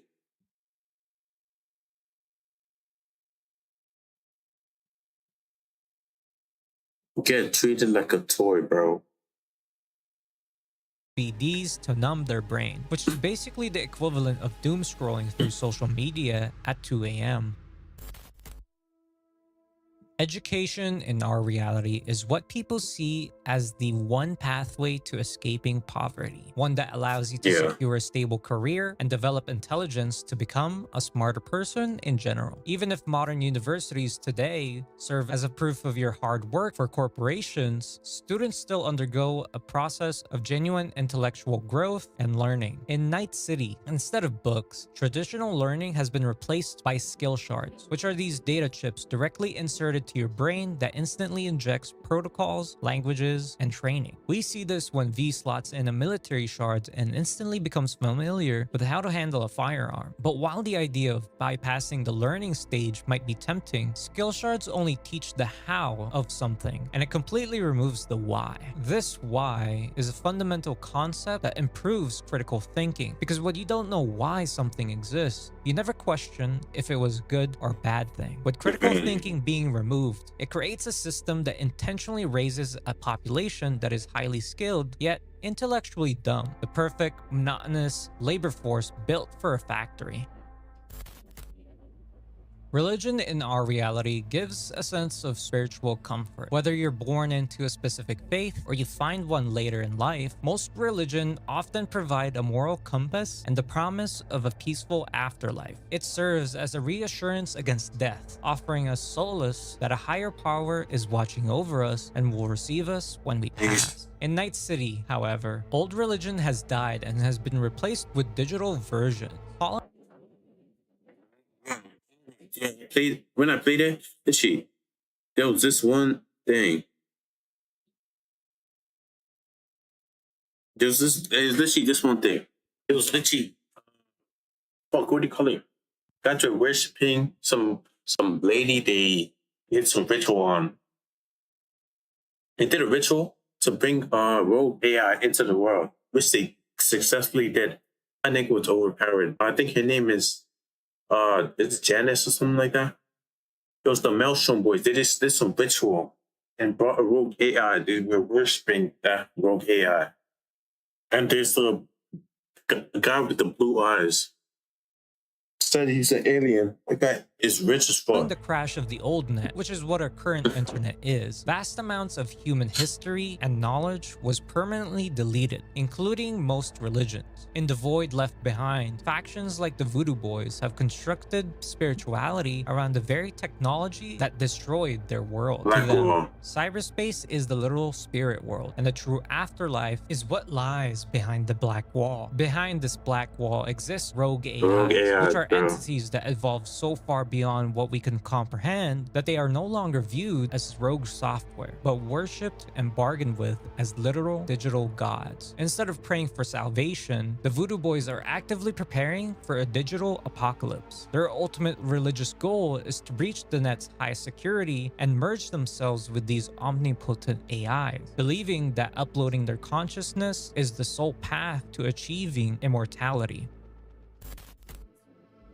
Nature is a special part of daily life, offering a peaceful place where we can breathe fresh air and reconnect with the earth. In Night City, you won't find much nature on a day-to-day basis. The city itself is isolated by this thing called the Badlands, a sprawling, toxic desert plagued by acid rain, chemicals, and massive tons of landfills. The birds of the region have been completely eradicated, and it's safe to say that no wildlife survives outside of Night City. For the average citizen, seeing flora is basically impossible. The only realistic places you'd find them would be in corporate plazas or private penthouses of mega towers. It's a bleak outlook of the future, a timeline where the planet has been so thoroughly poisoned that the very concept of nature is reserved only for the elite.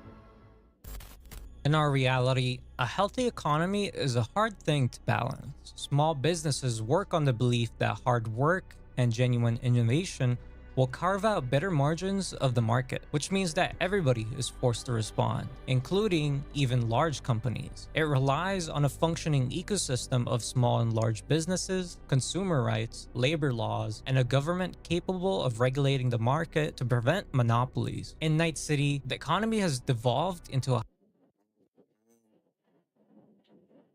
to basically make it like all the corpos, the rich people, stay up there and do whatever they do. Do some illegal shit.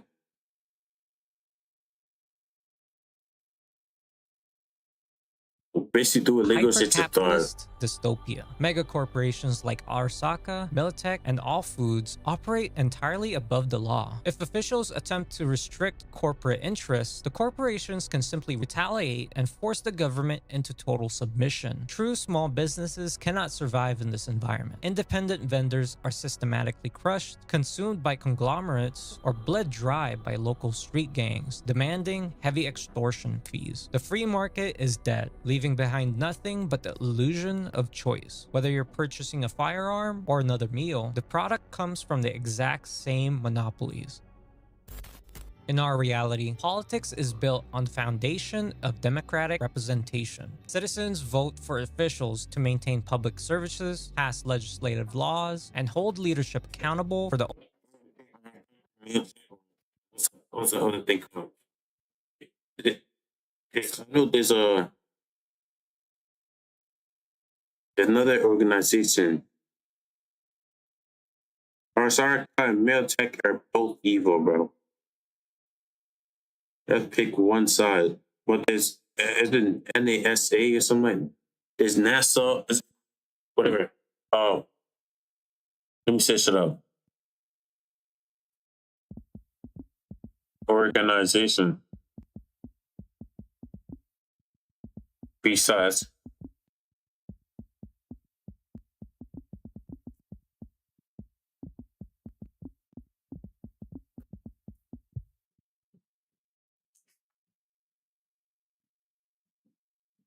The Biotechnica, Data, Night Corp, whatever this, Kang Tao.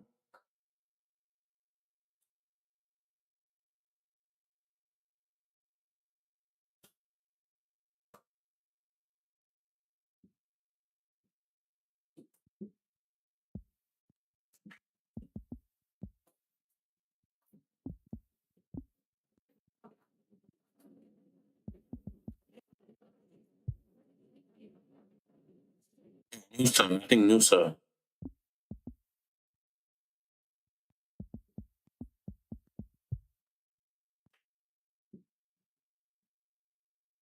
The new United States of America.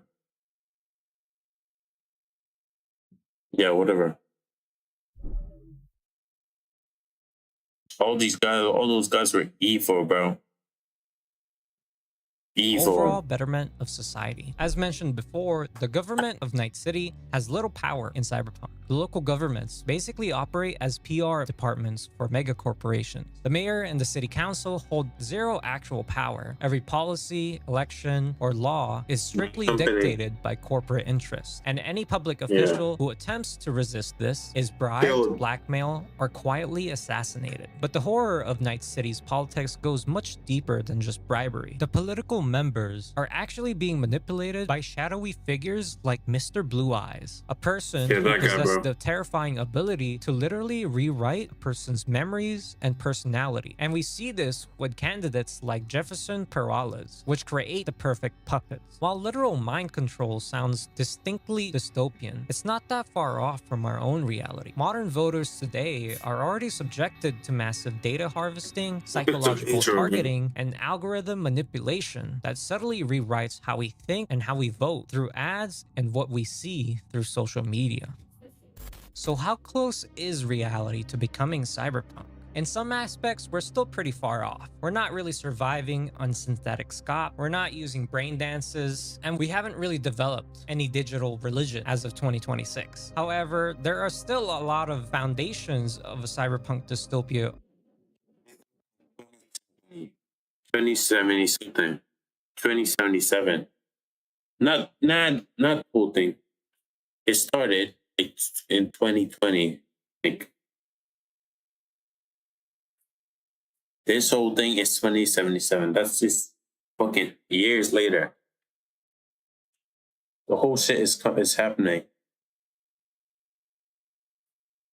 It's going to happen. No matter how we like it or not.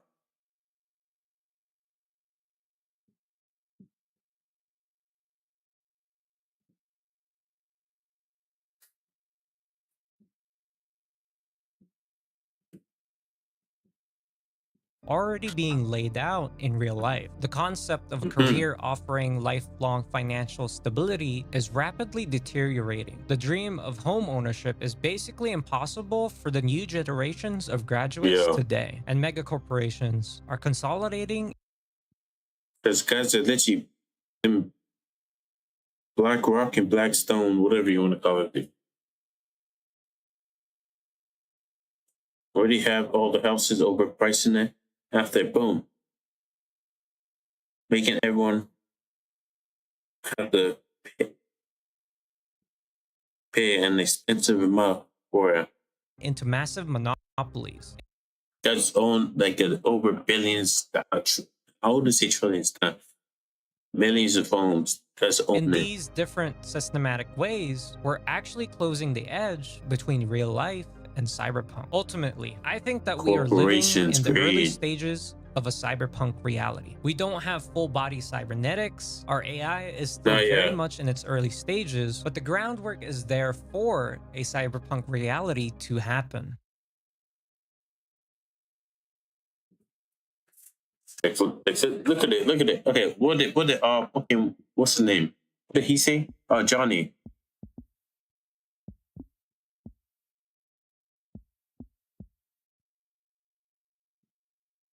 His speech about fucking corporations. I don't know if this is it. Okay, I'll tell you why I want to destroy Arasaka, but I'll only tell you once. Want to hear it? All right. I saw a corpse strip farmers of water, and eventually of land. Saw them transform Night City into a machine fueled by people's crushed spirits, broken dreams, and emptied pockets.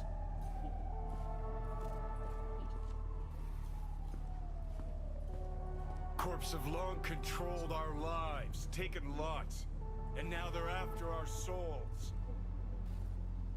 Might be right. Can't really argue with you there. V, I've declared war not because capitalism's a thorn in my side or out of nostalgia for an America gone by. This war's a people's war against a system that spiraled out of our control. It's a war against the fucking forces of entropy. Understand? Do whatever it takes to stop them, defeat them, gut them. If I gotta kill, I'll kill. If I need your body, I'll fucking take it. Fucking hell. You still don't see it, but you will one day.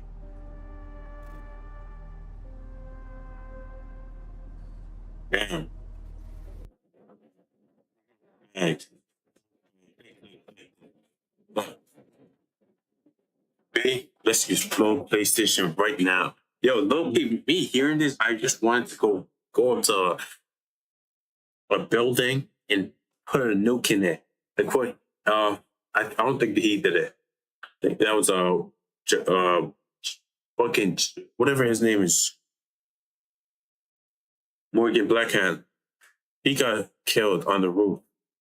Morgan Blackhand actually he nuked the place and after he was about to leave. Morgan Blackhand, I think, yeah. Okay, let's explode PlayStation right now. Go to the headquarters and destroy all the servers. You still don't see it, but you will one day. Oh no, I see it. Yeah, after the data center and there's still a family's home. But niggas are pussies these days, bro. They won't get everything, but don't want to do shit to get it. It's actually crazy. Actually,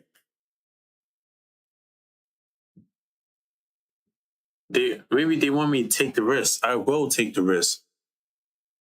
RAM prices are high. Thanks to AI. One, everything going up. When are people gonna do some shit about it? Never. People are just gonna stay there and complain. Oh, we're gonna do this. We're gonna do that. You're not doing jack shit. Remember.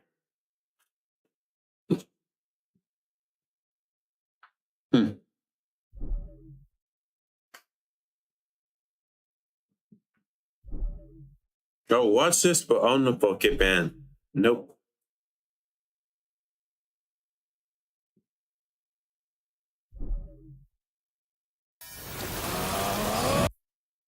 Yo, look at, should I watch this? Yo, it's kind of late. The Mandem might have to do what the Mandem. Yo, let's see this. Mars, Avengers, Doomsday.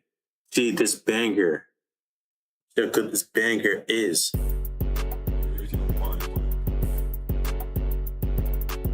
Hey, No, let me. Hey, hey. I just went up in a car.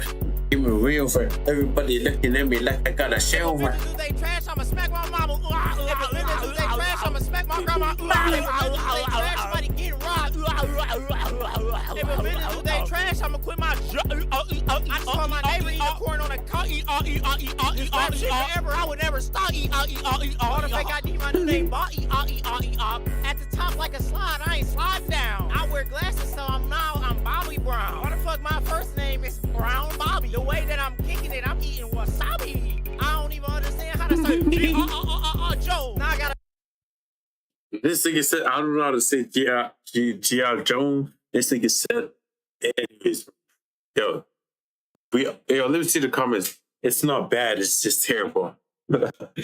Yo, deleting this in 5 hours. Can't have. That's on my reputation. Yes, yeah, it's actually golden, bro. Your mouth is fire. I'm drinking at the screen. I'm throwing the drink at the screen. If this isn't on the official soundtrack, a drink at the screen, okay? It's hard as hell. Just like all his songs, hard to hear. You don't know real music. Yo, I don't know real music too. This shit's a banger.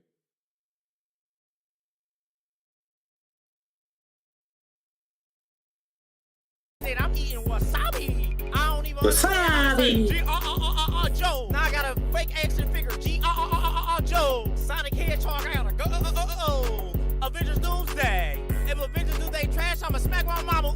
If Avengers do they trash, I'ma smack my grandma. If Avengers do they trash, somebody getting robbed. If Avengers do they trash, I'ma quit my job. I my neighbor eat a corn on a car. This shit forever, I would never stop. All the fake ID, my new name, bought. Hey man, December 18th. Yeah. That bitch ass. Just know I'm mad. Alrighty, I'm out. Yeah.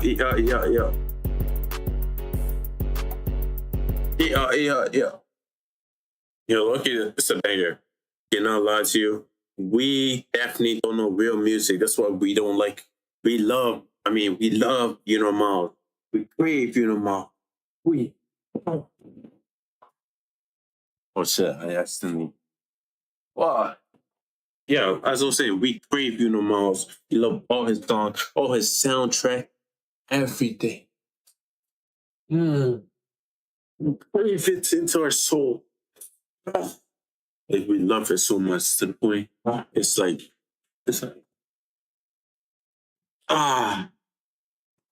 yeah, it's like something we've never heard before. Like, god damn. Yeah.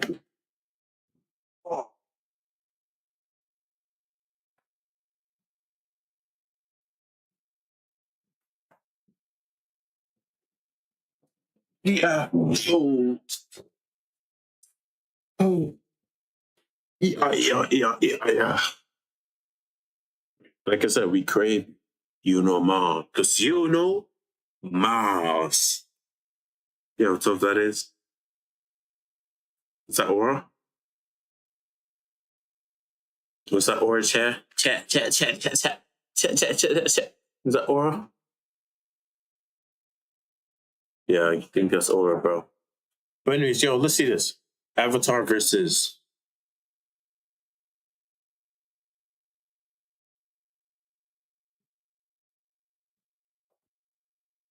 That's Get of a Touch. Isn't that water?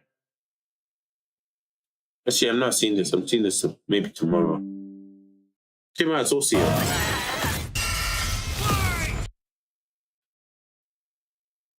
Yeah.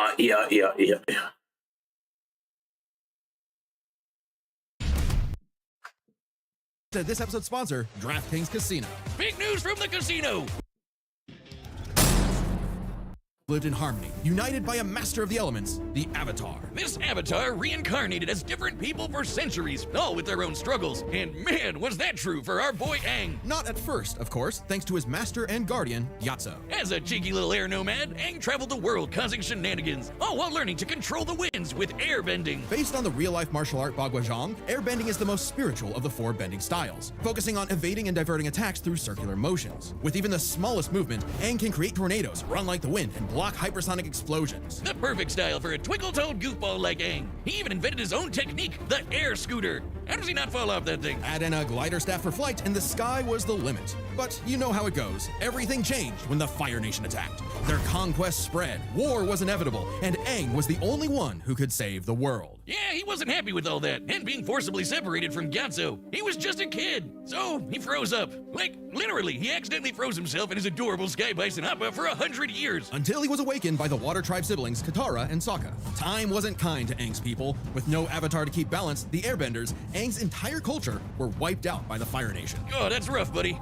But Aang took the wake-up call to heart. As the Avatar, it's Aang's duty to understand the world's people, learning their cultures, their sadness, joy, and humanity. And what better way to do that than learning how they kick ass? From the Northern Water Tribe and his twin Grush, Aang learned waterbending. Themed around fluid Tai Chi movements, this style controls liquid in all forms to freeze targets, create water whips, and even cut through steel. Learning earthbending was way tougher, but Aang's friend Toph taught him to stop being a wimpy pushover. Now he can armor himself in stone, move the terrain of entire cities, and fight blind with a sonar-style seismic sense. Earthbending is themed around the steady stances of Hung Quan Kung Fu, waiting for the right moment to strike head-on. There was a lot to learn, but even with the world at stake and this moody hothead on his tail, Aang had fun doing it. Who could forget the adventures penguin sledding, going through the bending bayous, and living in Ba Sing Se, the city where no wars ever happened. Yet across his journey, one power eluded Aang, the Avatar state, an enhanced mode of being that came to him in moments of peril. Sure, if Aang dies in it, the Avatar cycle ends permanently, but who cares?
It gives you enough power to wipe out a whole Navy fleet. Come on, Boomstick. The Avatar state is more than just a power amp. Jocelyn, how long have you been standing there? I've been here the whole time. I lurk where all Avatar talk is. Through the cosmic power of the Avatars before him and the ancient spirit Rava, Aang gains the knowledge and experience of all previous Avatars, greatly expanding his bending options. Lava bending from Avatar Roku, sonic shouts from Avatar Yang Chen, and even more are theoretically available to him through their memories. Oh, I get it. You can't just grind your way to controlling the Avatar state. Right. If Aang wanted to stop Fire Lord Ozai, he needed something else. He needed onion banana juice.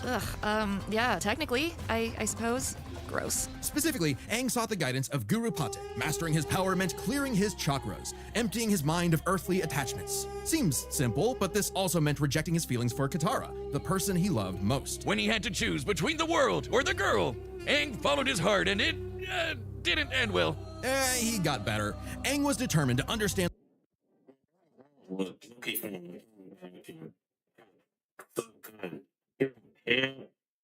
Damn. My name is Cool The world's on something like even the that. enemy Fire Nation. Something he accomplished thanks to the redeemed Prince Zuko, the Sun Warriors. And these two honking dragons? Aang was scared of firebending, but it's totally awesome. It's not just about burning and blowing shit up. Okay, well it is, but there's so much more to it. Formed from the explosive movements of Shaolin Kung Fu, firebending controls all manner of heat. And through the teachings of fire and water, he can redirect lightning bending, a burst of atmospheric discharge shot at over 200,000 miles per hour. Iroh, the best uncle ever, used his techniques to redirect natural lightning. So you know it's the real deal. Not crazy enough? At his peak, Aang surpassed benders who could throw buildings, melt stone, and hold up this gigantic library solo. Whooping Ozai's butt should be no problem, right? Not exactly. You see, the air nomads were pacifists who believed in the value of life above. Not pacifist, bro. Everyone will be bowing and sucking all their meats, bro. Can't lie to you. Did you see Tarka, bro? Airbenders back in the day were also pacifists.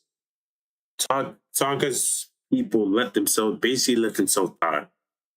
Niggas were moving, if Tarka was moving crazy, just imagine all of them fought back and actually decided, fuck this shit. Let me move like this nigga right here. Go kill all these guys. It would have been crazy. They basically used what's that beam called? Special beam cannon, like what Piccolo done. They just go boom to your heart. You're turned to a pack. They can boost the speed and all this sort of thing. Just imagine all the airbenders could do that. You know how crazy that would be? Yo, thank you for the follow, Mac. Okay, boy. Okay, bro. Say Mayu, Mayu, Nome. Hey, let's say your name.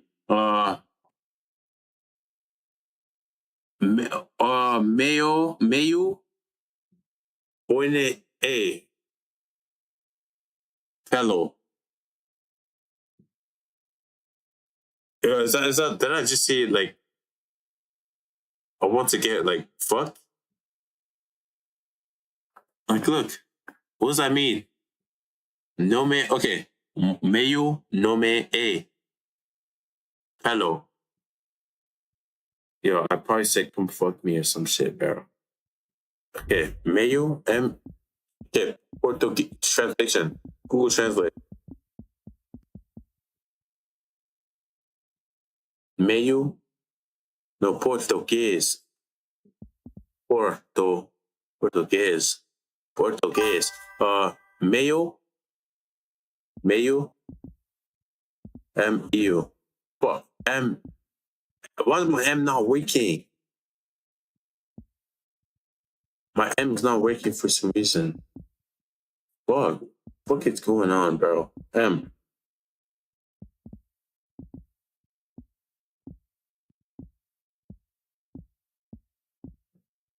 Okay, M.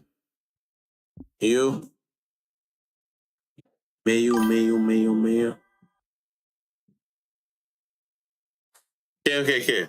Say me. No me. No me. Ome. No me. Okay. Ome. O-M-E. Fuck, what are my days? I think my brain is kind of not braining. Ome. Okay, Omeo. Is it Bone? Fuck, no. I literally had it. Bone A. It's no me A. No me A.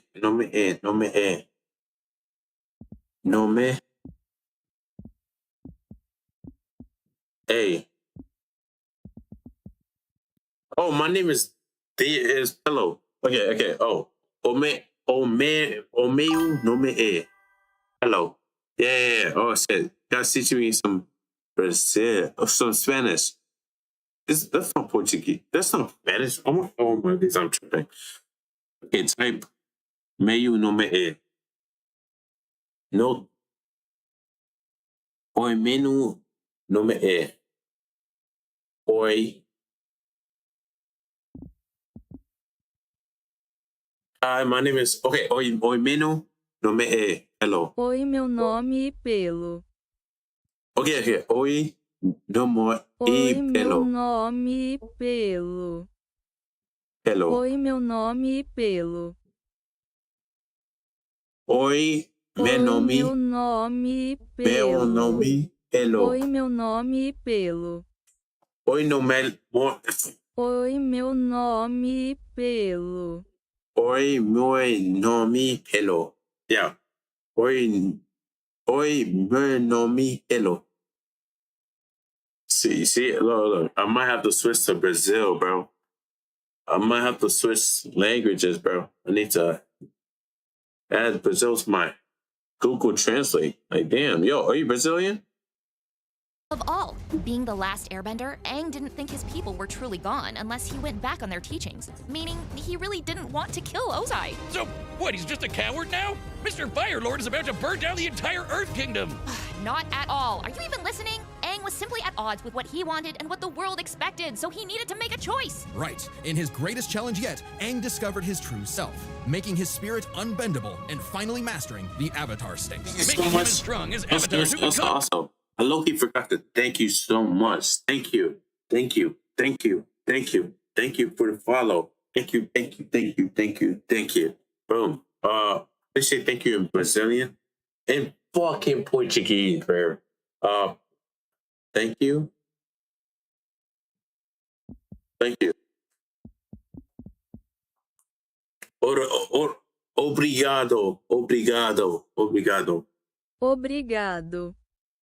Obrigado. Obrigado. See? I'm looking tough at it. Obrigado.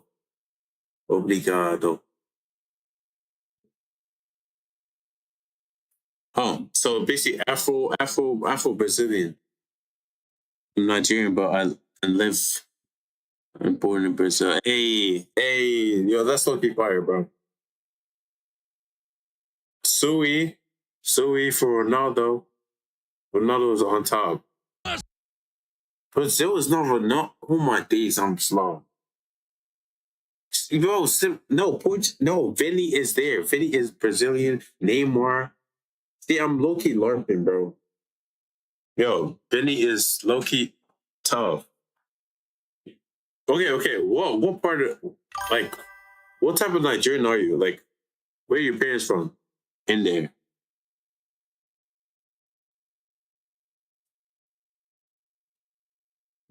You're Nigerian? Yo, low-key twin. I'm Nigerian too. Or in Avatar Kyoshi's case, a new island. As in, she broke off nearly 30 square miles of a peninsula to form a new...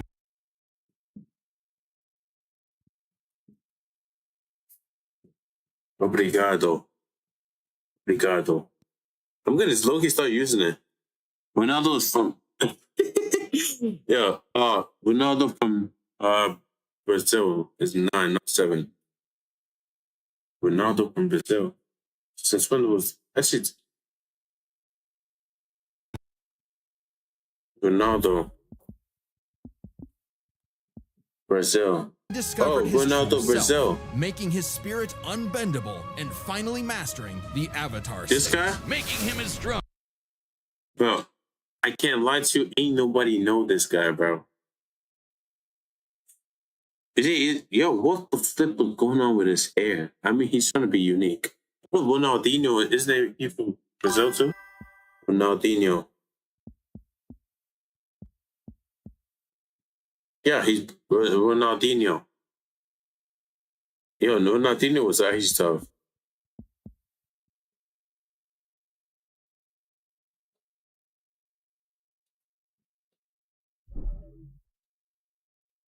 It was low-key comp. I can't even lie to you. No, he's from Abuja. Isn't that like the capital? Yo, I swear that's the capital of Nigeria. I swear. Yeah, is it? Yeah, it is. As avatars who Have you been there? Yo, you should low-key go there sometime. I have a friend that's there right now. hurricanes, tsunamis, and volcanic eruptions. Or in Avatar Kyoshi's case, a new island.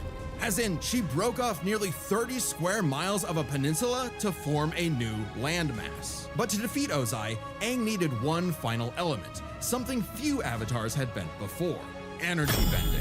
Not the easiest thing to do, but Aang totally overwhelmed Ozai, severing the tyrant's connection to fire and stopping his invasion, all while keeping his no-kill run intact. The ultimate FU to this warlord's ideology. Now that the Fire Nation had cooled off, Aang led a new era of peace with the United Republic of Nations, a place where all people could prosper and where a new generation and a new avatar would take the reins. He even got hitched with Katara. Take that, Zutara shippers! I will end you. For all his doubts, Aang fulfilled the Avatar's destiny and then some, and he did it in a way that was true to who he was. Because before being the Avatar, or even an airbender, the greatest thing he could ever be was himself. All in a day's work for a free, fun-loving kid.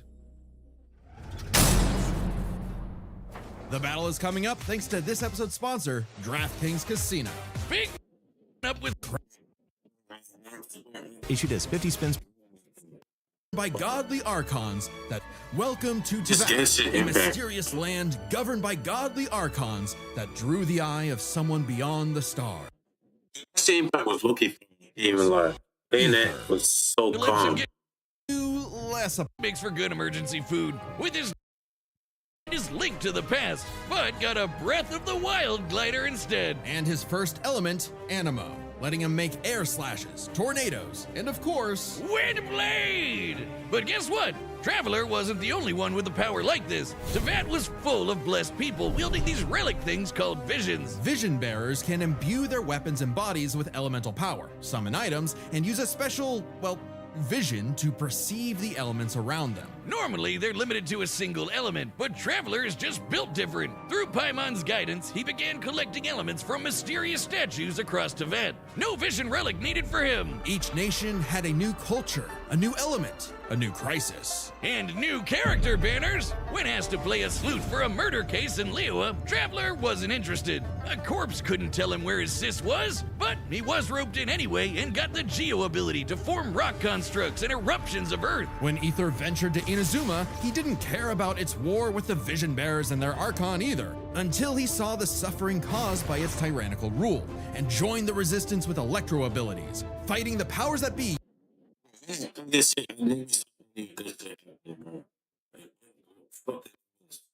everything. You should, like I said before, you should travel to Nigeria or Niger, whatever you want to call it. You should travel there at least once in your life. Like, bitch, it's actually fun. The food, everything. Let's go there.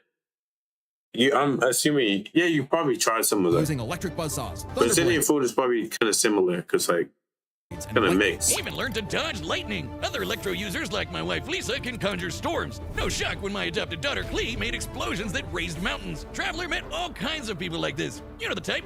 Twinks. Yeah, Teyvat has its own laws, Boomstick. Many Twinks being one of them. Maybe 2 or 3 of them, actually.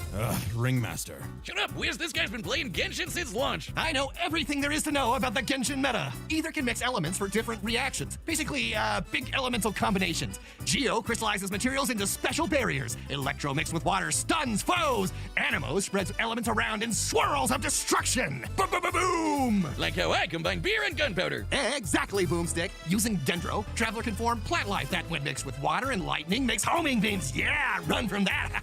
With enough clever thinking and artifact farming, you can combine anything in Genshin. Okay, we get it. Go lose another 50-50, you whale. I'll show you a whale. Drop one on your lap next time you're not looking. In Sumeru, Traveler later beat Scaramouche, that edgy catboy with multiple elements at his fingertips, all in a time loop that got repeated 168 times. Speaking of time, Aether had control of more than just his own future. Teyvat's fate fundamentally changed in ways small and grand, all through his unending willpower. Because the Traveler was a descender, someone unbound by the land's destiny. Even this big tree that records all of the world's events had no idea he existed. Like when he helped defy the judgment of a biblical flood in Fontaine, where he mastered Hydro for his best Cuphead impression with water bullets. Heck, a dinosaur chose not to blow up the world just because Paimon and Traveler befriended it. If that wasn't cool enough, Traveler can, unrelated, turn into a dinosaur. Hell yeah! Yo, look at him. Wonder if I could get a dinosaur on my Genshin team. Through these legally distinct Pokemon, Aether can fly, dig through the earth, or charge foes like a giraffe Jurassic Bull. He traveled across the land, searching far and wide, and finally stopped swinging that one-star dull blade. Instead, picking up the prototype Rancor, which he wields like a beast thanks to the Swordmaster Skirk and several straight days of training. What a grind set! Still, Traveler Sis kept eluding him, choosing to hang in the shadows with these Gluminati folk. A group from Conria, the nation cursed by the gods for messing with the Abyss. Unbeknownst to Ether, his sister had already traveled to Vat in a journey that mirrored his own. And at the end, she found... Well, we don't really know. Not yet, at least. But whatever it is got her to side with the creepy villains. Plot twist! Eventually, Ether reached the nation of Natlan to fight in its never-ending war with the Abyss. He gained the Pyro element, learning to launch fireballs and explosions combined of flame with lightning. He didn't just dabble in fancy pyrotechnics. By connecting with the people there, Traveler achieved Night Soul's Blessing, a power-up state fueled by primordial element juice, strong enough to make a blade of fire hundreds of feet long. Hell yeah, that's strong enough to... Let's see, Quero,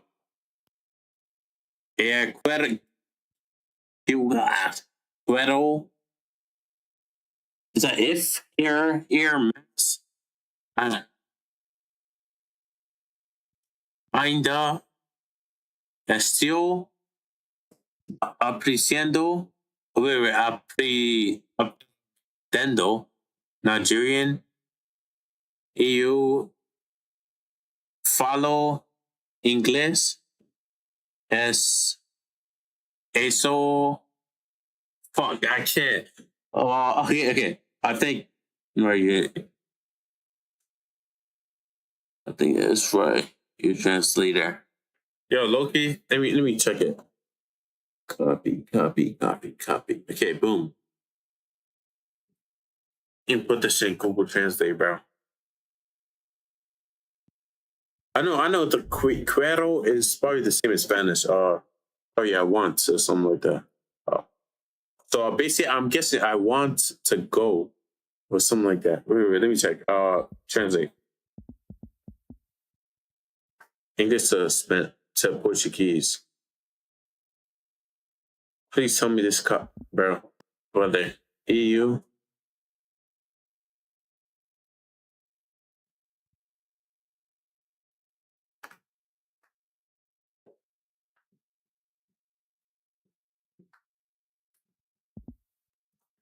In the wrong place. I want,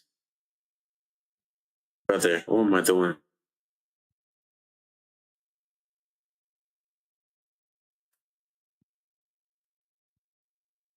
Let me see this. Okay, Gretel. Werski, what am I doing? Okay. No, keep it.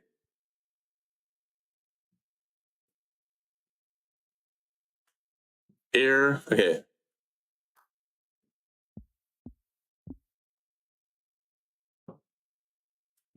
What else is there? Air mass.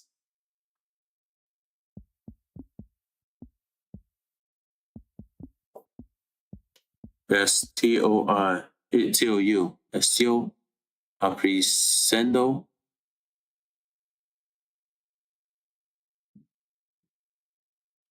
Aprendendo. APRENDO.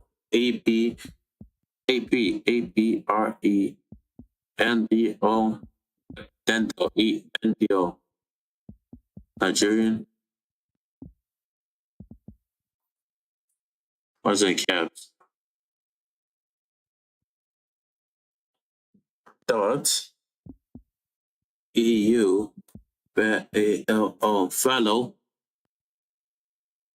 English, that's English. ESOUMPOUUINO.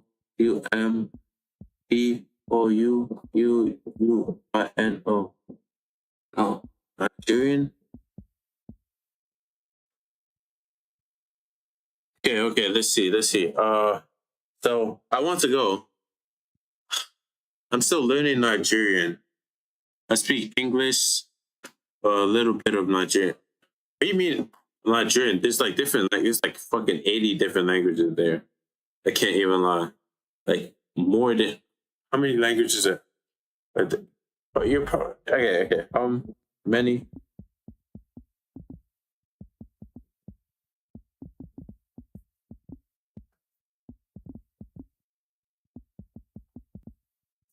This pigeon is basically broken English. Yoruba, Igbo, there's like look, 500 500 distinct languages. 500, like, let's see, there's more that isn't even written here. The more common is just English, Yoruba, Igbo. That's the most common. Pigeon, just English, but yeah. You're gonna walk out and someone's gonna say, you know the dua, shit like that, or you did crazy like stuff like that. Like, bro, I've not. God, I look at miss Nigeria, bro. Like, it's actually so fun. Community, the food especially, bro. I know Brazil has food similar to it because like slavery happened and shit. People were brought there with the indigenous and the Africans basically mixed and shared cultures together. That's why it's just like that. But yeah, I don't mind learning fucking. I don't mind learning Portuguese. I'm trying to learn Spanish right now. Portuguese, it's gonna. Well, once I learn Spanish, I'll learn that too. To take down the heart of the abyss, which is on the level of 5-star waifus like Mawika and the Raiden Shogun. An Archon who, in ages past, sliced Yashiori Island in two.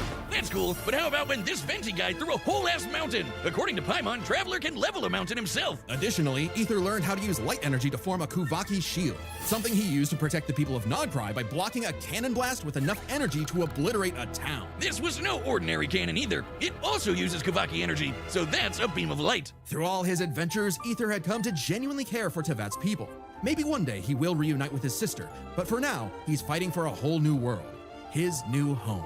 Ooh, you need a higher adventure rank for that. Don't you worry, gang. I dumped all my savings into Primo Gems for this. We can't miss when those ice guys trying to kill the Traveler inevitably warm up to him.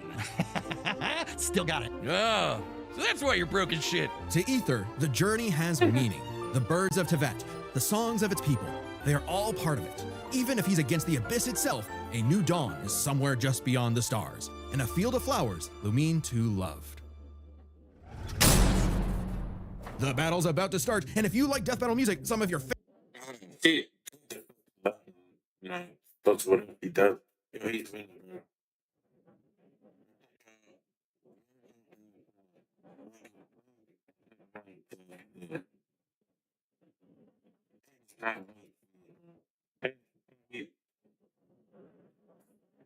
I don't think that's. Yeah. favorite battle tracks are coming to a collectible vinyl album. This album features 10 tracks from our independent era, created by our awesome composers Brandon Yates and Wolf Media, like Death in Bloom from Ruby vs. Maka,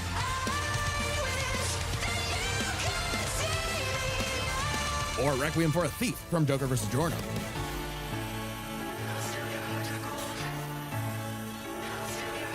Oh, can't forget Game Over from Bowser vs. Eggman.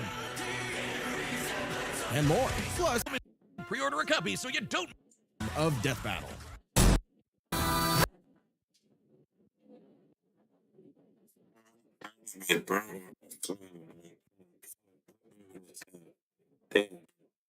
Game is already over.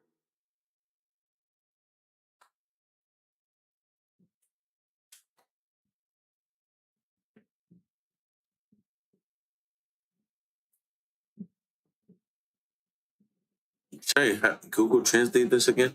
Might as well. Okay, right here.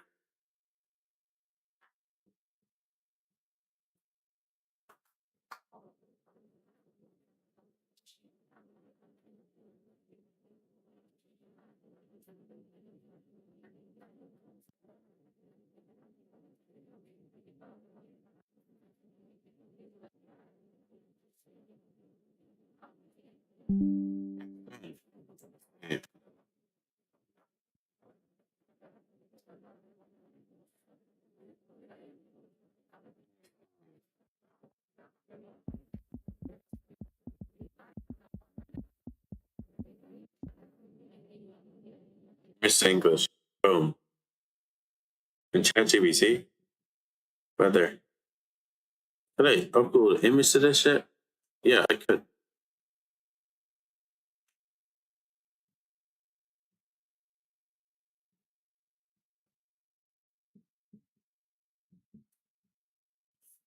Yeah, yeah. No, not Spanish. Yeah, Portuguese. Yeah.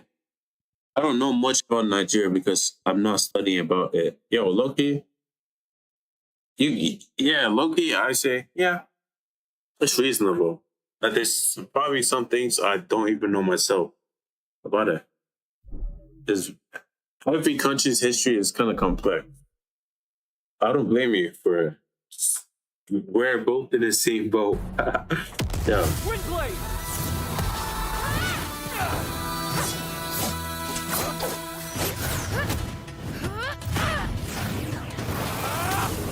Two elements?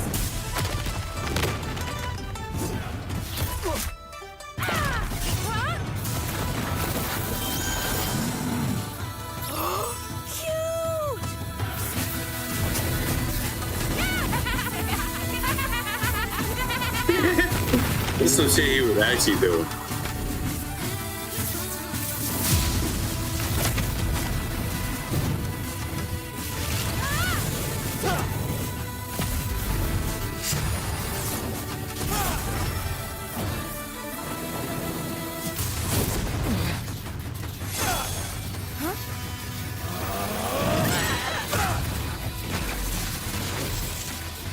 What's going on? You tell me the battle ends right here, bro. For 2 minutes now, everything is going kaboom.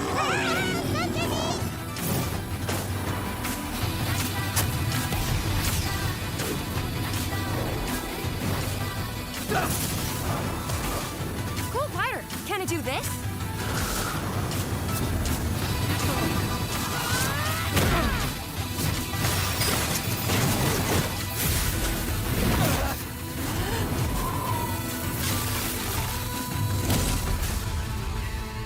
Come on, traveler, get up! Never, ever, ever stop moving forward.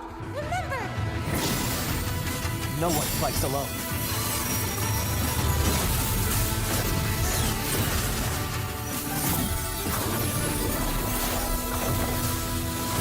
Live.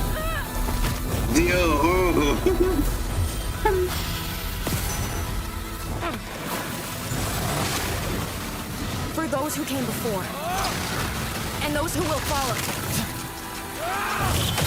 I am Avatar Aang, the last airbender.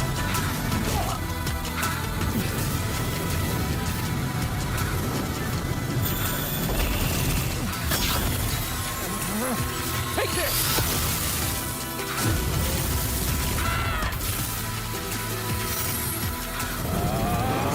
The heights and shallows. Infinite dusks and dawn!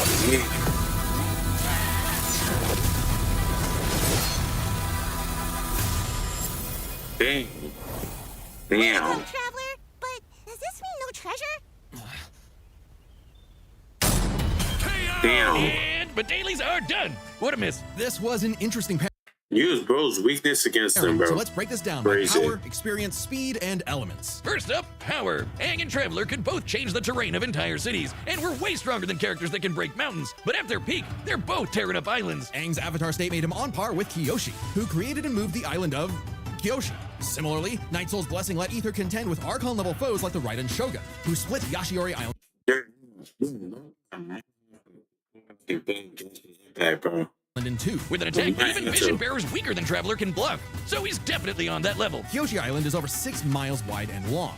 Kyoshi moved the island 17 miles offshore in 2 seconds. So we have everything we need to calculate the amount of kinetic energy this would require. Turns out it's basically the same as cutting through Yashiori Island, about 3,000 gigatons of TNT. So their power is tied up. Which means comparing their experience is crucial. Ether's mastered more elements than Aang, but the Avatar state gave Aang centuries of knowledge. With the memories and abilities of past avatars, Aang's kit was so extensive in a way Ether had no real answer for. Not to mention, Aang's training was more focused. Traveler is skilled, sure, but his training was mostly just a means to finding his sister, while Aang's journey was all about mastering elements to combat. He wouldn't have been able to take all his shit. Probably could have, since Element. He could have literally took both his arms down and tied it, basically caught him lacking. But no. They did not make him do that, but it is what it is.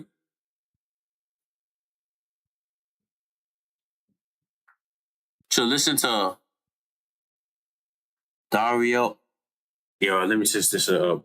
Okay, let's see. Great rap song. Yo, I might have to check it out. Let's see. Other elements experience narrowly goes to Aang. However, another important factor to consider is speed. In terms of mobility, both could roughly match the other. If Traveler was immobilized with earthbending, he could just dig his way out as a dinosaur. And Aang's airbending and glider meant he could easily counter Ether if he took flight. But in terms of raw reaction speed, Traveler had it in the bag. Aang bending away lightning is crazy fast, but Traveler could dodge lightning much earlier in his journey, and now he can block that light-speed Kuvaki laser. While lightning can move over 200,000 miles per hour, a beam of light can move 186,000 miles per second.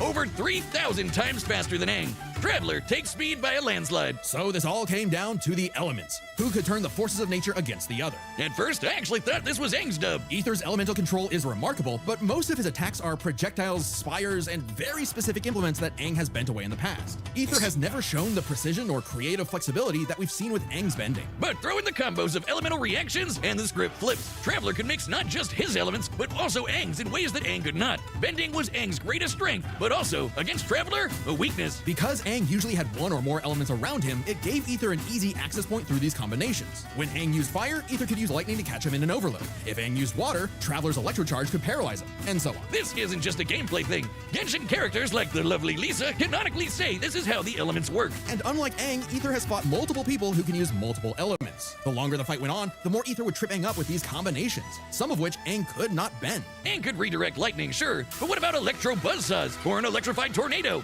or dendroblasts of pure plant energy? The Kavaki shield especially gave Ether a strong defense to fall back on. Since it was made of pure light, Aang had no way to remove it outside of brute force. By comparison, Aang's wind barrier wouldn't block Traveler's elements. It would actually merge with them and create more combos that would target Aang himself. Not a great situation to be in. And since Ether's powers came from external earthly sources, like those statues, Aang could not depower him with energy bending, even if he theoretically overcame Ether's willpower. Willpower that is strong enough to alter the fate of the entire world. Sorry, Aang, but elements goes to the Traveler. Cinchin is victory. GG.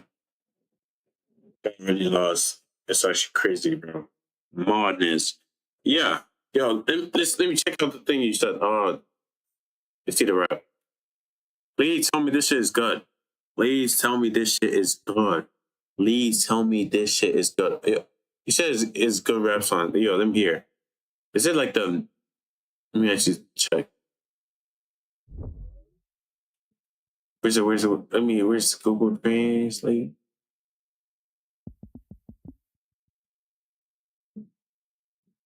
Let me actually see this. No.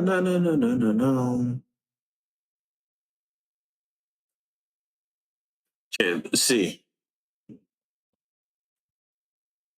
Okay, you should listen to some Dario.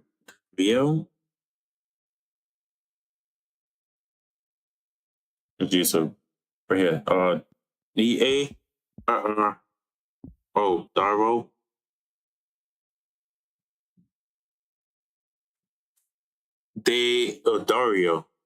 Dario de the Tento. Dario de DE. Mano Brown. Yo, let's see.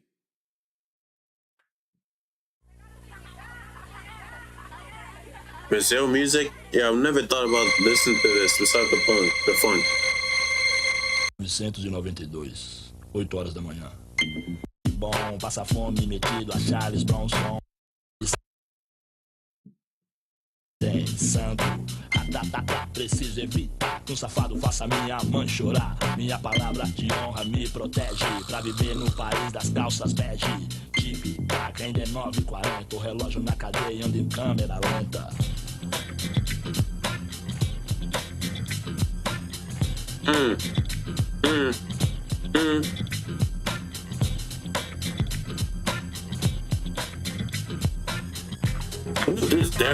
This is not the song, technically. Mas o metrô vai passar com gente de bem, apressada, católica, lendo jornal, satisfeita, hipócrita, com raiva, caminho do centro, olhando pra cá, curiosos, é lógico. Não é o zoológico. Minha vida não tem tanto valor quanto seu celular, seu computador. Hoje tá difícil, não sai o sol, hoje não tem visita, não tem... Munta,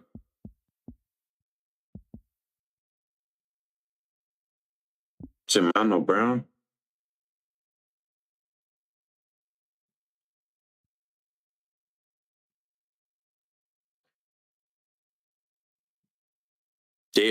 Dental. Diet. Oh, what am I doing?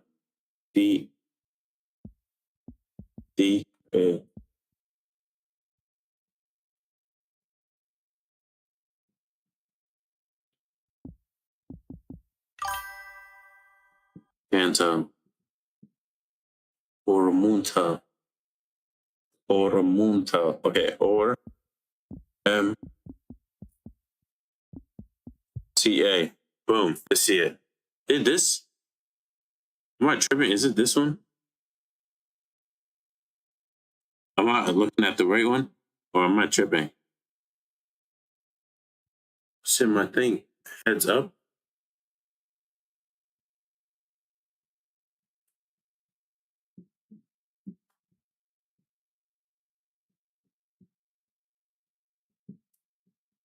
Oh shit. Yo, that was a warning. Yo, low-key, I'm going to sleep, bro. Yo, come back tomorrow. Hopefully I stream. I don't know if I am. But yo, thank you so much for watching. I'll probably listen to this tomorrow if you're here. I'll probably react to it too. Also, I might have to post. I'm posting it on the YouTube.